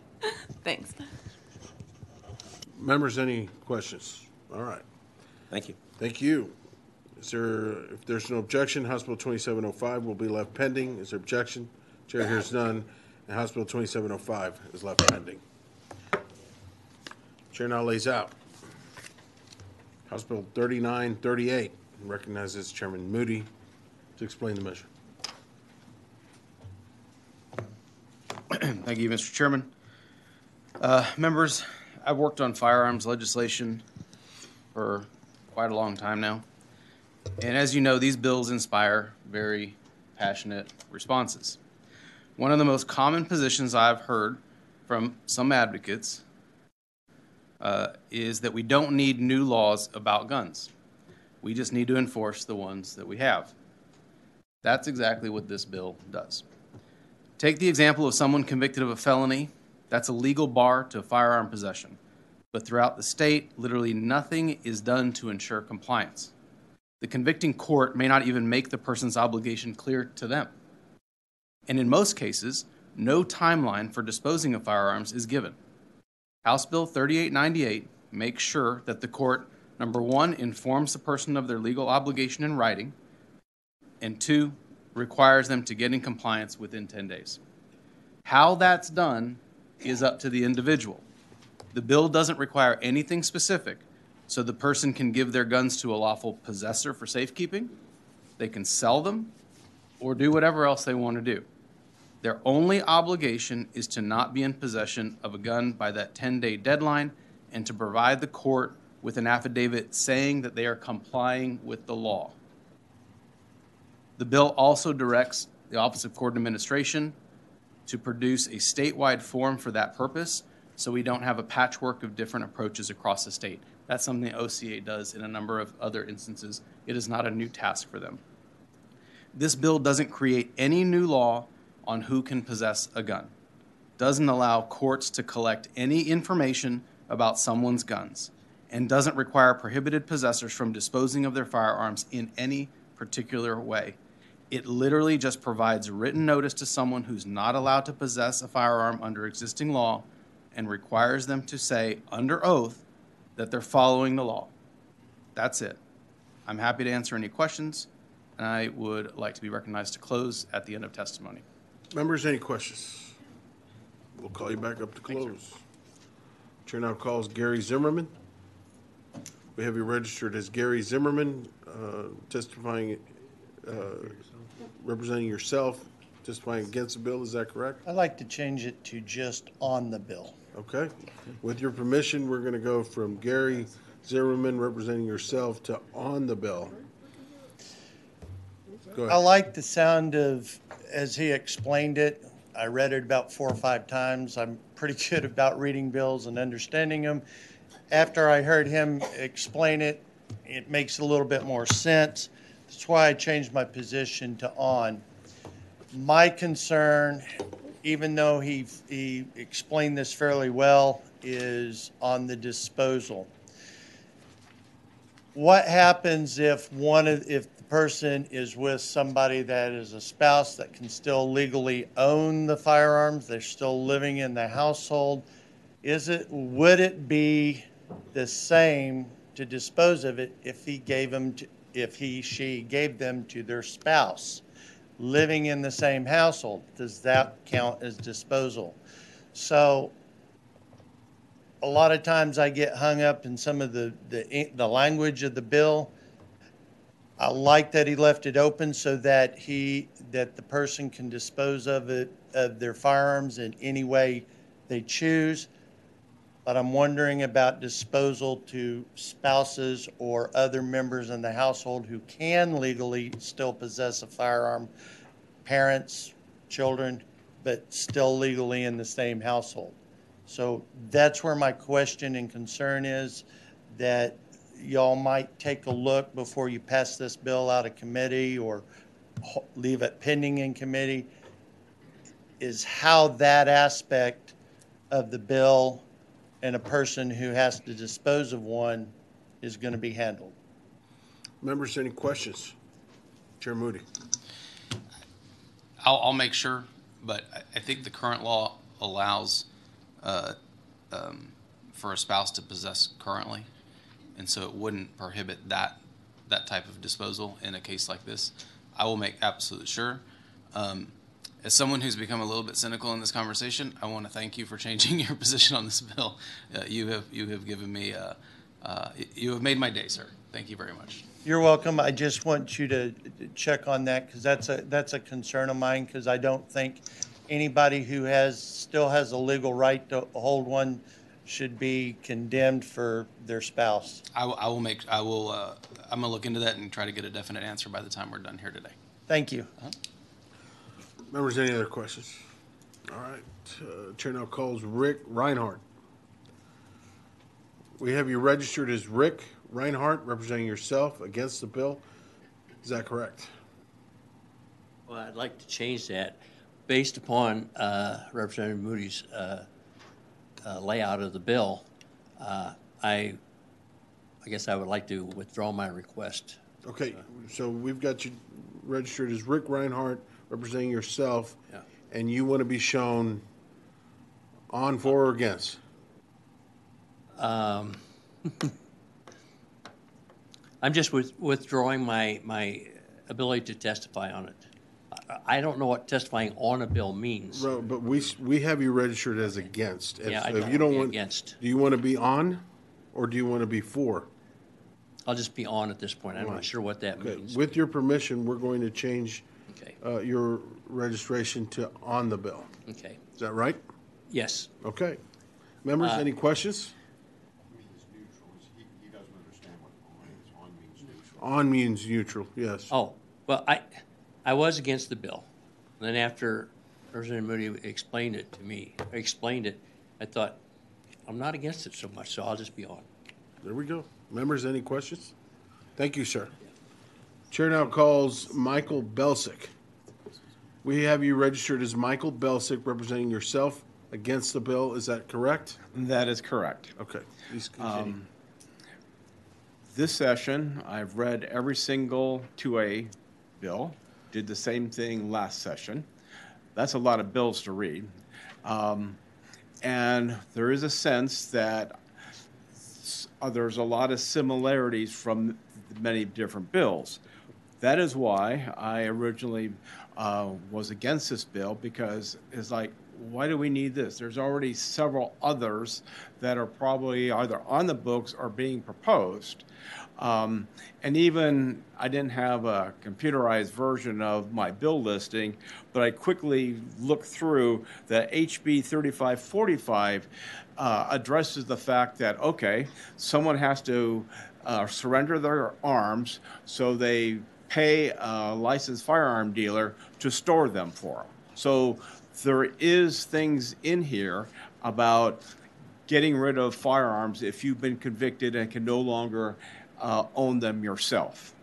Now, I appreciated Representative Moody's explanation of his bill, and without going into more of the things there, I would be willing to go to neutral on it, Okay. in trusting that there is things. But like I said, my impression when I read his bill was that there was not only probably something on the books, but already several bills dealing with very similar nature things. So, just to be clear, we have you down as Michael Belsick, representing yourself, and you now wish to be shown on the bill. Is that right? Sure, on the bill. On the bill. So with your permission, we're going to change it from against to on. All right. Members, any questions? I like one last comment is that I'm willing to do that. I hope the committee does look at maybe all the bills to really see if there are not other bills that might be better, or they can be combined, that type of thing. But that was just my impression. So I'll leave it in your hands, but I'm happy with how you have my testimony recorded. So, Members, thank you. any questions? Thank you, sir. Okay. Chair now calls Ian Kress. We have you registered as Ian Kress, representing yourself and testifying against the bill. Is that correct? No, I would like to change my testimony on the bill, please. Okay. With your permission, we have you down as Ian Kress, representing yourself, and we're going to change you from against to on the bill. That's how you wish to be registered. Is that correct? That is correct, sir. Thank you. Okay. Please continue. Just echoing the comments of some of the other speakers here, I was a bit unsure as to the reason for this bill, but the representative laid it out quite well from his comments on it. If there's not an existing timeline for the surrendering of firearms, if a person becomes a prohibited person, then this bill actually improves it for everyone by giving definite timelines, and so that they don't instantly become a felon without the ability to meet the requirements to surrendering their firearms. So I would change my opinion on this to neutral, and thank you for your time and consideration. Members, any questions? Thank you, sir. Chair now calls Edwin Walker.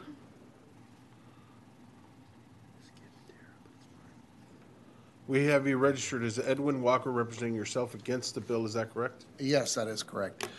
My name is Edwin Walker. I'm a criminal defense attorney. I've been a criminal defense attorney for 30 years.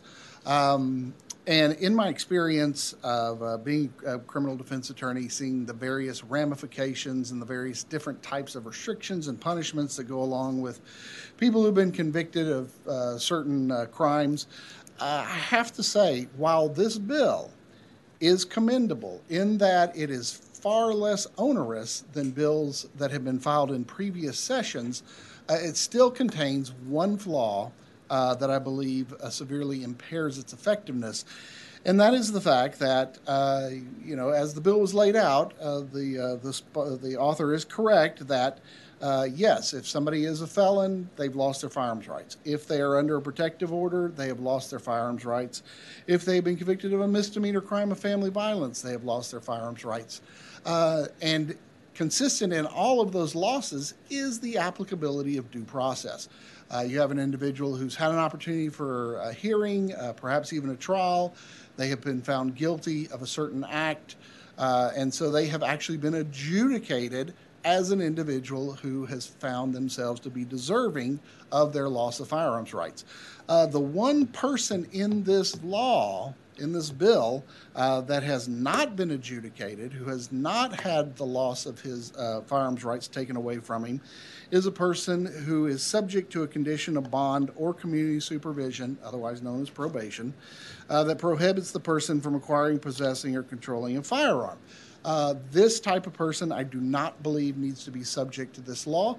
While it is true that judges can make conditions of bond and conditions of community supervision that say that somebody is not allowed to possess a firearm, I believe that this, to actually put this in the law, would encourage judges, particularly anti-gun judges, to use this in an arbitrary and capricious manner against folks for crimes that don't involve violence, for crimes that don't involve firearms. Keep in mind, this is a presumptively innocent individual, somebody who is on bond. So they've not been convicted, they've not had any of their rights impaired, but yet, if this bill passes and it includes people who are on bond, people who are on community supervision, what you're doing is you're setting them up by forcing the filing of an affidavit that says, I've gotten rid of all my guns. You're setting them up for possible felony charges in the future in the event that they found that they did violate their bond condition. The penalty for violation of a bond condition is you have your bond revoked. Maybe you have it raised. But it shouldn't be that, oh, you are now going to be charged and convicted of a felony, which if convicted, you will lose your firearms rights forever and ever. And like I said, this is the only part where it catches people who are charged with DWI, theft, forgery, any number of nonviolent crimes. So there's no nexus between a violent individual, somebody who perhaps needs their firearms rights taken away from them, and somebody, just anybody who happens to be on bond or on probation for a nonviolent crime, including misdemeanors. Chair Moody. Okay, I'll set bond aside, but it's not accurate to say that someone who's on community supervision has not been adjudicated or has not had due process. They've pled guilty to the offense and are being placed on deferred adjudication or community supervision. Right. So that's not accurate. And you said that they had not had that process. That is different than someone on bond, correct? No. You're saying someone that's pled guilty is different than someone on bond?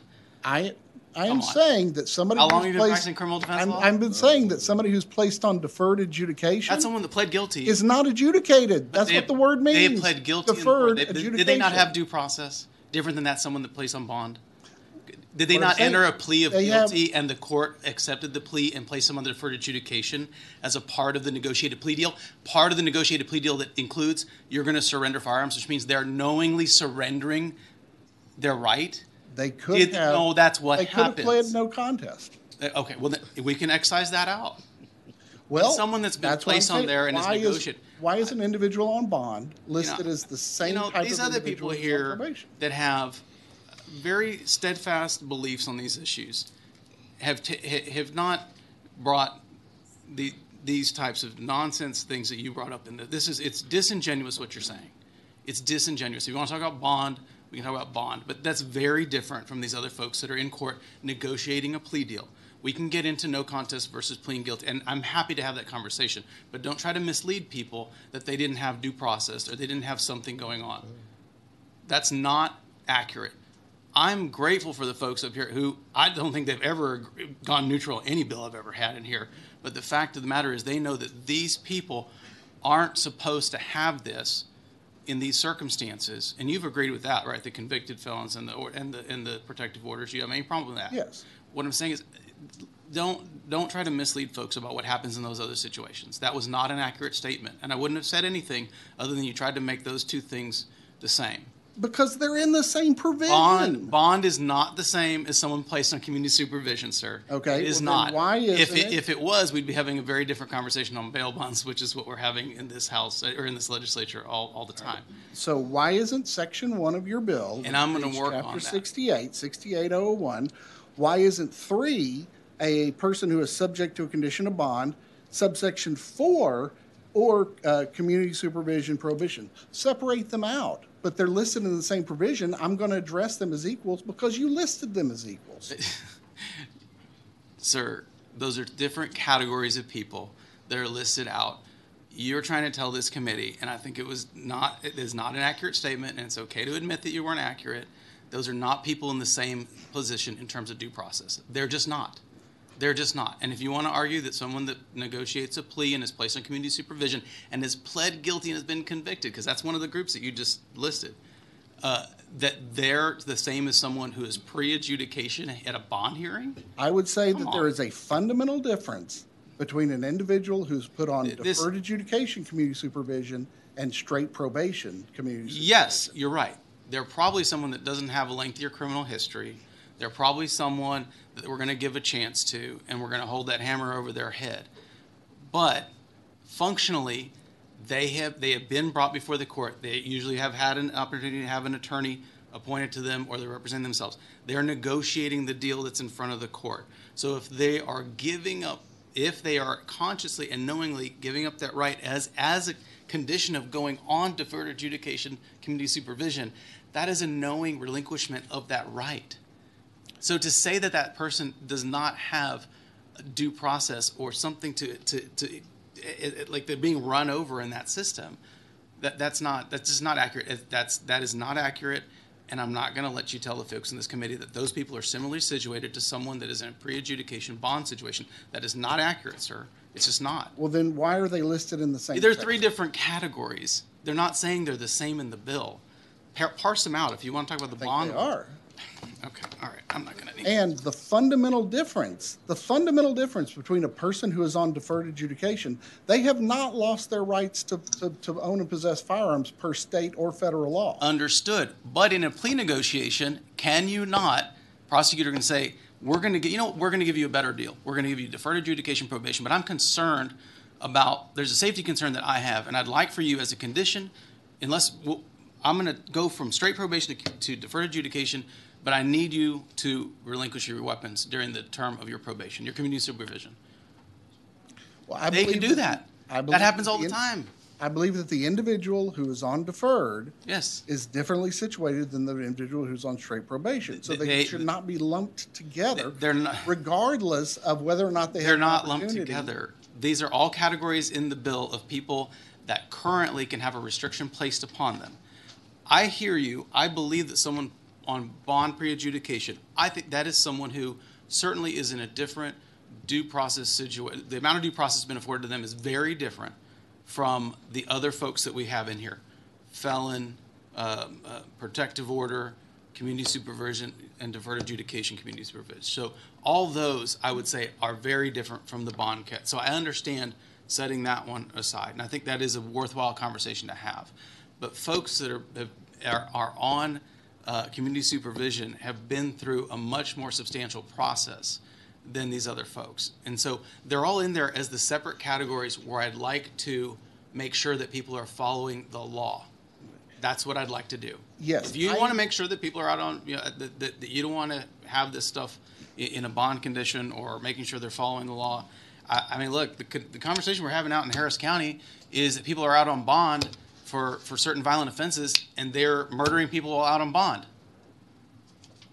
That is the very conversation that is driving the Harris County dialogue about the bond crisis, the bail bond crisis in Texas. Yes, I understand that, but I think that's a different conversation than just having this blanket rule about anybody who's on bond as a bond condition.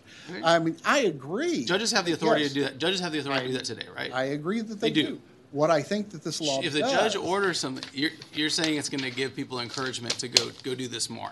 No, what I think this law does. Someone's is it pleading guilty to provides something that they've engaged in a negotiation, and if there are people that you waive rights when you take a plea deal. I mean, you do. Yes, I agree with that. So if you're engaged with that, and that's where you land. If you are on, I would say if you're now, yes, legally you're in a different situation on straight probation versus deferred adjudication, but you landed in that place the same way.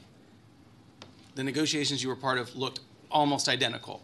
They're just a different type of probation where we're giving you a little bit better, better opportunity to have your records have an order of non-disclosure at the end. That's the only real difference. And orders of non-disclosure are so Swiss cheese.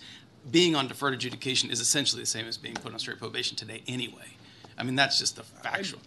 That's a functional reality. I mean, no one can really see. It's hard to seal your records at this point with an order of non-disclosure. You don't really get the privacy deal that used to be there, and when we first created deferred adjudication probation, it doesn't exist anymore. But anyway, it's another conversation for another day. And I will acquiesce to the point that a person who has entered into a negotiated plea deal has had more of an opportunity to have his rights vetted than somebody who is on bond. So I agree with that.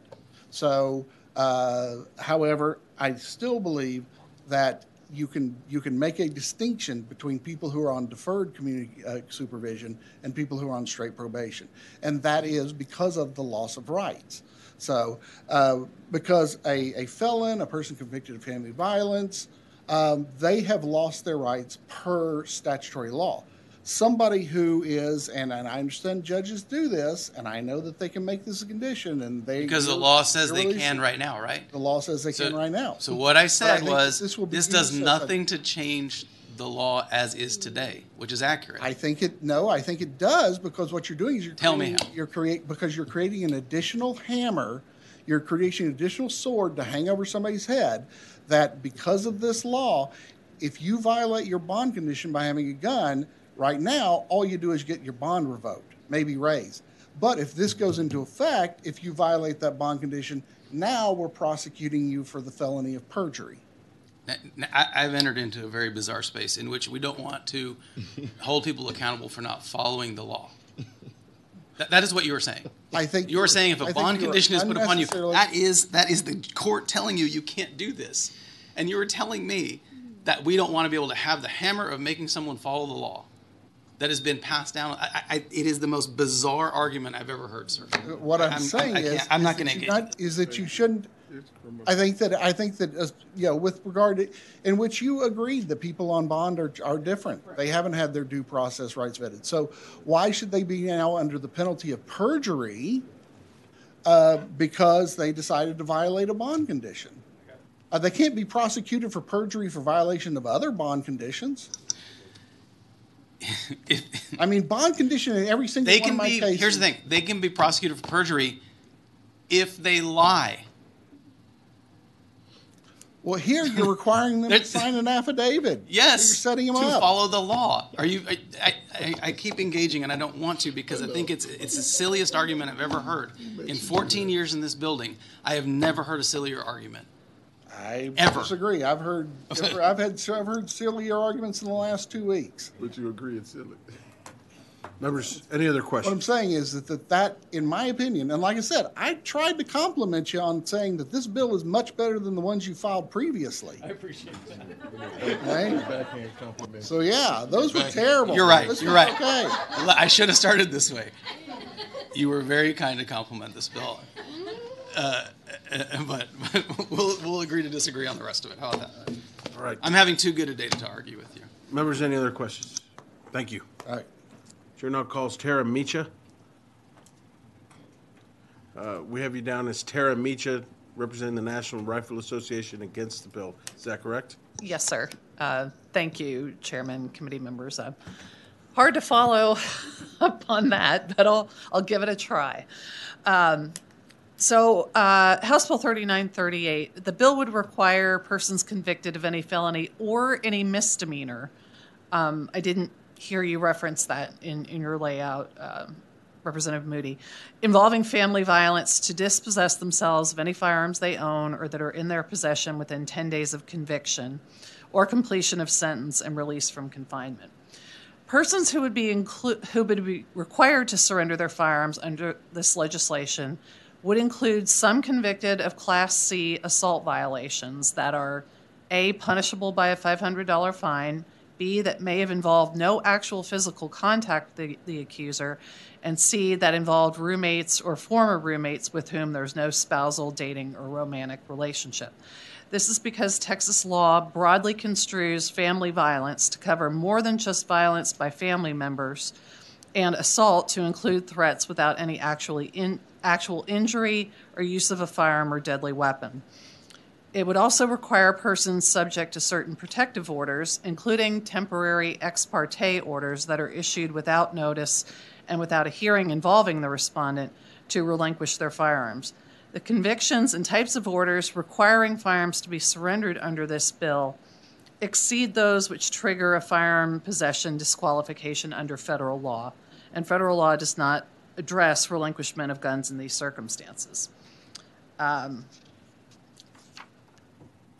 appreciate you clearing up, I think, a part of the bill that gave us pause as well. I assumed the standard OCA form that was going to be developed would outline on it the methods of disposition of firearms, but maybe there could be some clarification there. I just assumed that would be outlined on that form, but it seems like your intent is to leave that portion open-ended for the person who would be required to dispossess themselves of the firearms. So that certainly clears up questions and some objections that we had, at least to that component of what does the person who's required to dispossess themselves of guns actually do with the firearms. I guess I can wrap up there. But I think our issues with the bill are primarily the ex parte orders requiring people to dispossess themselves of firearms. In those cases, misdemeanor crimes of family violence, it's gotten to the point in Texas statute where family violence, and even the reference to it in the bill, doesn't necessarily anymore include family members or actual violence. A conviction in those cases of a misdemeanor would require, under this bill now, for somebody to actually surrender their firearms. And with that, I'll wrap up my testimony. Okay, be very clear. So a Class C assault doesn't prohibit firearm possession under the law because it's not a crime of violence under federal law. So you're concerned about Class C assaults or offensive touching, as it's known. It is not a concern in this bill because you cannot be. It is not something that prohibits firearm possession under the law today. Also, I don't think it's accurate to say that my bill does this. My bill does that. The law on family violence today does this. All I'm saying is let's make sure if it's being ordered, it's being done. So my bill doesn't do any of what you just said. It enforces what is already in statute. And the Class C issue, I appreciate you raising it. I want to be very clear for the members here. It is not a crime of violence under federal law, so it would not be impacted here. Is it am I wrong in understanding that a Class C misdemeanor assault in Texas would disqualify you from possessing firearms? It does not. It does not. And I do want to note, so ex parte is the initial stages that you mentioned on the protective orders. I am happy to excise that out of this bill. If we're talking about one where we've had the hearing and then it's ordered, if you're willing to work with me on that half of it, I'm willing to excise the ex parte part. Appreciate you. Is that something that would remedy your concerns on the protective order provision? It would certainly make the bill less bad in our estimation. All right. Thank you. Members, any other questions? Thank you. Okay. Thank you. Chair now calls Estela Segovia. We have you down as Estela Segovia, representing yourself in favor of the bill. Is that correct? That's correct. Please continue. I want to thank Chair Gillian and Vice Chair Johnson and members of the committee for giving me the opportunity and time to speak. My name is Estela Segovia, and I am here in support of HB 3938, authored by Representative Moody. Representative Moody, thank you for authoring this bill. I'm here as a survivor of domestic violence and as a Dallas-based constituent. Guns were an ever-present normal part of my abuser's life, along with his family's. There were always guns around. He always had one with him or on him. I always knew he had a gun and would use it. My abuser was a convicted felon who was not to have a firearm. However, accountability was not a part of my abuser's behavior, and he disregarded this. Upon growing weary in efforts in managing an abusive life, I sought help. I reached out to the Family Place Dallas and was guided and took the bold step to choose me and applied for a protective order. I thought going to authority was a solid path to safety. I needed support and wanted to save my life along with my children's. Me giving in to his abuse to gain peace wasn't working. Within a week's time of gaining a protective order, he violated within a week by kicking in my back door and throwing the phone I had in hand while I was dialing 911 and threw me to the ground. And he did have a gun on him. He was apprehended, jailed, and bailed out the same day by law enforcement. He was apprehended by law enforcement, jailed and bailed out the same day. Within the next week, he was arrested in a vehicle for being in possession of a firearm, but again, he bailed out and continued to have access to firearms, as was his cowardice way to control.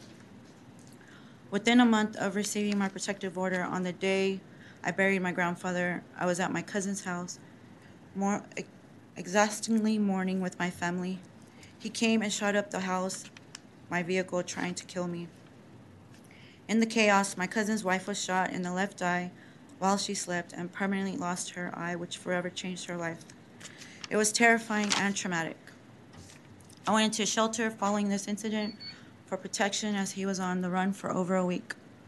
There were several times the system could have done more to make sure he didn't have access to guns, but there was really no monitoring of this, even with him being arrested for possession.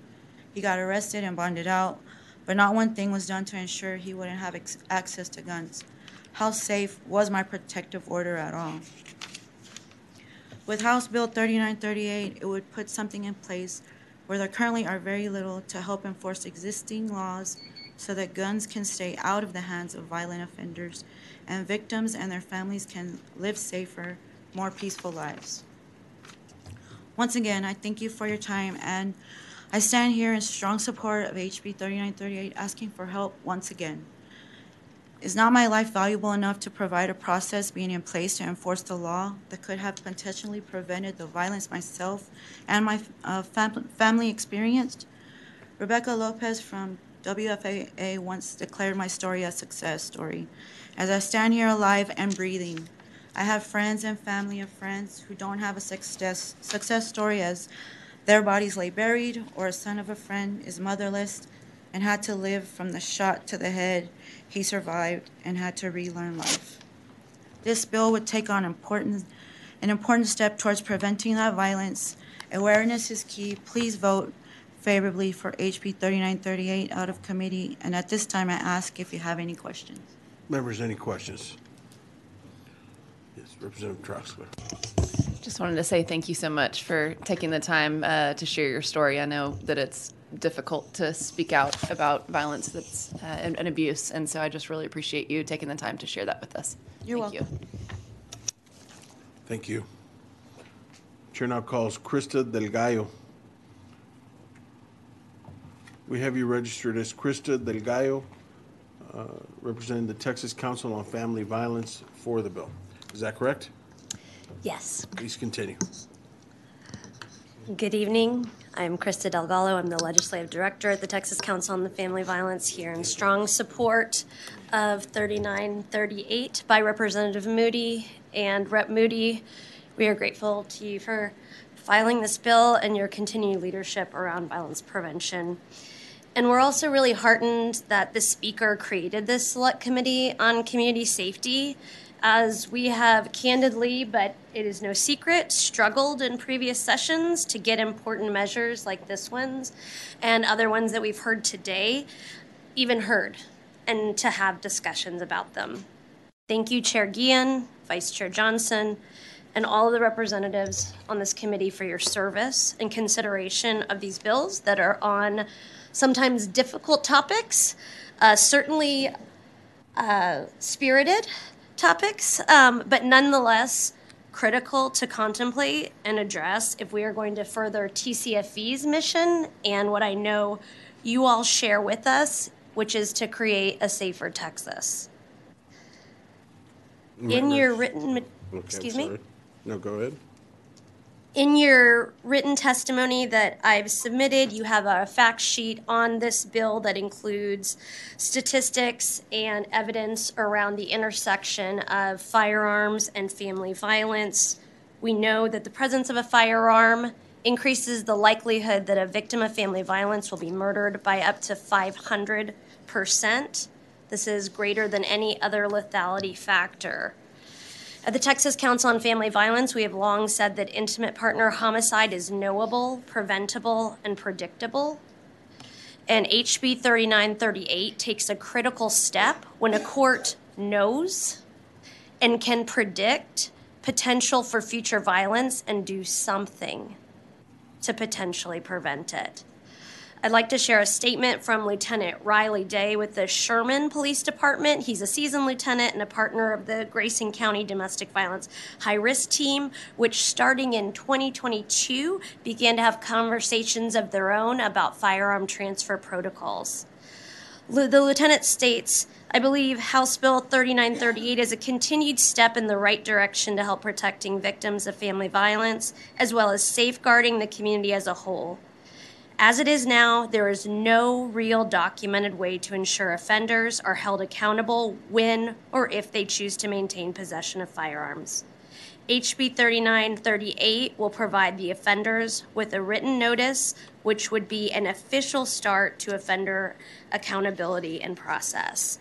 Representative Moody laid out the bill quite well. I've never actually experienced people changing their testimony to neutral on a bill. And it's a relatively simple approach to an identified problem. I would like to correct one inaccurate statement that was made that this would apply to temporary ex parte protective orders. Temporary ex parte protective orders come under Chapter 83 of the Texas Family Code, and the bill clearly states it's referring to final protective orders under Chapter 85, so this does not refer to TexPOs, as was stated earlier. I would also like to say that this bill in this hearing is not a debate over our existing protective order statutes, nor our existing firearm prohibitions that exist in Texas state law. The bill is silent on any prescription to how disposal of firearms will occur. And what we've learned at the Texas Council on Family Violence and heard loud and clear from communities, it's these conversations and these decisions must be localized. It is very dependent on what type of community you have in terms of how you want to come up with strategies and options for disposal of weapons. I'd also like to highlight the pictures of the guns on the bed in our written testimony on the first page. This picture was taken by a survivor named Janice, who isn't able to be here today, but she wanted me to share a little bit with y'all. This picture was taken after one of the rare times her ex-husband, allowed the family to go to church. They invited a couple over after lunch, and he proceeded to lay all the guns out on the bed. And she recalled that he actually couldn't fit all of his guns out on the bed. And then he asked her to take a picture for insurance purposes because he got worried that someone might want to steal one of his guns. Much later, when Janice applied for a protective order, she actually still had this picture and shared it with the court, and the judge appeared somewhat shocked. The order clearly stipulated that he was not to have guns or ammunition, as many protective orders do on their face. When she returned home with her children about 24 hours later after the issuance of the order to make sure that she was safe and he was out, she immediately noticed the 6-foot gun safe was missing. Her neighbor confirmed seeing her ex-husband load up his truck and trailer with the gun safe, among other things. Excuse me. I'm going to have to ask you to wrap it up in respect to everybody else who we limited to 3 minutes. Okay. Of course. I wish I had more bills I was testifying on, because then maybe I'd have a couple more minutes. But anyways, I will just say that she called the sheriff to report it, and the sheriff dismissively said that they did a drive-by, talked to her ex-husband, and he said that he didn't have any guns. And that was it. Members, any questions? Thank you. Thank you. And just Chair, if I could say, in your written testimony is a letter from Jennifer Fernandez. She's the executive director of the Guadalupe Valley Crisis Center, which also serves Wilson County, which is in your district, and is where the Sutherland Springs shooting happened by a prohibited possessor. But she has some really very strong words and support for this bill. She also was not able to be here today. Thank you very much for your time. I appreciate it. I apologize for going over. I hope you all have a good evening. Thank you. Chair now calls John Hubert. We have you registered as John Hubert, representing Clayburgh and Kennedy County District Attorney's Office, testifying on the bill. Is that correct? That is correct. Please continue. Chairman Guillen, members of the committee, thank you very much for being here today. Thanks for allowing me to speak. I heard some great bills, in my opinion, today, talking about lawful ownership and how to secure the right to possess weapons for lawful owners. But I'd like to address a corollary to this bill, an issue that has been near and dear to my heart for years now, because I see it pop up, and I don't think it's right. We understand that laws against firearm ownership can often be arbitrary and capricious and hurt a law-abiding as well as lawbreakers. We sometimes criminalize the weapons instead of the criminal, instead of the persons breaking the law. So what I've heard today is, let's stop criminalizing the weapon and let's criminalize behavior, not the guns. I like that. I like that a lot. That makes sense to me. Felons can't possess firearms. So what we have is often nonviolent felons that we've taken away their constitutional right to carry firearms, such as theft, DWI, etc.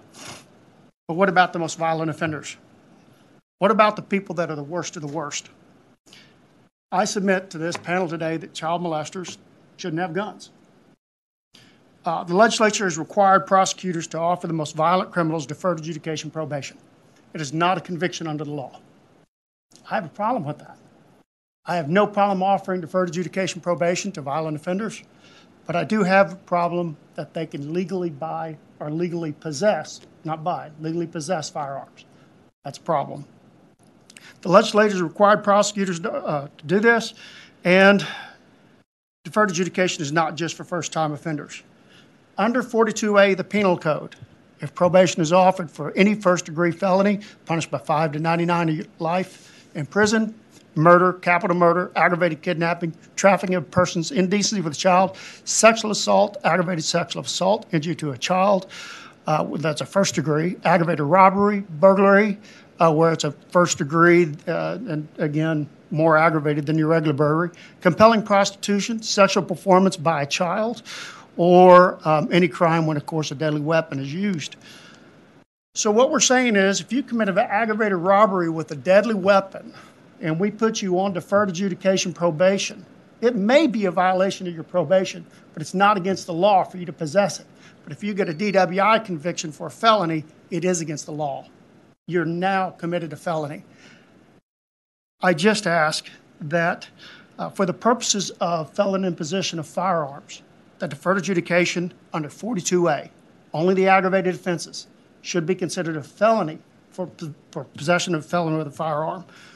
And that basically child molesters shouldn't have a gun. Any questions? Members, any questions? Thank you. Thank you. Is there anyone else wishing to testify on, for, or against House Bill 3938? Okay, we got somebody. He needs to register. Had you previously registered? Yes, sir. Yeah, I was registered to testify for also. Oh, what's the name? Wesley Burdell. It's right here. Okay. All right, we got you. We had you not wishing to testify. Okay. But Chair now calls Wesley Verdell, representing the Gun Owners of America, testifying against the bill. Is that correct? That is correct. Thank you. Please continue. Representative Moody, thank you for presenting the bill and doing a good job presenting the bill. Edwin Walker and Tara Mitchell have brought up some issues that we have, and you've showed some willingness to address those issues and amend them. We currently are against the bill. If we see these items addressed, then we'd be able to reconsider our position on it. And then the other thing, can you hear me all right? You don't hear me? Okay, cool. I'm just getting old. Yeah. There is one other item in here on page 2, and that's going to be on lines 8, 9, and 10. It mentions that it has to be done within 10 days. We'd ask that you consider changing that to up to 30 days to give a time enough manner to get that done without a person having to rush that process and giving them to the wrong person or disposing of them to the wrong person. Okay. And that's all I have. Chair Moody. Did you say 8 items? Is that I didn't. No, sir. No. On line 8 of page 2. No. But you had mentioned if we address. Oh no, not 8 items. Just the items that were brought up. Okay, so let me make sure that I want to make sure I have my homework down. I know there's an issue around bond conditions. I may just have to disagree with that. That is one of the major issues we're having with folks out on bond as they're committing violent crimes. And so I think in a lot of ways this is a very reasonable bill. I hear the issue on that because you are at a different stage of it. I just think that anyway. I'll look at that, and then I actually did think I'm glad that Council on Family Violence was here and talked about the ex parte part, because it actually wouldn't make sense to have this in the ex parte portion, because you're not really giving notice to anybody anyway, so you could never really comply with it. So it wouldn't make sense to be in there. And also, if you wanted to have a meeting with our legal counsel, we'd be glad to do that too, to discuss some of that. I would love to. Bond, 30 days. What was the other stuff that we talked about? Let's see here. Possibly the misdemeanor one. And to be clear, I'm not a lawyer. I can't go toe-to-toe with you on any legal discussion. Many other items I could, but anyways. I wouldn't mess with you, man. You're armed. The other one is going to be is the 10-day requirement. Yeah, let's talk about that. I mean, current law is essentially immediately. Roger that. Yeah. Yes, sir. I mean, it's like I said, we're not doing anything about it. But when you walk out of the courthouse after taking this plea, yeah, it should be immediate. It should be already. Often is. The 10 is essentially. I don't know. Let's think about that. Roger. And then, let's set something up to talk. I want to work on this. This has been actually a very heartening conversation to have. So thank you for coming up to testify. Thank you too. Appreciate it. Members, any other questions? Thank you, sir. All right, thanks a lot. Is there anyone else wishing to testify on, for, or against House Bill 3938? There being none, Chair recognizes Chairman Moody to close.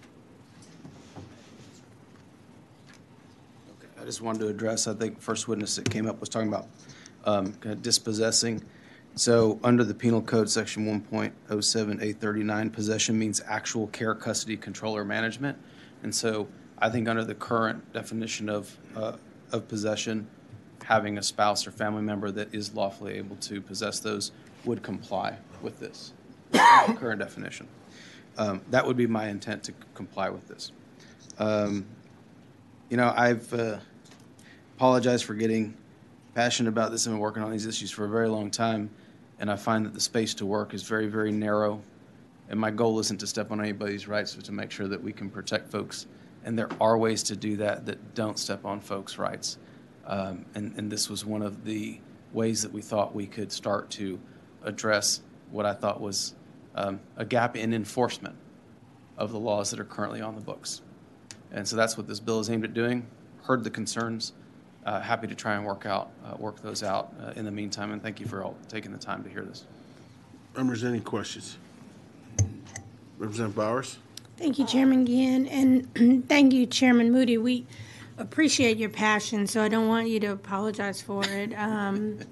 And we appreciate you stretching our minds when trying to find real solutions, not only for criminal justice reform, but also for, as you said, protecting people's rights while making sure we have a safe Texas.